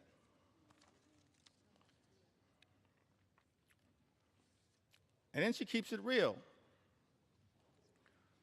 As far as I can tell, she says, but let's not kid ourselves. This has been an awful process. Speaker, those are the words of a Republican senator, not us. This has been an awful process, a frantic rush to meet an artificial deadline that has tested every limit of this institution.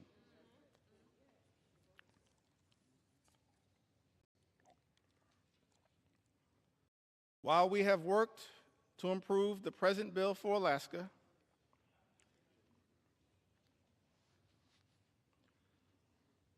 it is not good enough for the rest of our nation. And we all know it. Yes, Senator Murkowski, we all know this one big, ugly bill will devastate everyday Americans across this country. And yet, in the concluding paragraph, this comes after Senator Murkowski voted for this bill, the deciding vote in the United States Senate, says, my sincere hope is that this is not the final product.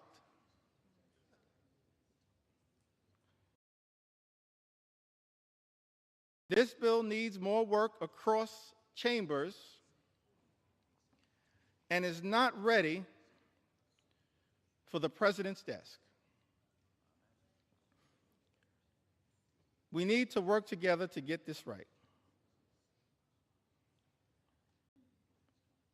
So let me get this straight. I think the number was 16 House Republicans, Mr. Speaker, vote for a bill they know will hurt the communities, Mr. Speaker, that they represent. Vote for the bill anyway, when any one of them could have stopped this bill from ever leaving the House of Representatives, and then write a letter to the senators in the other side of the Capitol saying, fix this bill. When any single one of them could have stopped the bill dead in its tracks. And then Senator Murkowski, in her chamber, turns out to be the deciding vote for a bill that she says, Mr. Speaker, is not good enough for the rest of the nation, and we all know it, votes for it anyway, and then begs the House to fix the bill. That is not how the people's business should be done in the United States Congress. We have a responsibility to stand up for what is right and stand up for what is right in the chamber that we serve in. That's what we should all be doing. And so our House Republican colleagues, Mr. Speaker, have one last opportunity to join us as Democrats, every single Democrat who's going to stand up and protect the health care of the American people, stand up and protect the nutritional assistance of the American people, stand up and protect our farmers, stand up and protect our veterans, stand up and protect the clean energy economy, stand up to protect our public schools. Every single one of my House Republican colleagues have the opportunity now in this chamber, not the other chamber, in this chamber, to join us as Democrats and stand up for what is right. The eyes of America are watching. Stand up. Started this process, Mr. Speaker, 3:28 in the morning, this debate. Took to the House floor, maybe an hour and a half after that. And we still have a lot to say. On behalf of the American people. For such a time as this, every single one of us have an opportunity to stand up for what is right here in the United States of America. I want to speak for just a few moments about some of the people who've been targeted in a callous way by this administration, some of the stories that need to be told on behalf of the American people. I mentioned, of course, Mr. Speaker, throughout this process, we have been thankful for the stories shared by everyday Americans who went to bed last night fearing the worst and have woken up this morning horrified by Donald Trump's one big ugly bill that will hurt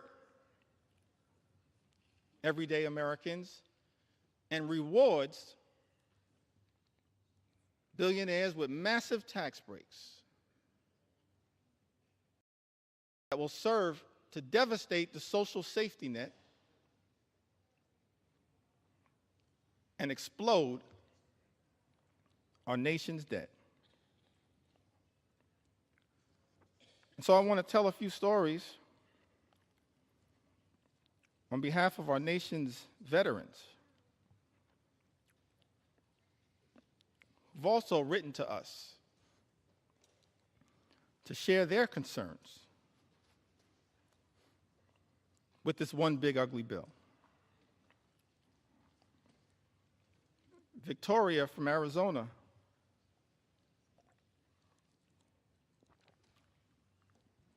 wrote to us, Mr. Speaker, said, "My husband and I are patriots. We are both Army veterans who were disabled as a result of our service. We have 5 children and run a small electrical contracting business. We live on a fixed income and, like most families, have struggled with rising costs. One of our sons is adopted. He is a wonderful, loving 7-year-old who has autism and ADHD. He qualifies for Medicaid because he was adopted, and it has been the saving grace for his health and well-being. Medicaid is the reason we were able to get his formal diagnosis of his autism and ADHD. It also covers his regular doctor's visits and dental care. We use Medicaid to access in-home therapy for him, and it was a huge help. Slashing Medicaid will have especially dire consequences for rural communities like ours. Forcing hospitals to close. Health resources are already slim in our area. And in this Army veteran writes, President Trump is causing enormous stress and hardship for families like mine. He and his billionaire friends don't need more tax breaks. It's outrageous. The last thing we should even be considering is cutting Medicaid. These programs are lifelines. We agree with you, Victoria. She lives in Arizona's 6th Congressional District. District, Mr. Speaker, currently represented by Congressman Juan Ciscomani. Troy, another veteran, lives in California, Mr. Speaker. Lives in a district currently represented by Jay Obernolte. That's California's 23rd congressional district, I believe. He writes to us and says, I was in the U.S. Army and went to Kosovo in 2001, Iraq in 2003 and 2005. I depend on the VA as I am too disabled to work. I depend on VA health care. My children are now on Medicaid. I have worked from when I was 14 years old to 42. I am suffering from long COVID. And until I can return to work, I need help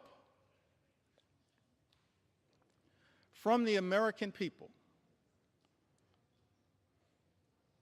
I have had your backs. Time for you to cover my back, writes Troy.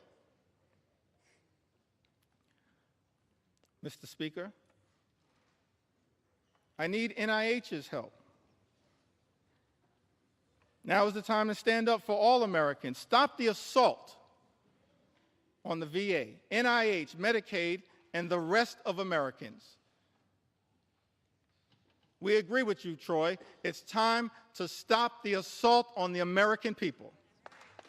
Stop the assault that is represented in this one big, ugly bill.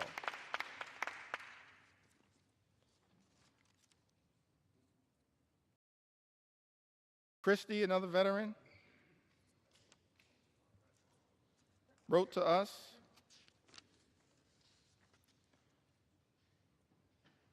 and says, I was drafted in 1970. My choice was incarceration or militarization. So I enlisted in the Navy and became a Navy corpsman serving on the USS Long Beach, CGN 9, and her Marine detachment, where I was assigned to the 3rd Marines, 1st Medical Battalion. I was blessed. I lived through 2 tours, giving medical care to my shipmates. Every other day, I was assigned to flight ops to transfer or pick up the wounded and dead Marines from shore to ships waiting offshore about 8 miles. I hated the smells of war. This veteran writes, death and misery were my constant companions. The war left me unsettled, mentally and morally corrupt. For 50 years, I have suffered with my PTSD, which went undiagnosed for years. After 12 years of VA therapy and working hard for my soul to be repaired. I find myself living alone and isolating from others. And I am one of the lucky ones thanks to the care I have received from the VA. Veterans pouring out their heart and their soul, sharing their anxiety with all of us, urging this Congress to do something, to stand up on behalf of the veterans who are going to be hurt by this one big ugly bill, devastated by this one big ugly bill.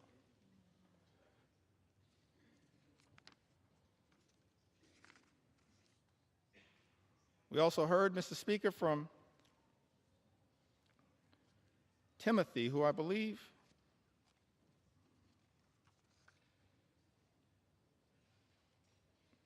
may have written to us from the Commonwealth of Kentucky. He says, "My name is Timothy.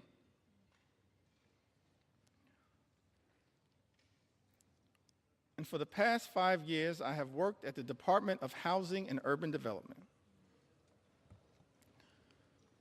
in field policy and management, a Department of Housing and Urban Development that was once led so ably by our former colleague, Congresswoman Marcia Fudge, and now has been taken in a very different direction." Timothy writes, "In this role, I've educated the community about HUD's programs such as FHA loans and housing counseling that allow people to purchase homes, affordable rental housing that help people pay their rent, and homeless services that help people find shelter and leave the streets. I have worked with internal data that focused on improving our programs.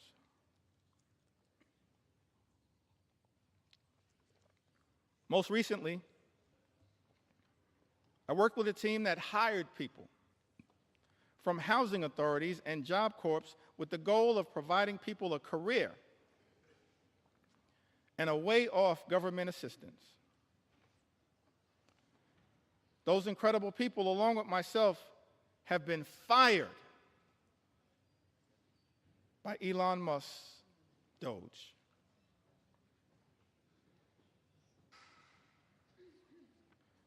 My entire professional career,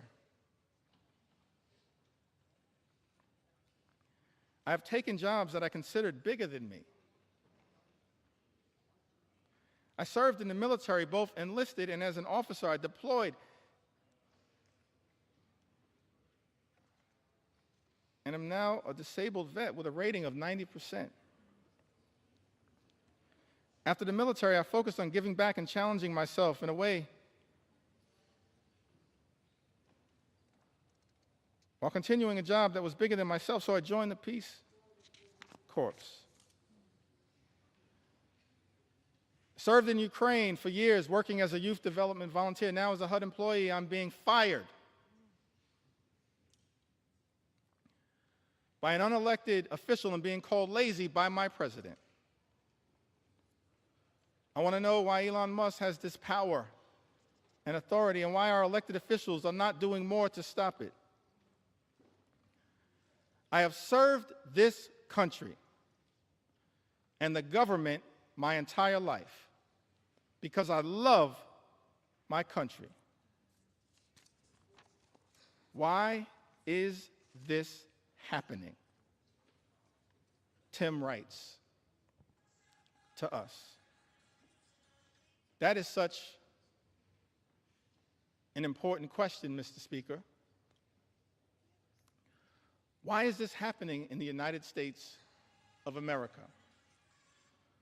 Why are we living in a country where this administration has launched an all-out assault on veterans in the United States of America, firing veterans like Tim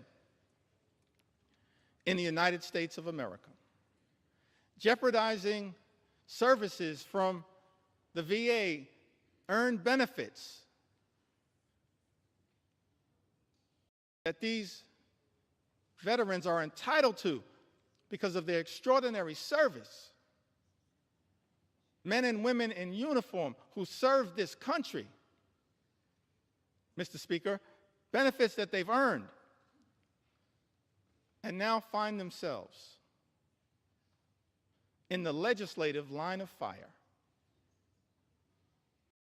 from their own government, their own country, and stand to be hurt in such an extraordinary way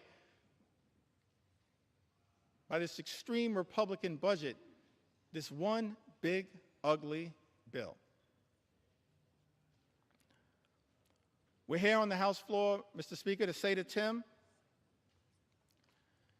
and every single veteran who put on the uniform, every single man and woman who served this country, we will not abandon you in your hour of need.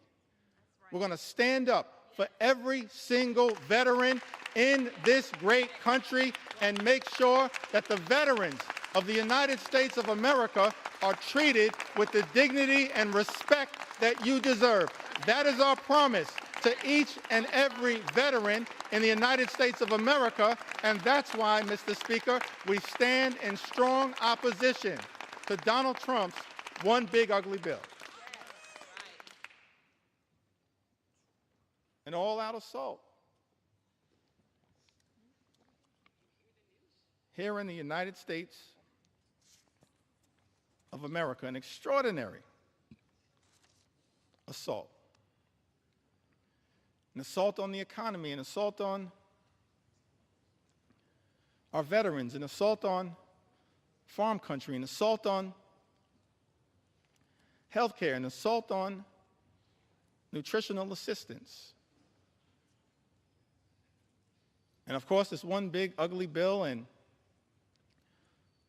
the Trump administration, I wish it was not so.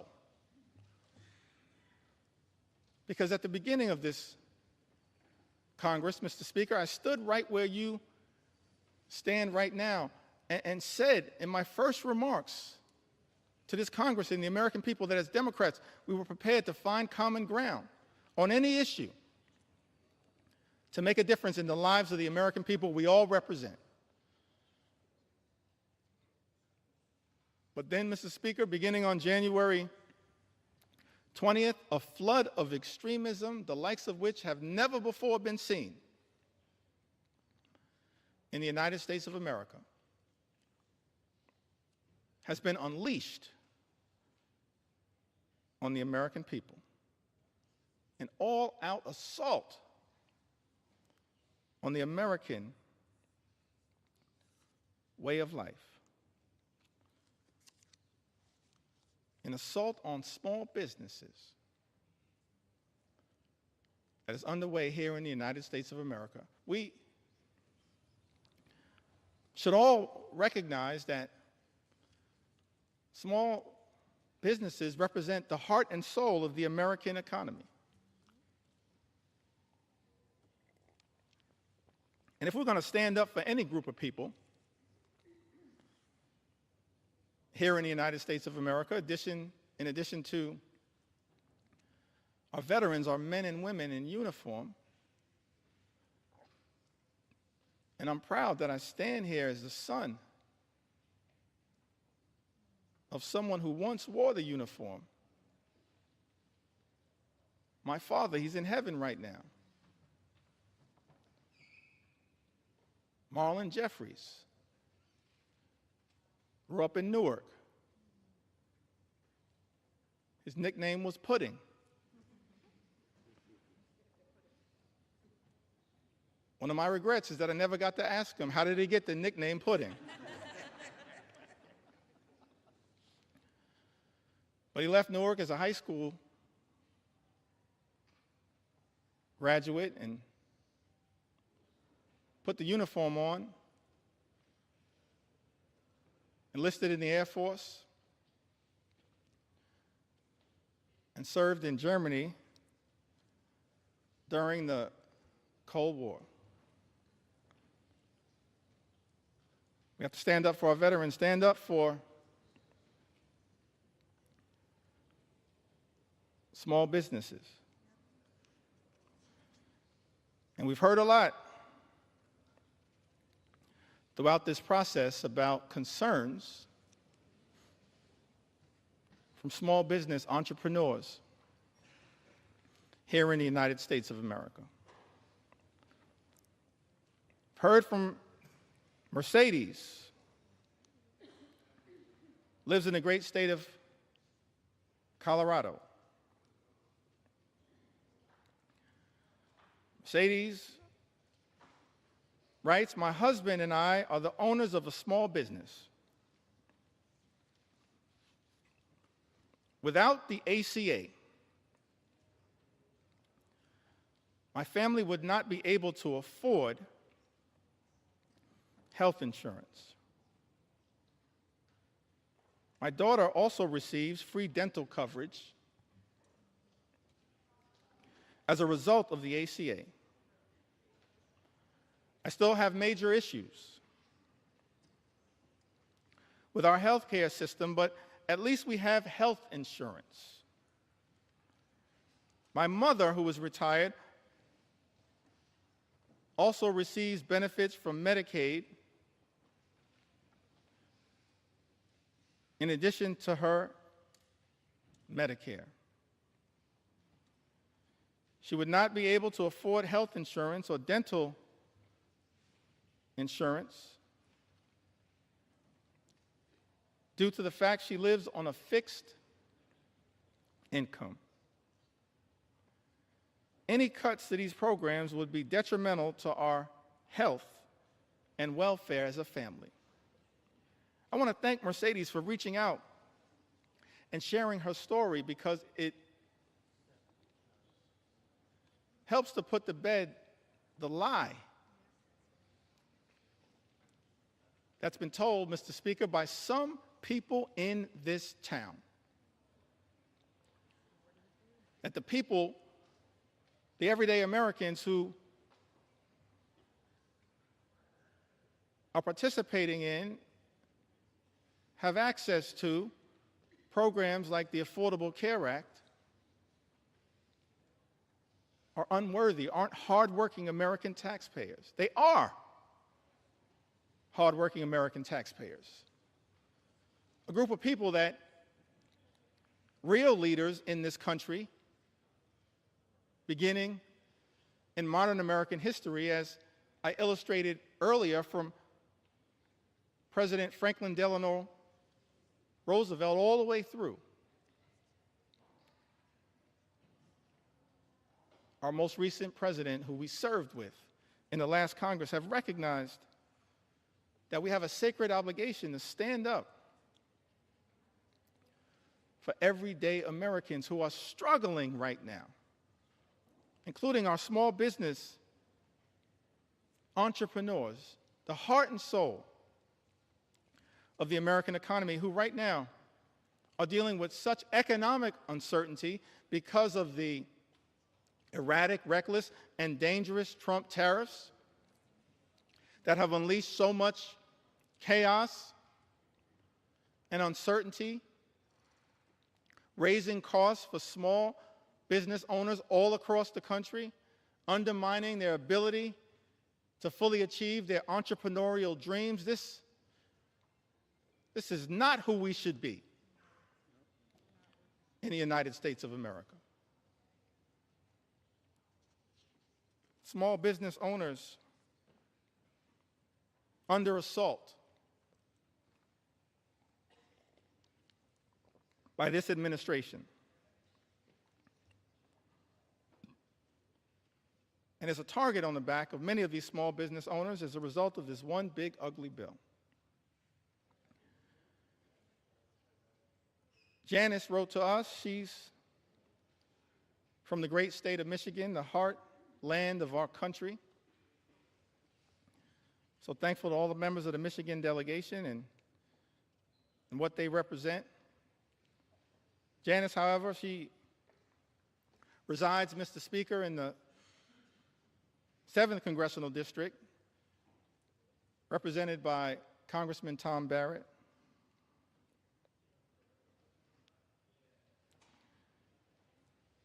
Says that small business owner, mother, ACA recipient in Michigan,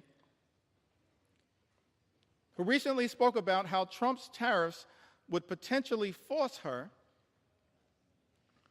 to close her business, which has given her family a livelihood for a decade and helped put 2 children through college. I just don't understand why Trump thinks putting tariffs will help American businesses. It's not. She writes, it's going to decimate us. People like us will be hit the hardest. But then Janice shows the great resolve of the American people, the great spirit of resilience of the American people, the refusal to run away from difficult circumstances. Janice writes, people like us will be hit the hardest. But Janice then writes, I refuse to call it quits. I won't give in to him. Janice, neither will House Democrats. Not now, not ever. We will never give in to this type of extremism as being unleashed on the American people. We will continue to stand up for you. One last small business owner that I'd like to mention. So many who've written to us, whose stories I want to be able to share, but let me perhaps go back to the Big Apple, the great state of New York. But let me also say to the American people, one of the ways in which we've received all of these stories, and we urge you to continue to share these stories from all across the land. You can share your story with us at democraticleader.house.gov/share your story. democraticleader.house.gov/share your story. We want to hear from the American people as to how we can best represent your interests on this day and on all days moving forward, because your stories are powerful. Your stories will continue to give us the resolve to fight for an America that's fair and just, an America where every single person can afford to live the good life. Good paying job, good housing, good health care, good retirement, and of course a good education for your children. That's not too much to ask in the wealthiest country in the history of the world. Work hard, play by the rules, and every single American should be able to afford to live the good life. But we know that in this country, far too many people are living paycheck to paycheck. Far too many small business entrepreneurs living paycheck to paycheck. And justifiably expect better from this government. We should be working hard in a bipartisan way to make their life better, not unleashing shock, awe, and pain on the American people. That's what this one big ugly bill will do. Devastate everyday Americans. Linda writes to us, a small business owner.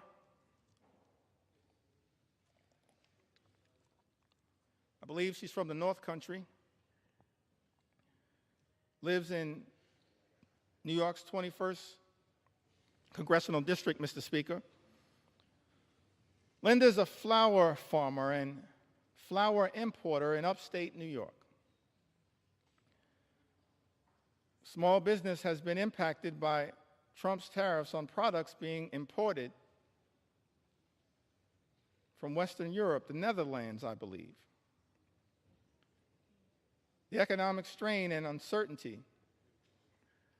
imposed by the tariffs on small business owners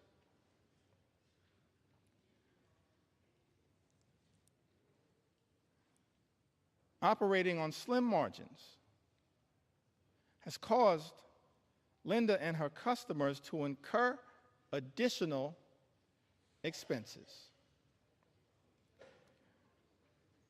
Linda tells us, Mr. Speaker, everything was going really well until the tariffs. And now she worries the business will go bankrupt and be forced to close if the tariffs stay in place. How is it that we're living in America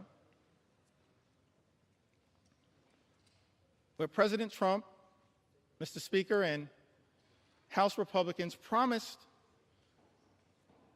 to address the high cost of living in the United States, promised to lower costs on day one. But costs aren't going down, they're going up. And as a result of these Trump tariffs, are now at risk of experiencing thousands of dollars per year in additional costs. And there is nothing in this one big ugly bill that is going to meaningfully make the lives of everyday Americans, of hardworking American taxpayers, of working class folks, of middle class folks, of all those Americans who aspire to be part of the middle class, of the poor and the sick and the afflicted. Nothing in Donald Trump's one big ugly bill that will meaningfully make their life more affordable. An all-out assault on the economy. We're dealing with an all-out assault on health care, on Medicaid, on the Affordable Care Act, on the Children's Health Insurance Program. All-out assault on the care, Mr. Speaker, being provided by Planned Parenthood. The medical care being provided by Planned Parenthood that is jeopardized in this very bill. All-out assault on hungry children, on hungry veterans, and on hungry seniors, millions of people who will lose their nutritional assistance, will go hungry. Food is being ripped out of their mouths by this one big ugly bill, Mr. Speaker, that so many of my Republican colleagues seem prepared to support notwithstanding their prior statements on the record to the contrary. All-out assault on veterans, an all-out assault represented in this bill on small business owners and entrepreneurs who are the heart and soul of our economy. And this bill also represents an all-out assault on law-abiding immigrant families. And Mr. Speaker, we are going to tell their stories as well. We're going to tell their stories. We're going to tell their stories. Because what's happening in this country, an all-out assault on law-abiding immigrant families, is unconscionable, unacceptable, and it's un-American. Because this is a country that should continue to pride itself as a nation anchored in the rule of law, and at the same time, a nation anchored in our journey as one of immigrants from all over the world. And we should never abandon that journey. We're approaching the 249th birthday of this great country, this exceptional country. And I believe, and we can go directly, if necessary, Mr. Speaker, to the words that were initially issued by Thomas Jefferson, the author of the Declaration of Independence. And he went through a whole series of indictments against the king. That America, 13 colonies, which became the 13 states, were working hard to break free from. I mentioned earlier the Declaration of Independence, and of course some of the aspirational aspects of it. There are really two parts, as I can tell. I'm not a constitutional scholar. I'm thankful for the constitutional scholars that serve in this Congress. No one more constitutional and more scholarly than my friend and colleague, the top Democrat on the Judiciary Committee, Jamie Raskin, who continues to lead the charge, standing up for the Constitution here in the United States of America. But as I read the Declaration of Independence, there seem to be two parts to it. There's the aspirational part, Mr. Speaker, of the Declaration of Independence. Of course, we hold these truths to be self-evident, that all men are created equal. We understand that now in a more enlightened way. All men, all women, all children, all of God's children created equally. That they are entitled to certain unalienable rights. That among these are life, liberty, and the pursuit of happiness.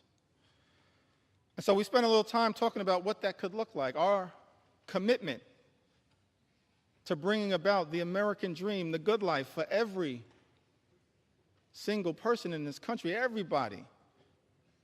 Work hard, play by the rules.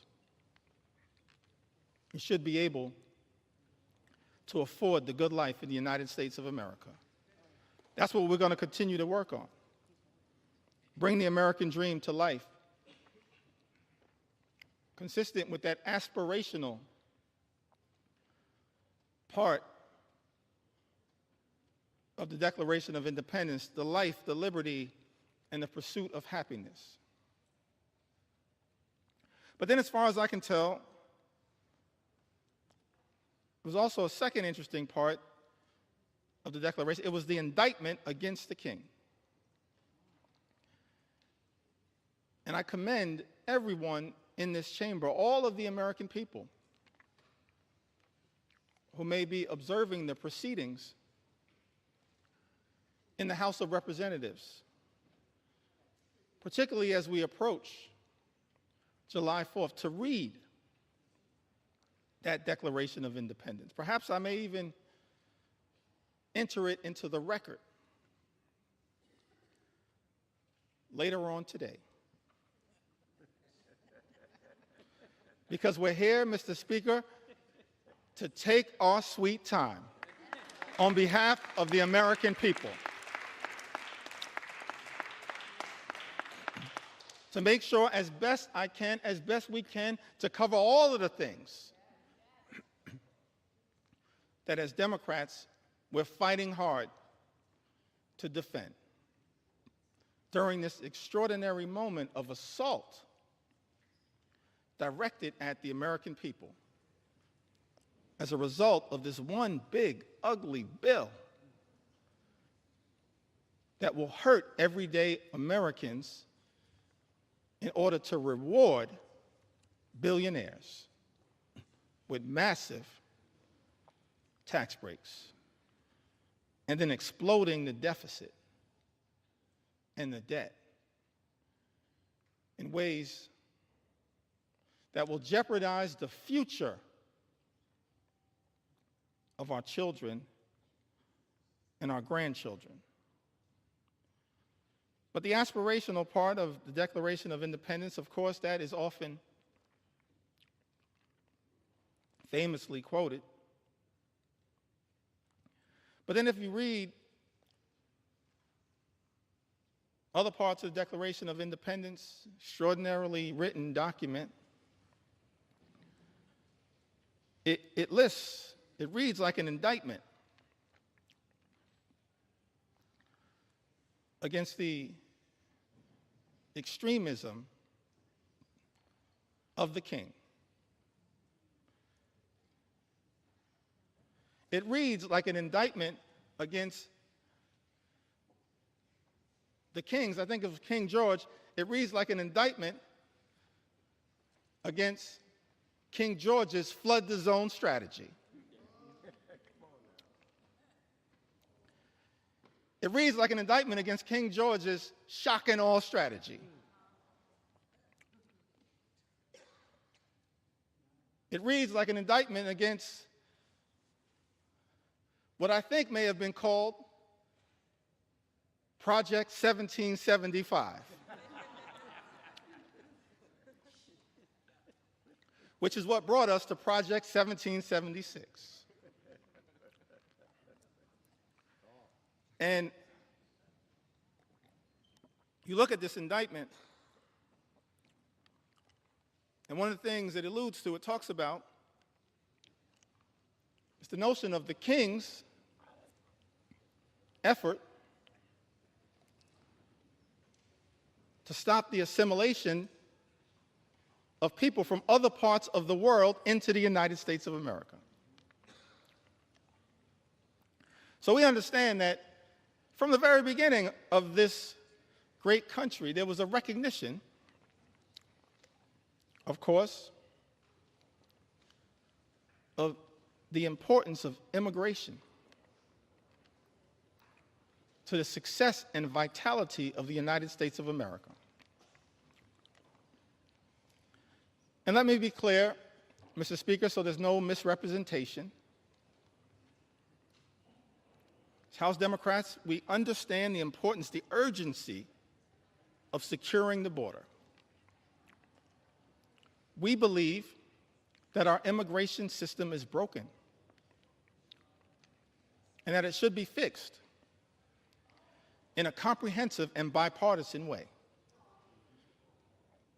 So many leaders in that effort, so many big ideas were willing to partner in a bipartisan way. Pramila Jayapal, Linda Sanchez, Adriano Espaillat, Tom Swazi, so many others. Veronica Escobar, we want to partner to fix our broken immigration system in a bipartisan and comprehensive way, secure our border. But we're also going to make sure we stand up for our nation's heritage, a nation of immigrants, which continues to this very day. It's an important part of American exceptionalism, and as far as I can tell, in my reading of the original document, the writings of the founders of this great country, the framers of the Constitution, they recognized it from the very beginning. They weren't perfect. We didn't have a perfect start. But of course, as the preamble to the United States Constitution set forth, we the people, in order to form a more perfect union. Mr. Speaker, we've been set on this magical course, our march toward a more perfect union. And the immigration journey has always been an important part of the American journey. That's why it's heartbreaking to see some of the things that are happening in the country right now. The targeting in such an extraordinary way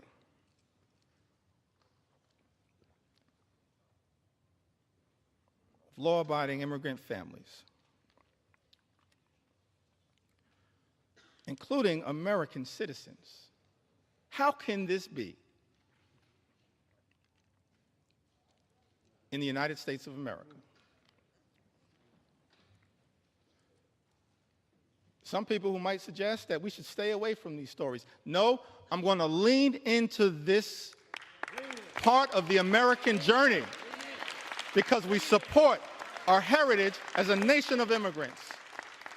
And we're going to stand up for dreamers, stand up for farm workers, stand up for law-abiding immigrant families all across this country. U.S. citizen children have been deported, Mr. Speaker.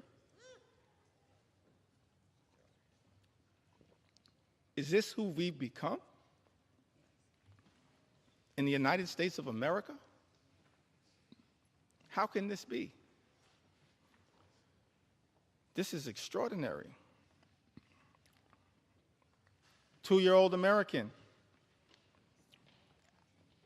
named Manu Borges Santos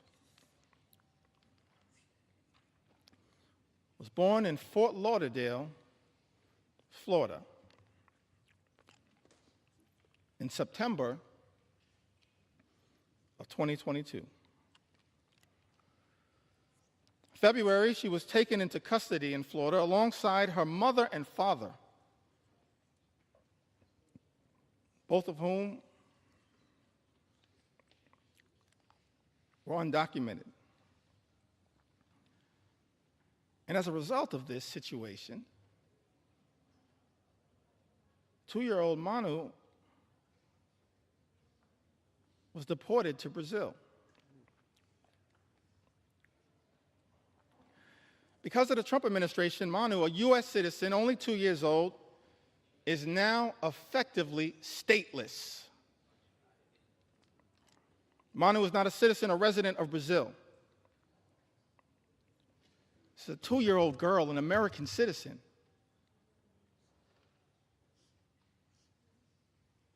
Removed from her homeland, but can't get legal status in her parents' ancestral home.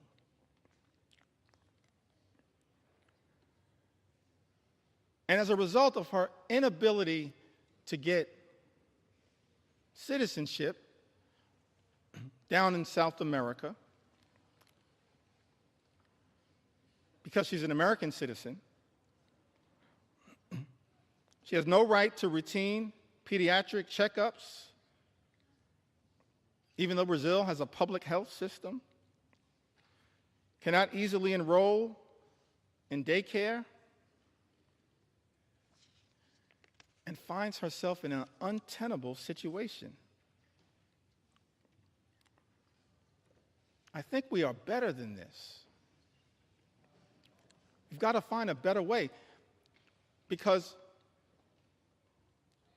I thought this administration promised, Mr. Speaker,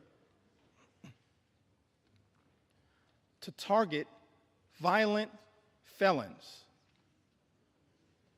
not 2-year-old American citizens. That's unacceptable, as far as I can tell, in the United States of America. Target violent felons all you want. We support that. They should be deported. But why are resources being spent targeting 2-year-old American children? That's not American. And I don't believe the American people support that. Mr. Speaker, that's not what this country should be all about. Manu wasn't the only one. The only American citizen who's been targeted by the deportation machine, a deportation machine that will be unleashed on steroids by this one big ugly bill. We know that, in fact, is the case. That's not hyperbole. It's not a hypothetical. It's not hype. J.D. Vance told us the other day, don't worry about the cuts to Medicaid. Don't worry about the fact that this is the largest cut to Medicaid in American history. Don't worry about the fact that millions of Americans, more than 17 million Americans, will lose their health care, and many more will experience higher premiums, copays, and deductibles, whose life will measurably get worse as a result of this one big ugly bill. Vice President J.D. Vance said, don't worry about that, because it's all about the deportation machine that's not targeting violent felons. Apparently, much of what has been unleashed on the American people targeting American citizens, like a 2-year-old American girl with the initials VML,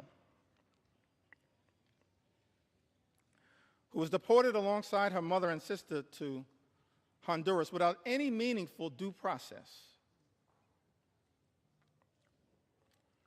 VML was taken into custody by ICE on April 22nd.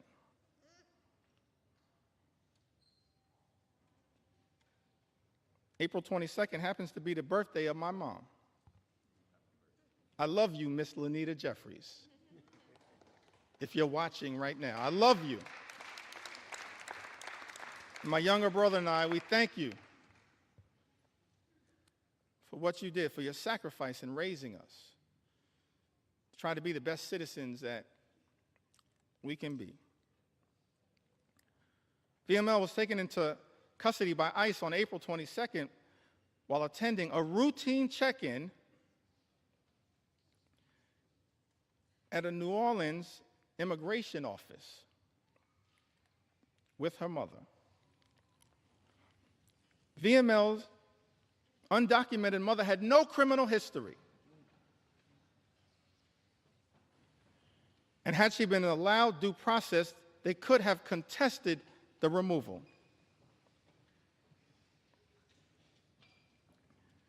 Instead, this 2-year-old American citizen was never given a chance to exercise her rights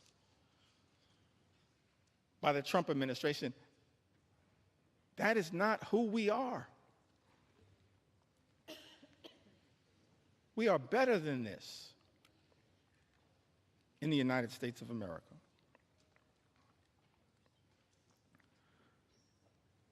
Carlos or Carrie Lopez Alvarado,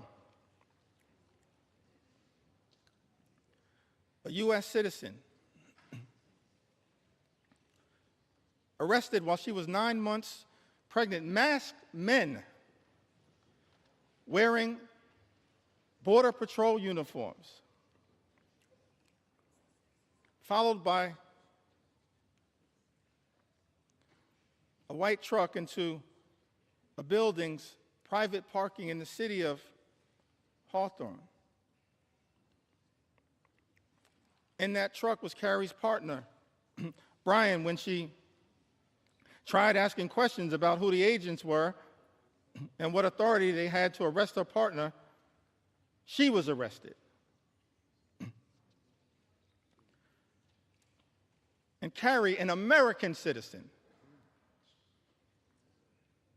recounted that they started grabbing me from both sides, and I ducked down to sort of shield my stomach because I was afraid. An American citizen afraid that they were going to hurt me.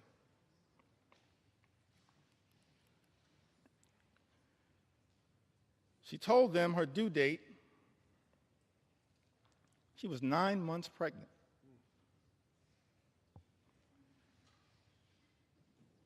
Apparently, these CBP officers responded, okay,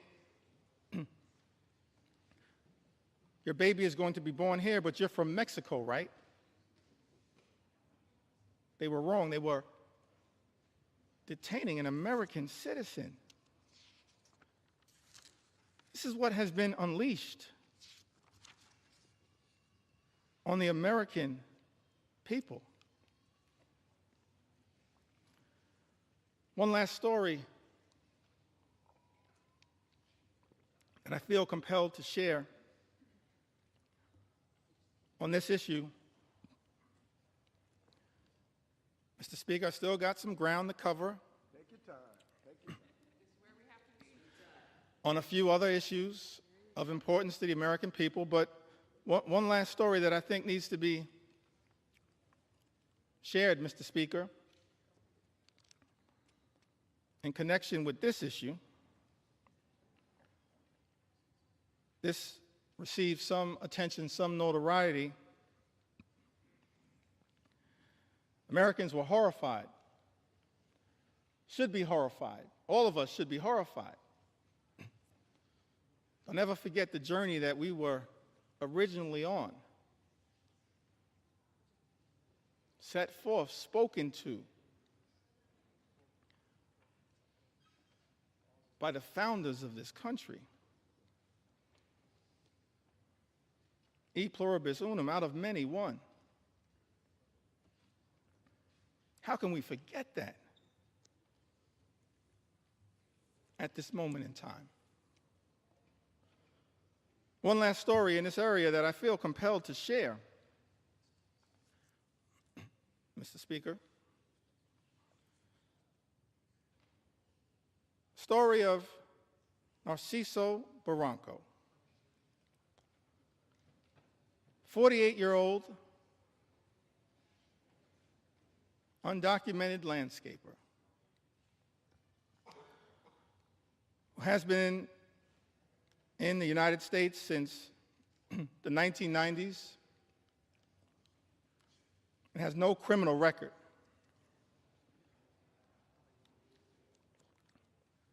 Here's the thing that got me about this story.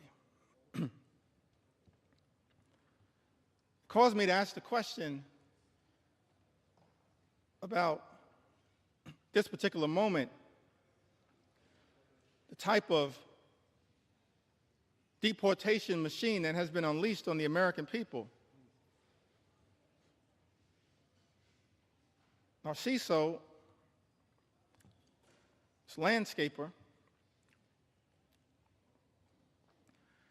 raised 3 American sons, all of whom became Marines. 2 of whom are currently, Mr. Speaker, on active duty Marines. His sons, juggling their military assignments, have been trying to deal with the costs and the paperwork required to adjust their father's immigration status through parole in place, a program which allows undocumented members of military families to apply for a green card. But these men in uniform, juggling their military assignments, had not gotten there yet. So after 3 decades, living, working, and raising a family of patriots in the United States, Narciso was violently arrested while he was mowing the grass at an IHOP restaurant. We don't have to speculate as to whether this was true or not. In a video captured of the incident, you see he was sprayed with pepper gas. He was detained on the ground. He was not resisting. And he was hit repeatedly in the head by masked federal agents while he was on the ground. Let me park right there parenthetically for a moment. Seems to me that every other law enforcement professional in the United States of America has to disclose their identity in a way that is identifiable. These masks need to come down. They need to come down. They need to come down. These agents should just be held to the same set of standards as every other law enforcement officer in the United States of America. And if you don't understand the righteousness of that position, just study the case of Narciso. His oldest son, a Marine veteran, said in an interview, what we weren't prepared for and didn't prep him for was these guys attacking him. We never expected anything like that. We expected these guys to act professionally.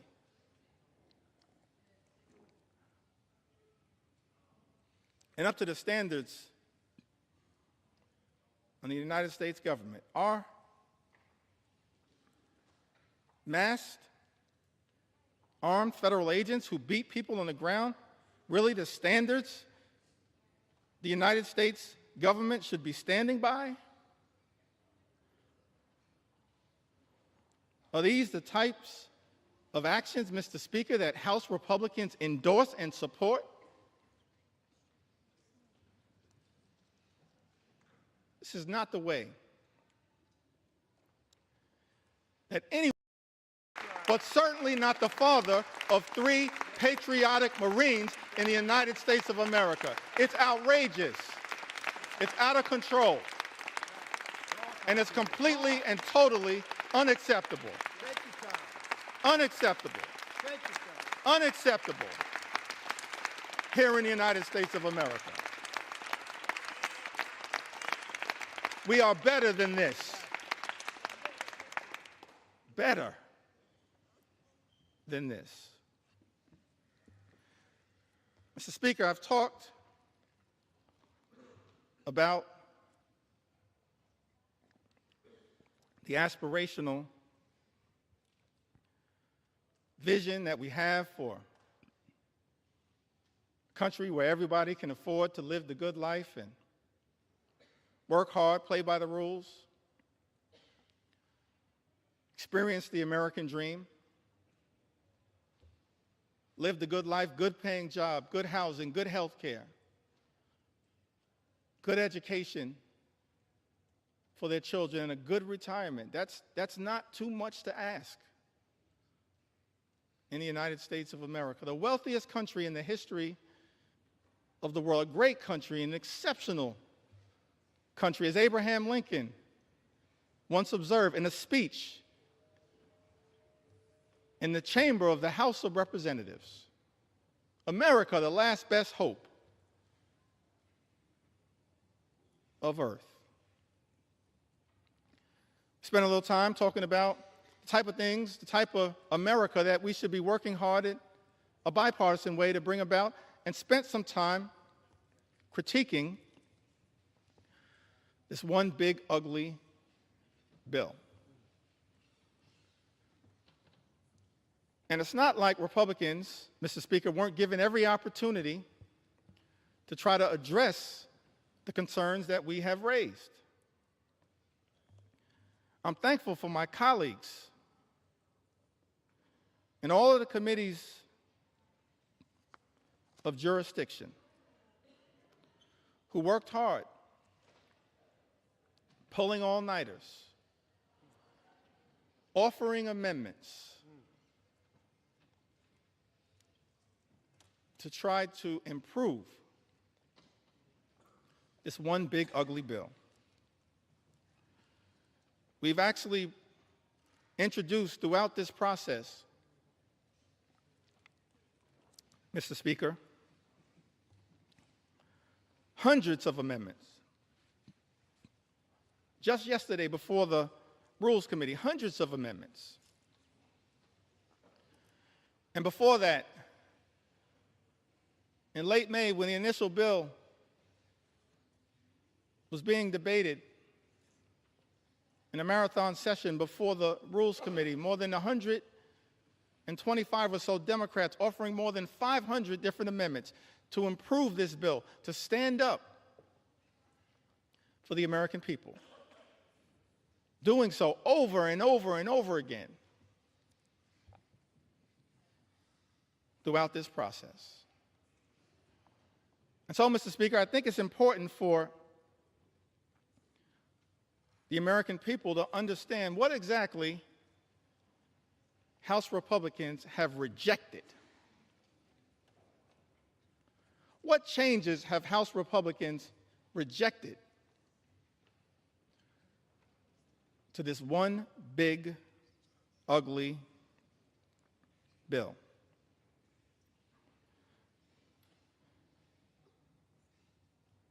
We repeatedly tried to offer an amendment, both in rules and on the House floor on behalf of the American people, to strike every single provision that would cause the largest cuts to health care and food assistance in history, which will result in 17 million people or more losing health coverage and jeopardizing nutritional benefits for about 42 million Americans who might otherwise go hungry.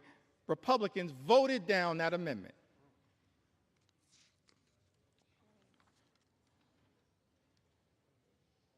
I believe it was Representative Amelia Sykes had an amendment to strike the Medicaid cuts in the bill to prevent millions of people from losing their health insurance and to stop hospitals and nursing homes from shutting their doors. Republicans voted down that amendment. Representative Judy Chu had an amendment striking cuts to the Affordable Care Act. Cuts that are in this one big ugly bill that will cause millions of everyday Americans to lose their health insurance or experience having their costs go up. Mr. Speaker, you know that Republicans voted down that amendment. Representative Lauren Underwood from the great state of Illinois had an amendment, and I wish I could go through all of the amendments that have been introduced, but I'm going to highlight as many as I can. Representative Lauren Underwood had an amendment to ensure that people who get their insurance through the ACA, Obamacare, will not see their premiums increase. As I mentioned earlier, that as a result of this one big, ugly bill, Mr. Speaker, premiums, copays, and deductibles are going to go up for millions of Americans. Many will lose coverage. And so this amendment was introduced to ensure that people who get their insurance through the ACA will not see their premiums increase this year, which is expected to cause 5 million people to lose coverage. Mr. Speaker, Republicans voted down that amendment.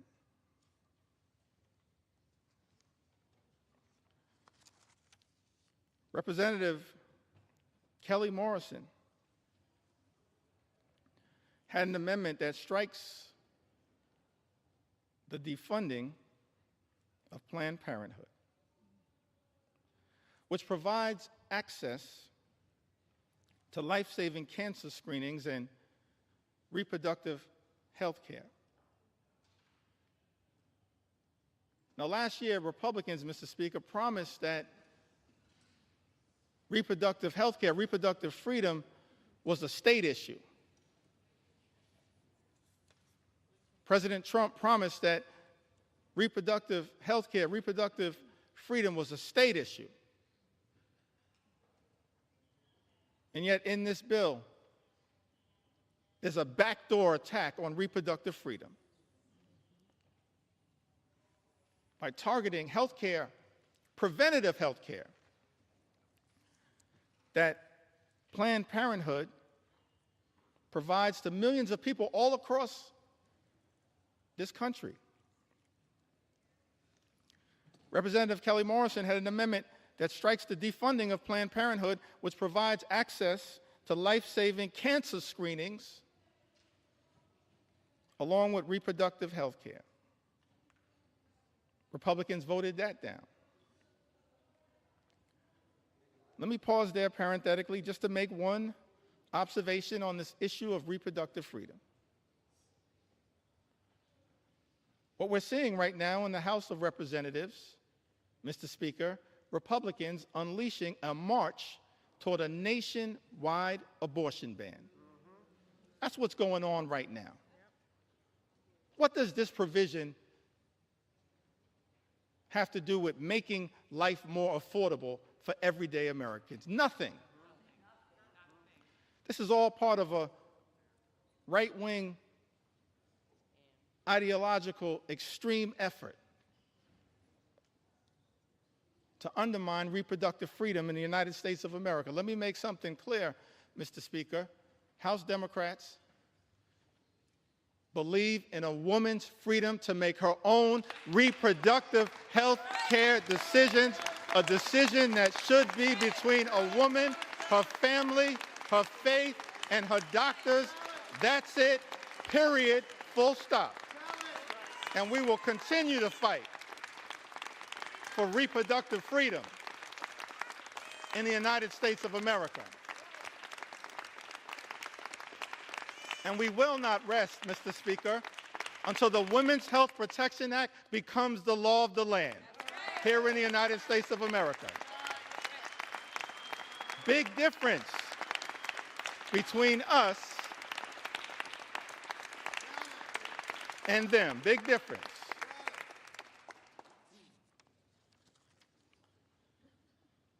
Mr. Speaker, Representative Johanna Hayes introduced an amendment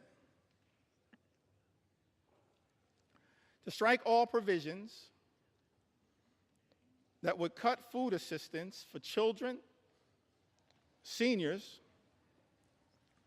and veterans. Republicans voted that down.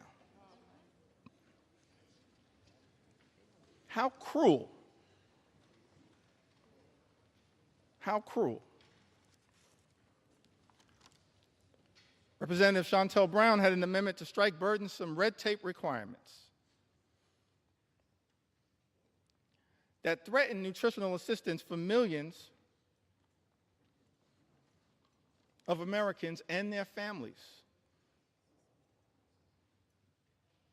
Republicans voted that down. I mentioned earlier, Mr. Speaker, this notion that Republicans are trying to spin to the American people that the attack on nutritional assistance, imposing these paperwork requirements, or as Frank Pallone would say, red tape requirements, that's all about waste, fraud, and abuse. I think common sense suggests to us it has nothing to do with waste, fraud, and abuse. Mr. Speaker, I made clear earlier that as House Democrats, we believe that as custodians of taxpayer dollars, we need to make sure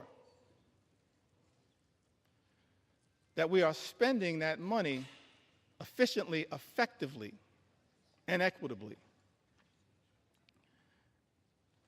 And that we are committed to eliminating waste, fraud, and abuse wherever it may be found. I mean, one of the things that's interesting about this bill, this appears to be part of the deal that was negotiated by the senator from Alaska,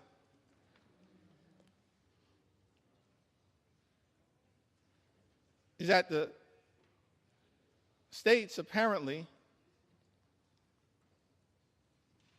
that have the highest error rates with respect to supplemental nutritional assistance are shielded from the initial impact of the nutritional assistance cuts. Let's think about that for a moment. How can it be that Republicans, Mr. Speaker, are claiming that this bill has anything to do with waste, fraud, and abuse, and yet the states with the highest error rate, as Republicans during the Rules Committee acknowledged under questioning from Jim McGovern and Mary Gay Scanlon and Joe Neguse and Teresa Leger Fernandez, acknowledged that the states with the highest error rates actually shielded from the initial impact of the cuts to supplemental nutritional assistance. Angie Craig pointed this out. It exposes, in my view, the lie being told, Mr. Speaker, by some in this town that this effort, this one big, ugly bill, is somehow about combating waste, fraud, and abuse. One of the reasons why we know common sense dictates that this one big, ugly bill has nothing to do with meaningfully going after waste, fraud, and abuse is that, on average, SNAP beneficiaries receive $6 per day to try to help them not go hungry, to try to make sure that veterans and children and seniors don't go hungry. Mr. Speaker, I think it's important for the American people to process. That's what SNAP on average provides, $6 per day. At the same time, Elon Musk, his federal contracts, as we understand it, amount to $8 million per day. Mr. Speaker, if Republicans were really serious about targeting waste, fraud, and abuse in the United States of America, start there. $8 million per day. Start right there. Don't take it, don't rip it from the mouths of children, seniors, or veterans. If Republicans were really serious about targeting waste, fraud, and abuse, start right there with Elon Musk. And we'll join you. We'll welcome you into the warm embrace of the House Democratic Caucus to target waste, fraud, and abuse. Start right there. You can start right there, Mr. Speaker. Start right there. Ranking members Jim McGovern and Bobby Scott had an amendment, Mr. Speaker, to prohibit the bill from going into effect unless cuts to Medicaid and SNAP would not result in fewer families being eligible for free school meals. Mr. Speaker, as you know, Republicans voted down that amendment. We can't find a way to stand up for school meals, for school breakfast, for school lunch. That's just cruel.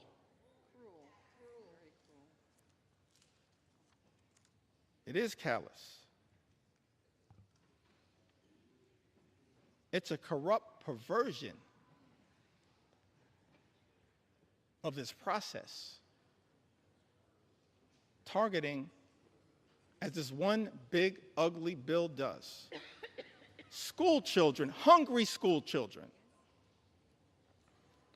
in the United States of America. Speaker, Representative Mike Thompson had an amendment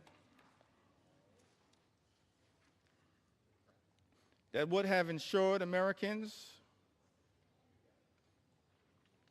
would not see their energy costs go up, and to protect the millions of good-paying jobs that this bill will eliminate, because this one big, ugly bill puts a target on the backs of the clean energy economy, on clean energy jobs, which result in cheaper energy and lower costs for the American people. We were told by President Donald Trump when he was on the campaign trail, costs would go down on day one. He was going to focus, we were told, on lowering the high cost of living in the United States of America. That's not what this bill does. And we know it, because 21 House Republicans made that clear in a letter that I cited earlier that's now part of this public record. Representative Mike Thompson, supported by others, had an amendment. All of these amendments co-sponsored by members all across the gorgeous mosaic of the House Democratic Caucus. We're proud of the fact that we look like we represent, in the most intimate way possible, consistent with John Adams' original vision of the House of Representatives, that the House should be a portrait of the American people. That's what we represent. We're proud of that fact. The gorgeous mosaic of the American people. That's what we're all about, in the most intimate way possible. That's why we love the House. And what the House is supposed to represent, the best of the House, not what we're seeing on the floor right now. Mr. Speaker, Republicans voted down the amendment introduced by Representative Mike Thompson that was designed to ensure that Americans would not see their energy costs go up. It was also designed to protect the good-paying American jobs that were part of both the Bipartisan Infrastructure and Jobs Act, the Infrastructure and Jobs Act, as well as the Inflation Reduction Act. And so this amendment was designed to lift up the principle of actually trying to create good-paying union jobs that actually allow people to provide a comfortable living in the United States of America. Amongst this all-out assault that we are witnessing in the United States is an all-out assault on organized labor, an assault on collective bargaining, an assault on the freedom to negotiate.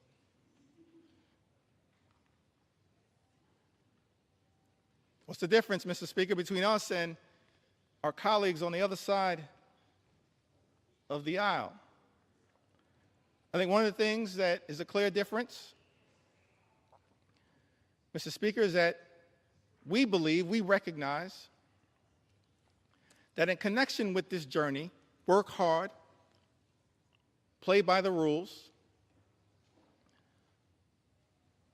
imagine and dare to dream the ability to live the good life, to experience the American dream. An American dream that when you work hard and play by the rules, you should be able to provide a comfortable living for yourself and for your family. Educate your children. Purchase a home. Have access to high-quality health care. Go on vacation every now and then. And then one day retire with grace and dignity. That's the American dream. That's the ability to afford and access the good life. And we believe as House Democrats that no single force in the United States of America has done more to bring the American dream to life than organized labor, and we will continue to stand up for organized labor today, tomorrow, and always. Not undermine good-paying union jobs. That's what this bill, this one big ugly bill, does in the United States of America. We're going to stand up.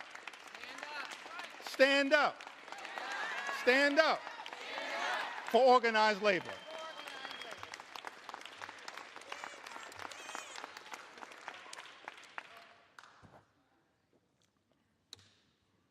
This is personal to me. My parents, Marlon Jeffries, Lanita Jeffries, they raised us, my younger brother Hassan and I, they raised us in a working class union household. I'm thankful for that. We were raised in central Brooklyn. Now, my mom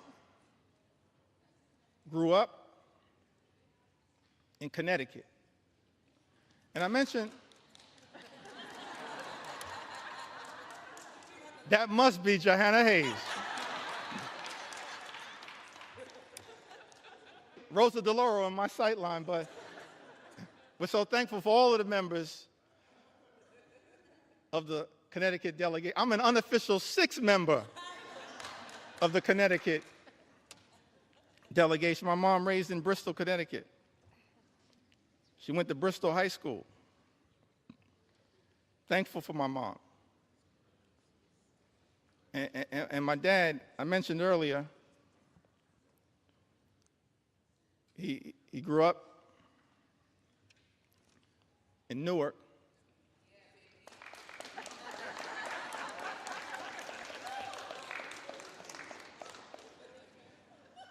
That must be LaMonica MacGyver. I grew up in Brick City. I mentioned earlier he had the nickname Pudding. I failed to ask him, but I'm going to see if my mom can unlock the key to that nickname for me. My mom grew up in Bristol, Connecticut, and my father grew up in Newark. And I mentioned earlier that he then went off to serve this country in uniform as an Air Force member, served in Germany during the Cold War. I think about that a lot. I didn't get to talk too much about it. I wish I would have had the opportunity to talk a little bit more with my dad about that. It's an extraordinary thing in the United States of America that someone could grow up in inner city Newark and then have the ability, in part, thanks to President Harry Truman, to serve with people of all races to defend this great country. I wish I would have had the opportunity to talk to my dad a little bit more about his experience in Germany, because the one thing that I've been able to take away from that experience was that he came back having fallen in love with Heineken's and Beck's.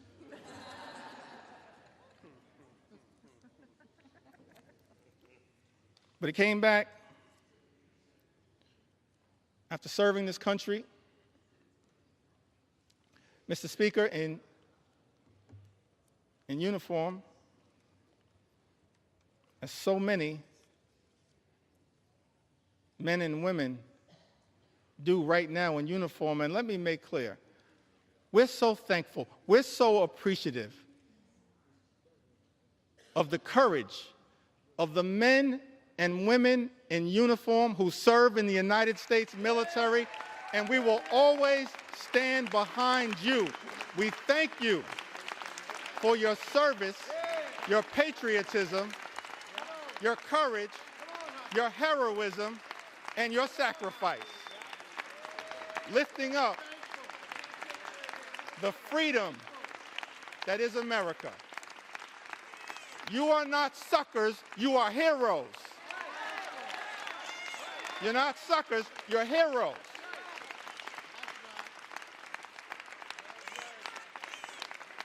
We're thankful for your service.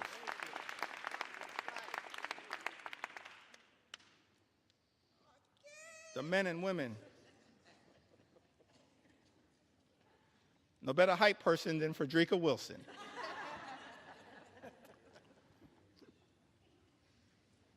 So my dad, as I mentioned, grew up in Newark. My mom in Bristol, Connecticut. So they meet at Central State University. proud to note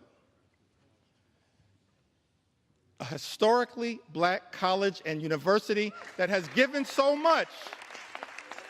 Historically black colleges and universities to the United States of America, and we will always stand behind you. Always stand behind you. We will always stand behind you.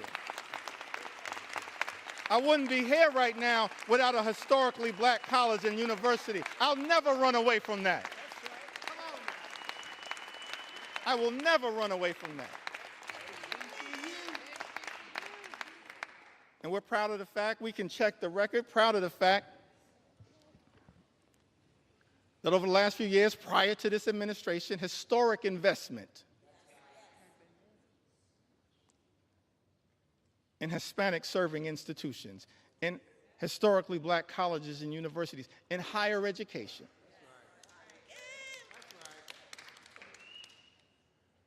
That's part of who I am right now. I don't know if I'll have time to tell the story of my grandmother. Maybe I will.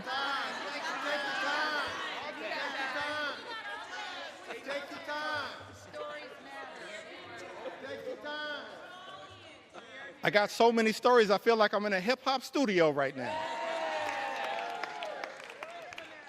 But they all relate to what makes every single one of us, every single Democrat, have a story to tell. A story to tell. Brooklyn will get that. Every single one of us have a story to tell. That leads us to this moment. It's the reason why we're fighting hard against this incredible and unprecedented assault on the American way of life and an assault on organized labor. So my parents, they meet Central State University, and Dad would tell us, my younger brother and I, that it was love at first sight. But apparently my mom said, not so fast. But it worked out. I'm thankful for that. They met at Central State University. And so, of course, I mentioned that mom from Connecticut, father from New Jersey. Why was it that we grew up in New York City? Apparently, they compromised and moved to Brooklyn. And so I'm raised in Brooklyn, New York. Working class neighborhood. In the middle of the crack cocaine epidemic. Dangerous times in New York City. In a union household, proud that I grew up in the Cornerstone Baptist Church, still a member of the Cornerstone Baptist Church. Grew up in this union household. And Mr. Speaker, I land on that moment, and every single one of us as House Democrats have a similar story to tell about why in our heart, in our soul, in our essence, in our experience, we're so horrified by the attacks on organized labor. Because we understand the importance of what organized labor has meant to the American journey. My mom and dad were both public servants throughout their entire lives. My mom worked for 45 years, DC 37, for the city of New York. My dad, he worked for 30 years. He was a member of the Public Employees Foundation. He was a substance abuse social worker, dealing with addiction. During the heroin explosion of the 1970s, the crack cocaine epidemic of the 1980s.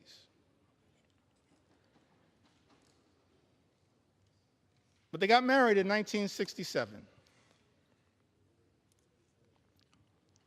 And they were newlyweds. And many people familiar with the history of the labor movement, particularly in New York City, know that in 1967, the Social Service Employees Union, which they both belonged to at the time, famously went on strike for better pay, better health care, better working conditions, and most importantly, better service to the clients that they served. And I've thought about that fact. They were newlyweds. A few months in, and they had to make a decision. When the Social Service Employees Union went out on strike, whether they would cross the picket line, because it was unclear, perhaps, how they would pay for food and rent and clothing as newlyweds in a new city. Or, Mr. Speaker, were they going to stand in solidarity with their union brothers and sisters? I'm so thankful, Mr. Speaker, when I learned that my parents made that decision to stand on that picket line for as long as it took in solidarity with their union brothers and sisters. That's part of our DNA. That's part of why we fight so hard. We can all trace a similar story. An inheritance from our parents and our grandparents. All of us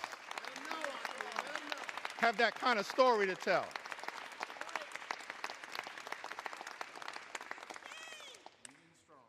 Why am I so thankful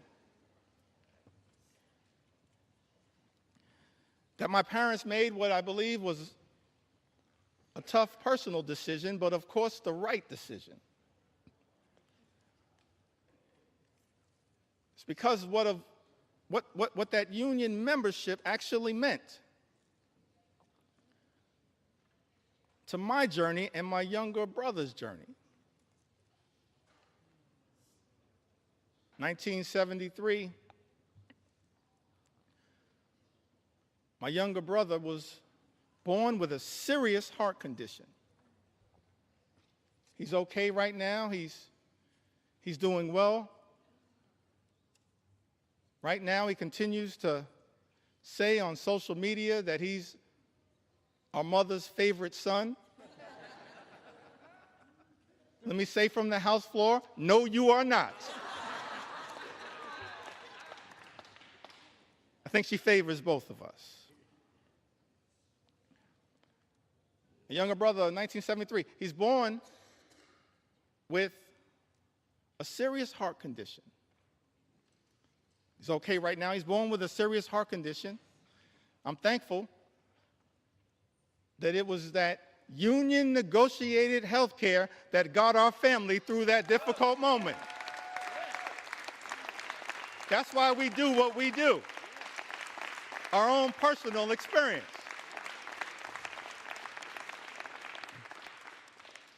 And then in the early 80s, my parents, modest living. Neither of them, even at the tail end of decades-long careers, ever made more than $50,000. Modest living. But in the early 80s in Crown Heights, rough neighborhood, central Brooklyn,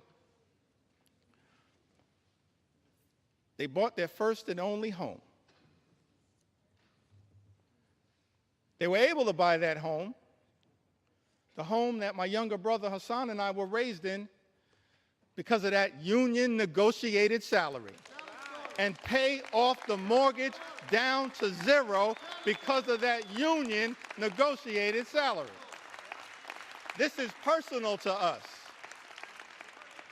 our own journey.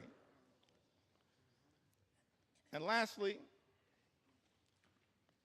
as it relates to this part of my journey, why we all fight for what we fight for, why we stood behind Mike Thompson's amendment to protect good-paying union jobs.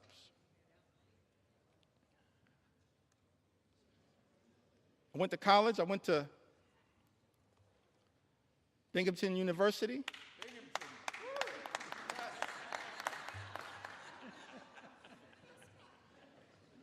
When I first got here, I was surprised to learn, actually, that I was the first graduate of Binghamton University ever elected to the United States Congress. I was shocked to learn that, but not the last. Because Vindman and Mannion have now joined us. And so we tripled the size of the Binghamton University delegation.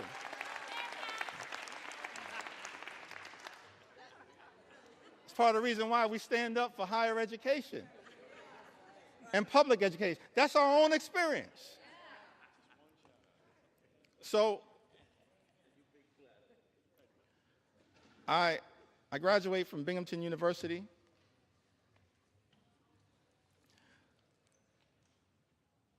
My younger brother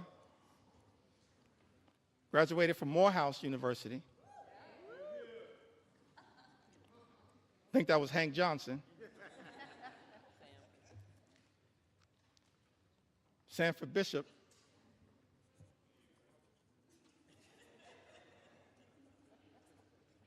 Graduated from Morehouse.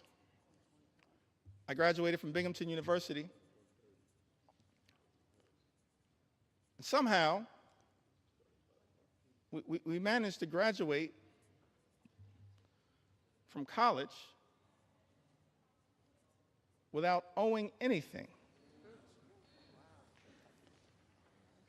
And for the life of me, I couldn't figure out how. Because as I mentioned, my mom, my dad, they just earned a modest living all throughout their careers. So one day I had a conversation with my mom, and I was trying to figure it out. How did you pull that off? She said, well, I wanted to make sure my two sons could have a clean start to life. So I borrowed against my union negotiated pension to make sure my two sons could get free and clear of loans and get a higher education as part of our effort to experience the American dream. And so we all say to our brothers and sisters in organized labor, you don't ever have to worry about whether House Democrats are going to stand up for you, because you've always been there for us. You've always been there for us. You've always been there for us. That's our personal story. And every single one of us,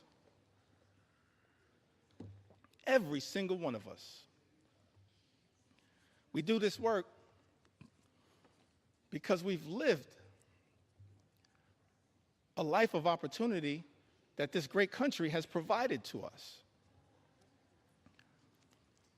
And we're deeply troubled, saddened, disgusted that this great institution, this House of Representatives, Mr. Speaker, Republicans are trying to jam this one big ugly bill down the throats of the American people. A bill that hurts everyday Americans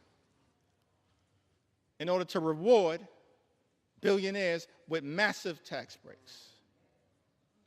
Shame on this institution if that bill ever passes. And so we say to the American people, we've been working hard to try to get this bill into a better situation, introducing amendment after amendment after amendment. Representative Judy Chu, the Chair Emeritus of CAPAC, one of our extraordinary leaders, my good friend Grace Meng, she now chairs CAPAC, but Representative Judy Chu, she had an amendment that no one earning more than $10 million per year receives a tax cut to prevent this reverse Robin Hood and the ballooning of the debt by $4 trillion. Mr. Speaker, you know, Republicans voted down that amendment. We support, as Democrats, providing tax relief to everyday Americans. We're willing to work in a bipartisan way to deal with that issue under the leadership of Richie Neal. But Republicans decided, Mr. Speaker, as you know, to go down this partisan road, play partisan games, try to jam this extreme budget down the throats of the American people. And so amendment after amendment after amendment introduced by House Democrats in good faith, exercising common sense to try to improve this bill. Representative Jimmy Gomez, the chair of the Dad's Caucus here in the United States House of Representatives, he had an amendment to ensure that people who make $1 billion a year don't get a tax break paid for by cutting Americans' health care and food assistance. Mr. Speaker, you know, Republicans voted that down.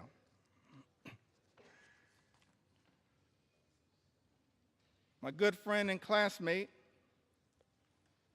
Representative Susan Del Bene, she had an amendment that would have made the child tax credit fully refundable. Susan Del Bene, a great champion of the child tax credit. Let me also shout out a person that I believe is the mother of the enhanced and expanded child tax credit as well. The top Democrat on the Appropriations Committee, Rosa DeLauro. We're thankful for your leadership, Rosa.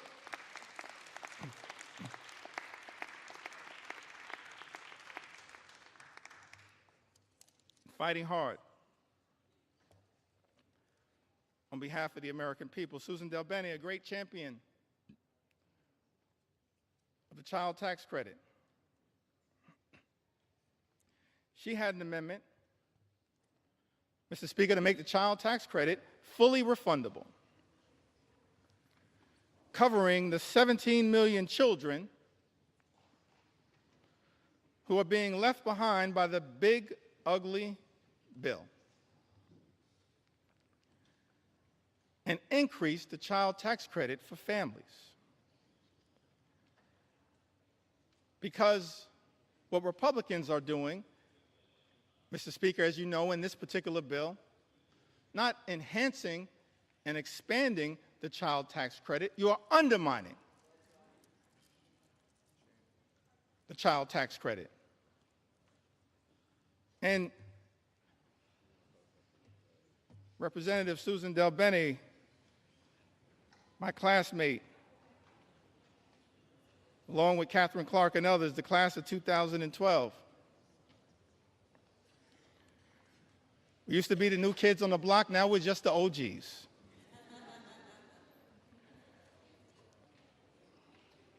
Susan Del Bene, she introduces this amendment, and Mr. Speaker, as you know, Republicans voted it down. Representative Laura Gillen had an amendment that dealt with this issue a little bit earlier. The new and permanent cap on state and local tax deduction. Representative Laura Gillen had an amendment to strike the new and permanent cap on SALT,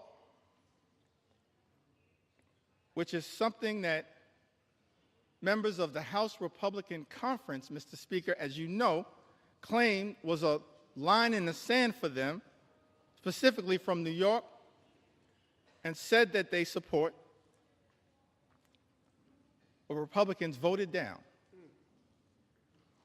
that amendment from Representative Laura Gillen. Representative Mary Gay Scanlon from the Commonwealth of Pennsylvania, one of the great members of the class of 2018, a great class. She had an amendment that would protect infants, babies, American citizens born in this country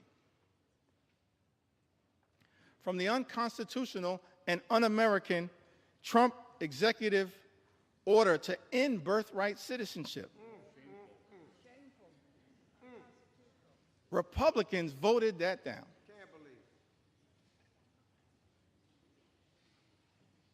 Let me make something clear.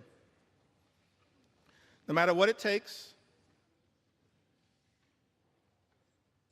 we're going to make sure as House Democrats we stand up for the principle that every single child born in the United States of America pursuant to the 14th Amendment is an American citizen. We will never let anyone that away.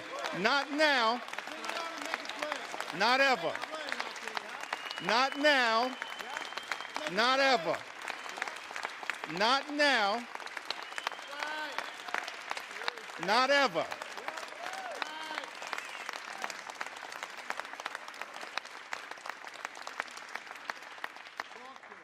We will never let anyone take that away. Not now. Not ever. My big brother, Congressman Greg. Not now. Not ever. My big brother in the United States. Not now. We're a family as House Democrats. Not ever. To working hard, standing up on behalf of the American people. It's an honor of a lifetime to be part of this family. I think Mary Gay Scanlon, I'm appreciative. Stand on the shoulders of my Nancy big brother, Pelosi Congressman and Greg Meeks. Steny Hoyer and Jim Clyburn. My big brother in the United It's States. an honor to be part of this family. We're a family as House Democrats, committed Fight hard. to working hard, standing up on behalf people. Representative Mary Gay Scanlon, I've of got the to American repeat people. It's an this. honor of a lifetime to be part of this Had an family. amendment, Mr. Speaker, to protect To stand on the shoulders of Nancy Pelosi and Steny Hoyer and Jim Clyburn. against the It's an honor to be part of this family. un-American Trump Fight hard executive order to end on behalf of the American people. Representative Birthright Mary Gay citizenship. Scanlon, I've got to repeat this, Republicans had an amendment, Mr. Speaker, voted that down. to protect infants, children, babies Representative Pramila Jayapal had an amendment against the unconstitutional and un-American to prevent Trump ICE executive order to end from deporting U.S. birthright citizenship. United States Republicans citizens, Mr. Speaker, voted that down. that are being deported by the Trump administration. Representative Pramila Jayapal had an Documented some of that amendment earlier today. We're happy to to provide prevent more ICE examples. In fact, I'm happy from to debate deporting U.S. citizens.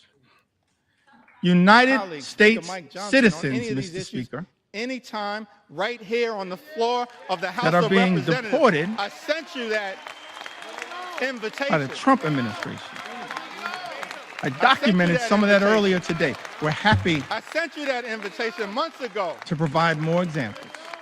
I'm still waiting to get a response. In fact, I'm happy to debate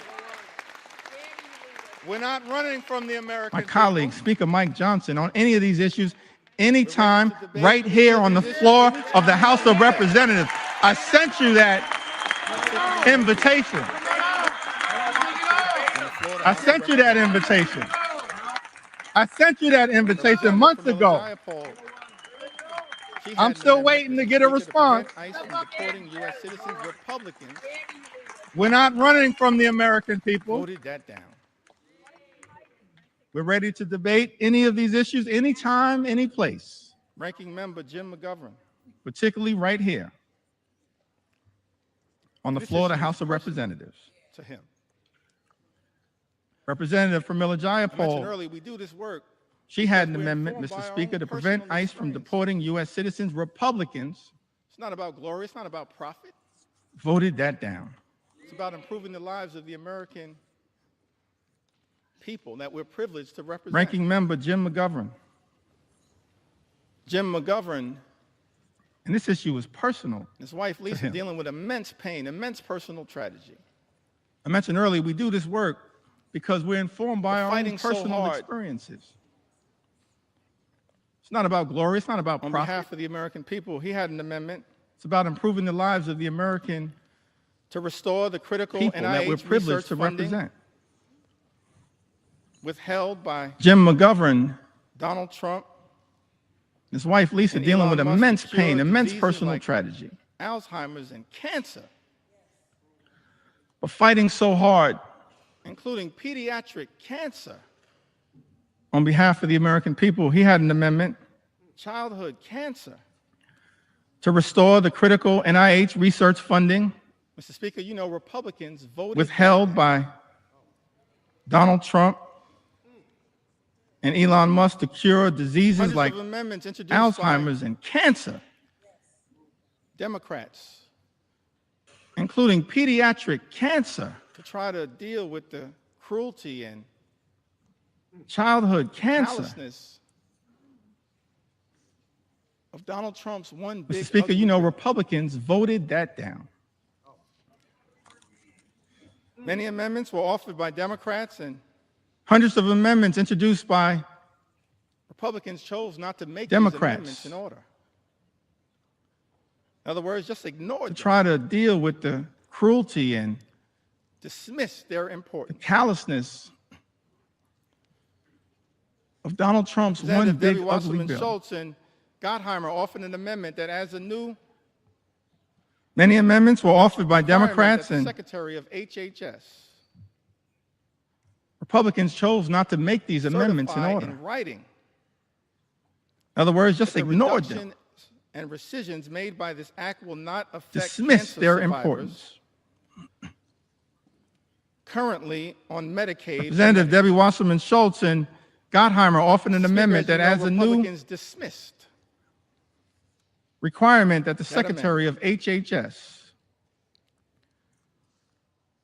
Representative certify Houlihan in and writing Representative Ramirez that the reduction and rescissions Offered made an by this amendment, act will not Mr. affect Speaker, cancer that exempts survivors individuals with disabilities currently from on having to Medicaid or prove Medicare. eligibility Mr. Speaker, as you know, for Republicans Medicaid every dismissed 6 months. That's a burdensome that amendment. tape requirement designed to throw people off Representative Houlihan and Medicaid who are eligible. Representative Ramirez That amendment was dismissed. offered an amendment, Mr. Speaker, that Mr. Speaker, exempts as you know, individuals by- with disabilities House from having to prove Republicans. eligibility for Medicaid every 6 months. That's a burdensome Representative Sarah red McBride. tape requirement designed to throw people off of The Medicaid who are distinguished eligible. gentle lady from the great state of Delaware. That amendment was dismissed. Mr. Speaker, as you know, by Distinguished gentle lady from the great state of Delaware. House Republicans. She offered an amendment that requires the CBO, the Congressional Budget Office, Representative Sarah McBride to certify provisions in this bill the make sure distinguished that gentle those lady from the great state provisions of will not Delaware. reduce access to care or increase the The cost of care distinguished for gentle seniors who lady are from the duly great eligible state of Delaware. and Medicaid. She offered an amendment that requires the Speaker, as you know, CBO, the Republicans Congressional Budget dismissed Office, that amendment. to certify provisions in this bill Representative Rob Menendez offered to an make amendment sure that the that health provisions those provisions will not reduce will not access take effect. to care or It would increase lead to an the increase cost in of care for mortality seniors who are duly eligible for due to Medicare reduced access to hospital services. and Medicaid. Mr. Speaker, as you know, Republicans dismissed House that Republicans amendment. dismissed. Representative Rob Menendez offered an amendment that the health provisions Representative Val Hoyle will not introduced take an amendment that strikes changes if it would lead to provider an taxes increase in mortality and rates preserve states' ability to use due to or reduced increase access provider to taxes hospital to fund services. Medicaid and protect hospital funding. Speaker, as you know, Mr. Speaker, House you know Republicans dismissed that despite that amendment. Representative Hoyle offering this amendment, Republicans dismissed it. Representative Val Hoyle introduced an amendment that strikes Rural hospitals changes to will provider close taxes as a result and preserve states' ability to use Donald or increase Trump's provider one taxes to big, fund ugly Medicaid bill.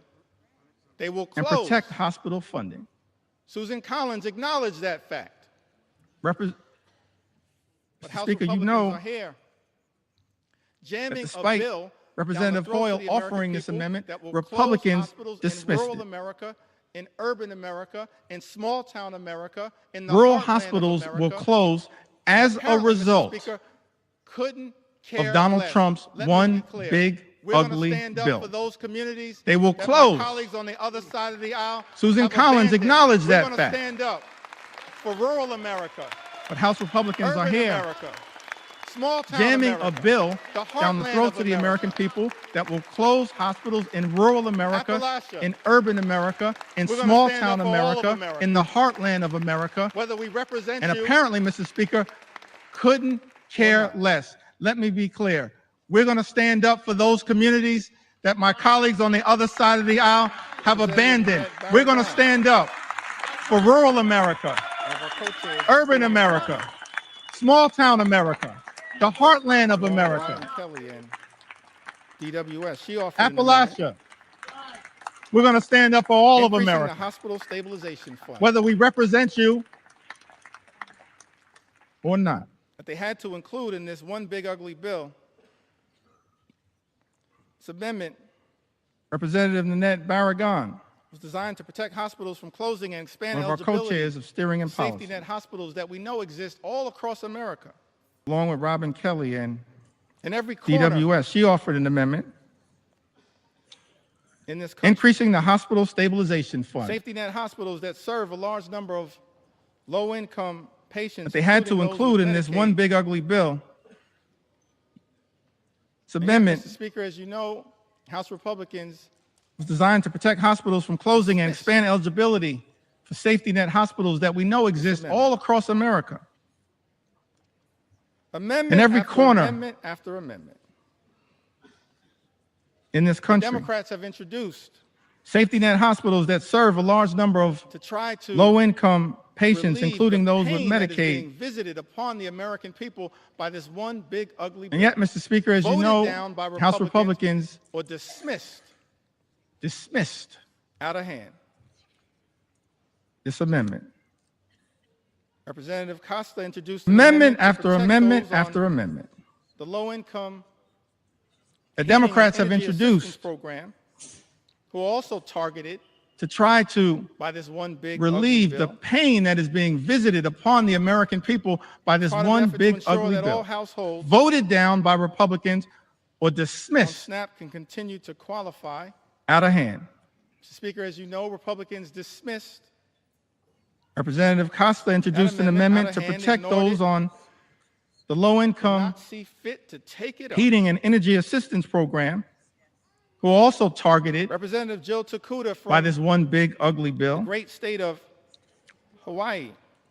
It's part of an She effort to introduced an ensure that all amendment trying households to prevent the nutrition title of this bill from on taking SNAP can effect. continue to qualify. Against USDA Speaker, as you can know, determine Republicans dismissed that the provisions of this one big ugly that bill amendment out of hand, ignored it, would not result in material did not see economic fit harm to take it up.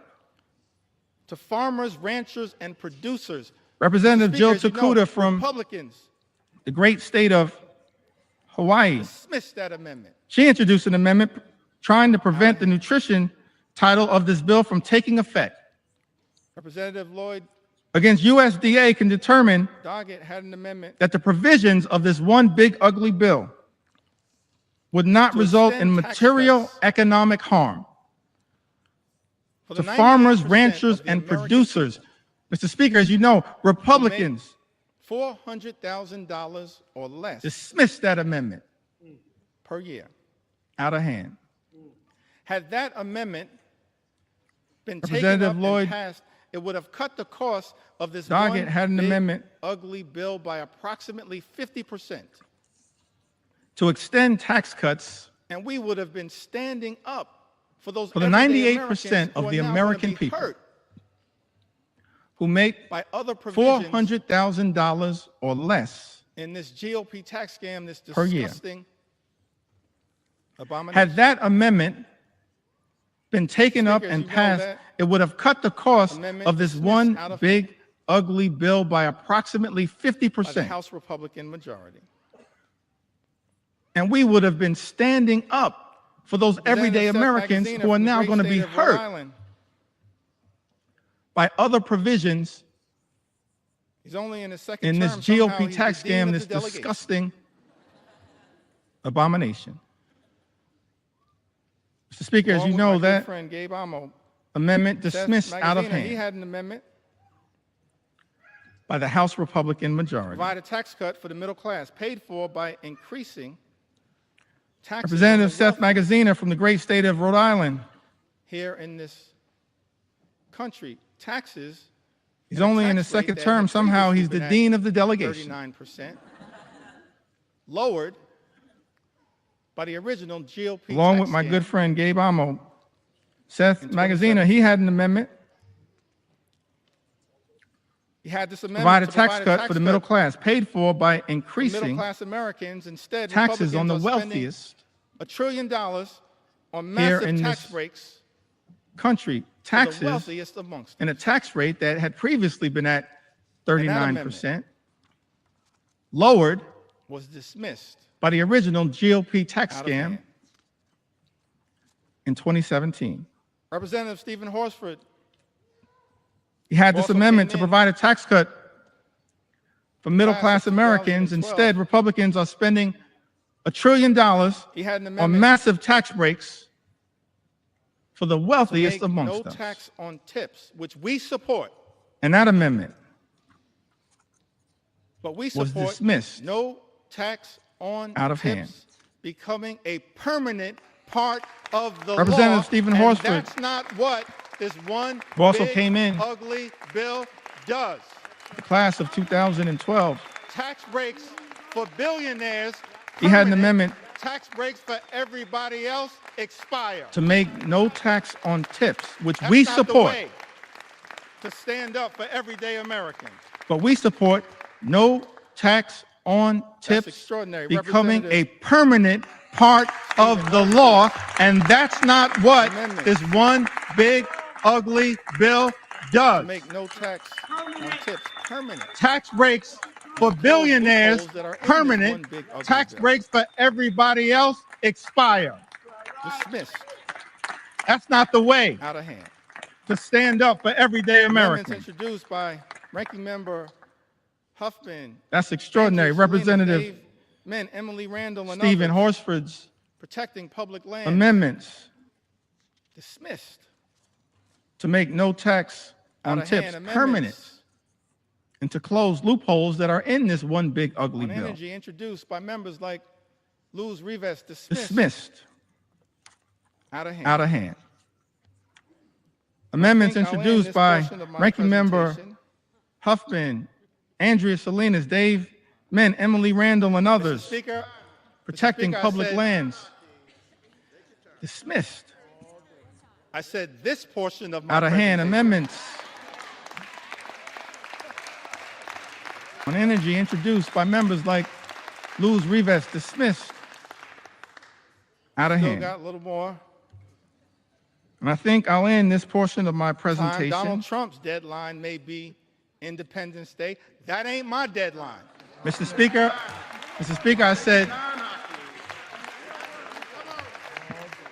I said this portion You know of my why? presentation. Mr. Speaker, we don't work for Donald Trump. We work for the American people. That's why we're right here now on Still the got floor a of the little House more. of Representatives, standing up for the American people. Time. Donald Trump's deadline may be For everyday Independence Americans, Day. for That ain't hardworking my American deadline. taxpayers, fighting hard to make sure that we can live in a country where every You know why? American can Mr. afford Speaker? to live the good life. We don't work for Donald Trump. We work for the American people. Speaker, part of being That's able why to we're afford right here now on the floor of the House of Representatives, standing up for the American people. part of those 5 things that I talked about, which should For be everyday hard to Americans, agree for upon. hardworking American taxpayers, fighting hard Work hard, to make sure that play by the rules, we can live in a country where every and American then can being able afford be to live part the of good a life. Imagine a country where when And as you I work mentioned hard and earlier, play by Mr. the Speaker, rules, you part can of being able to afford to live the good life, part obtain of the American dream, to experience the good life. those 5 things Good that I paying talked job, about, which shouldn't be Good hard housing, to agree good upon. healthcare, a good education Work for hard, your children, and then a good Play by the retirement. rules, So we had a series of and then being able to be Amendments, part of a Mr. country. Speaker. Imagine a country introduced where when you work hard and play by the rules, you can afford on the subject of education. to obtain the American dream, to experience the good life, Let me say something good paying about job, the Department of Education. good and housing, every good health care, agency, every department. good can, of education course, for your be children. improved and then a good in retirement. terms of its efficiency. So but we the had a series Department of Education does important work, particularly Amendments, as it relates Mr. Speaker, to the most vulnerable children introduced amongst us. on the Part subject this of education. Unprecedented assault on the American way of life. Let me say something President Donald Trump about the Department of Education, and every issued this agency, every department can, of course, be executive improved order in terms of its efficiency, but the effectively Department trying of to Education does abolish important work, particularly as it Department of relates Education. to the most vulnerable I know there are people children all across amongst the country us. as I travel throughout America concerned about this. Let me make And as something part of clear. this unprecedented assault The Department of Education on the American way of life, President was Donald established Trump by an act of the United States Congress. issued this It cannot be abolished by executive anyone order, pretending to be a wannabe king. Not anyone. effectively trying It's to us, abolish the Department The of United Education. States Congress. I know there are people So we all across the introduced, country Mr. as I Speaker, a travel series throughout America concerned about this. Let me make amendments something clear. The Department of related to Education this commitment was established by an act of the United States Congress. It as part cannot of be accessing abolished by anyone pretending to be a American wannabe dream. king. Not anyone. It's us, Ranking Member Bobby Scott. the United States Congress. is also So we battling introduced, some Mr. issues. Speaker, a series Life hits us all, of but amendments made sure to make his way related to to the House of this Representatives. commitment, As part of his commitment to stand this up for the recognition education of the our children importance and of others. education as part of He had an accessing amendment, Mr. Speaker, that the strikes American dream.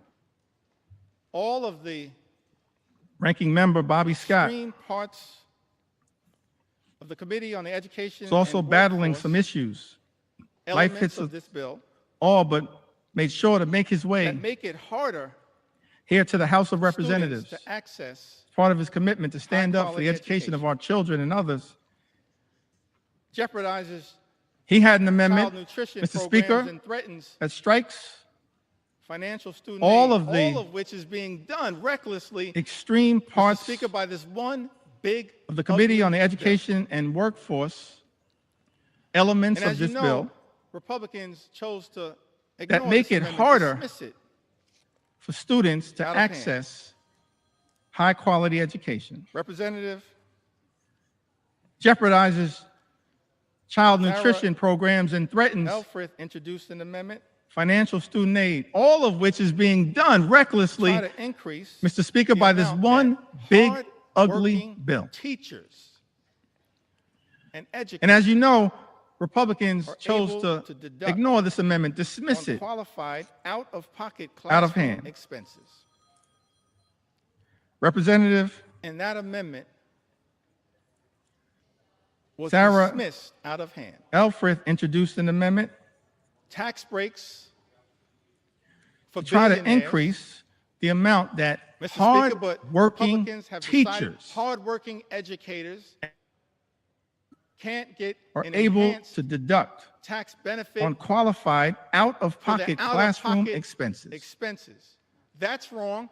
And as House Democrats, And that we will amendment continue to stand behind the educators of the United was States of America. dismissed out of the hand. teachers in the United States of America. Tax breaks Those for billionaires, we entrust Mr. Speaker, but our most Republicans have precious decided asset, hardworking our children. educators can't get an And enhanced House Republicans, Mr. tax Speaker, benefit aren't standing up for their out-of-pocket for educators, expenses. for the teachers of America. That's wrong, This is and as House extraordinary. Democrats, we will continue to stand behind the educators of the United States of America, But we're going to the continue to teachers stand with our teachers in the and United stand States with of our America. public schools all Those across the United States of America. to whom we entrust our most precious asset, our children. That's what And House Republicans, Mr. Speaker, House aren't Democrats standing up for educators, for the teachers of We're gonna America. continue to This do. is extraordinary. Representative Val But we're going to Oil. continue to stand with our teachers and stand with our public schools all across the United States of America. to increase Pell Grant funding, Pell Grant That's awards that are severely House undermined Democrats in Donald Trump's one big ugly are going to bill. continue to do. Mr. Representative Speaker, Val- it's extraordinary Hoyle to me had an amendment that this reckless Republican budget to increase manages to go after Pell Grant funding, Pell Grant blue-collar awards jobs, that are organized severely labor, undermined in Donald Trump's one big hardworking ugly American bill. taxpayers Mr. who Speaker, don't it's shower extraordinary before going to work, but shower after work. to me that this reckless Republican budget Donald Trump manages to go after goes after blue-collar Blue- jobs, collar, good-paying, Organized prevailing labor, wage jobs. hardworking here in the American United States of taxpayers America, and then also goes after who don't shower Access before going to work, but shower after to higher work. education. Representative Val Hoyle had an amendment, Mr. Speaker, Donald Trump's one big ugly bill goes after increasing Pell Grant awards. blue-collar, good-paying, prevailing severely wage jobs undermined in this bill. here House in the United States of Republicans America, chose and then also goes to after ignore this amendment, dismiss it access out of to higher education. Representative Val Hoyle had an Another one of amendment, those Mr. areas. Speaker, our increasing commitment Pell Grant awards to experiencing the American dream that are whatever severely path you undermined choose, in this bill. whether that's through House career and Republicans technical education, chose to ignore this amendment, dismiss as it has been the case out of hand. by many members in their experience or This is their another one of family those experience. areas Don Norcross, one of our leaders in this regard, where our Debbie commitment Dingell, others, Mark Pocan, part of the Labor Caucus, to leaders, experiencing the American dream, whatever this path regard. you Mark choose, Pocan, part whether of that's through career and technical education, the trades movement. Don as has been Norcross, the part of case the trades movement. by many Debbie Dingell, so members close in their to the UAW experience or and their the trades. family experience. Don Norcross, one of One our of those leaders in areas this where regard. we also Debbie are informed Dingell, by others, Mark Pocan, part of the Labor Caucus, our leaders personal experiences, why we find this regard. what is Mark taking place, Mr. Speaker, Pocan, part of in this one big ugly bill so the disgusting. trades movement. These attacks Don Norcross, part of the trades movement. by Republicans on the Debbie ability Dingell, of so all close Americans to the UAW and the trades.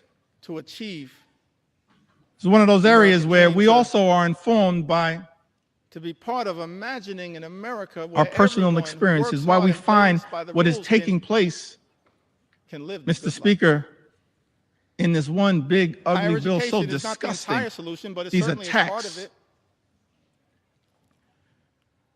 by This was taught to Republicans me by my on the ability of all Americans grandma Nana.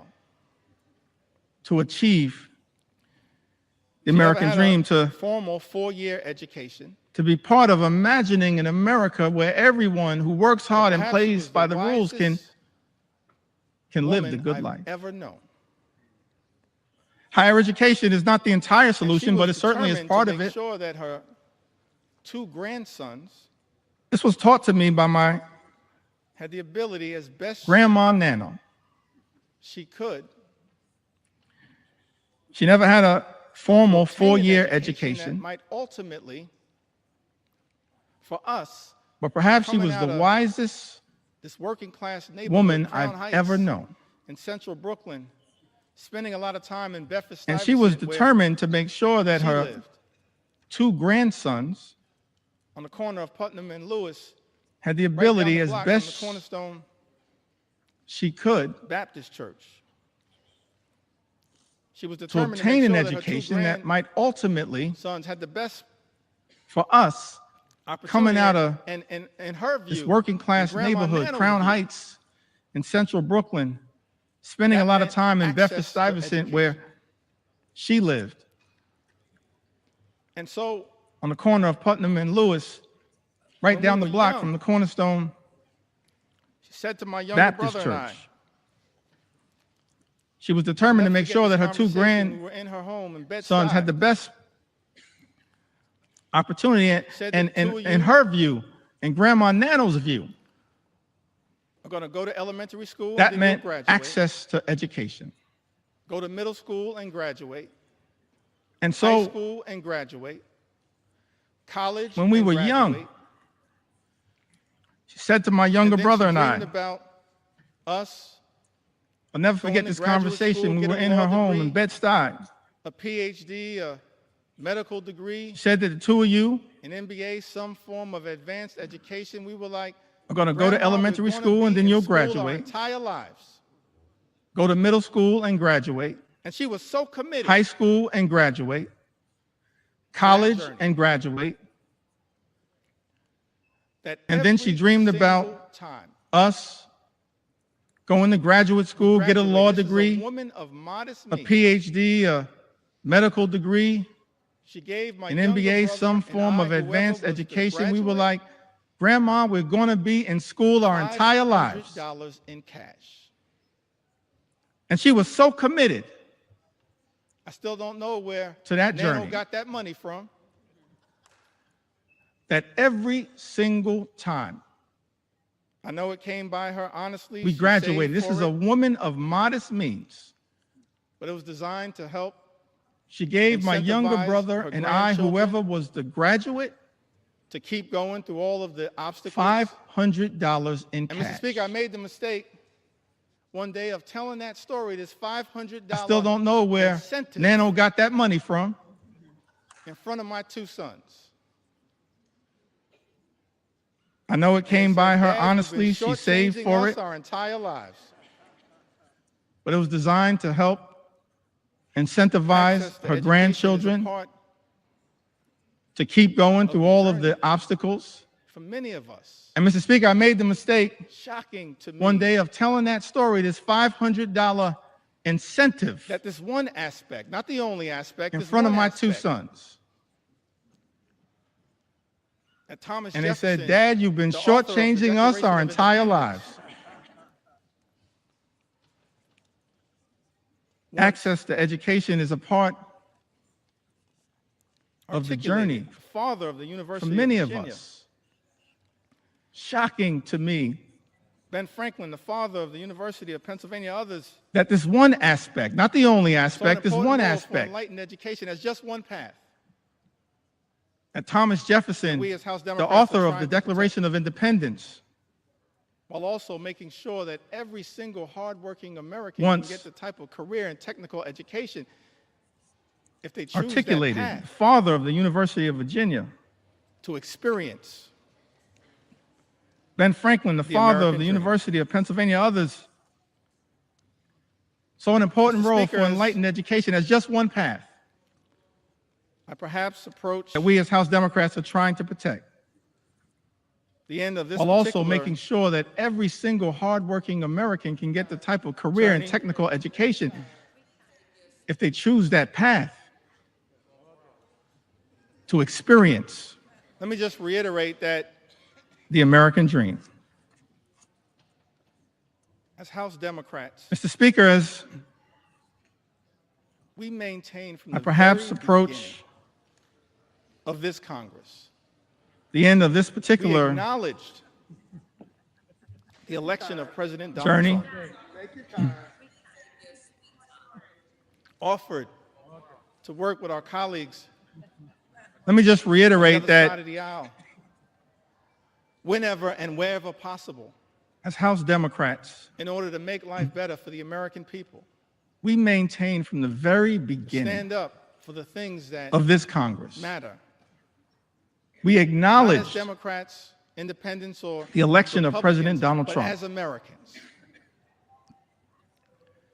offered But the route, Mr. to Speaker, work with our that colleagues has been taken on the other side of the aisle, whenever and wherever possible, in order to make life better for the American people,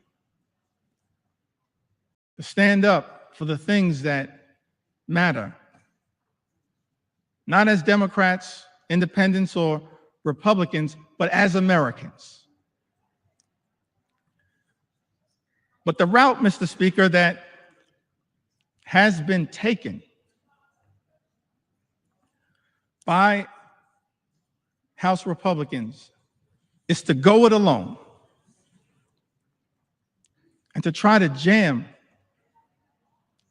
this one big ugly bill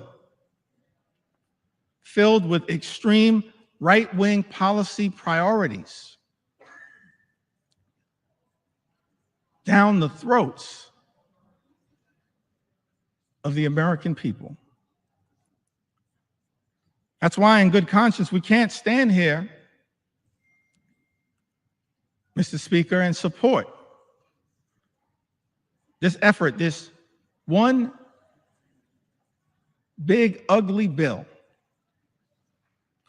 that hurts everyday Americans and rewards billionaires with massive tax breaks. America is too expensive. Housing costs are too high. Grocery costs are too high. Childcare costs are too high. Energy costs are too high. Insurance costs are too high. America is too expensive. President Trump and House Republicans promised to lower costs on day one. Mr. Speaker, but costs aren't going down, they are going up. The policies unleashed by the Trump administration have been so chaotic, so all over the place, so much uncertainty has been created that the economy is being run off track, and nothing has been done to lower the high cost of living. In fact, not a single thing in Donald Trump's one big, ugly bill will meaningfully make life more affordable for everyday Americans. And that's just one of several reasons why House Democrats are a hell no on this legislation. We were a hell no last week, a hell no this week, a hell no yesterday, a hell no today, and will continue to be a hell no on this effort to hurt the American people.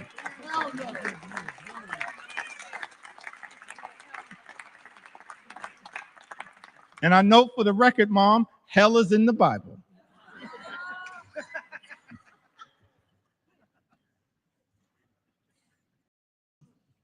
The American people are understandably frustrated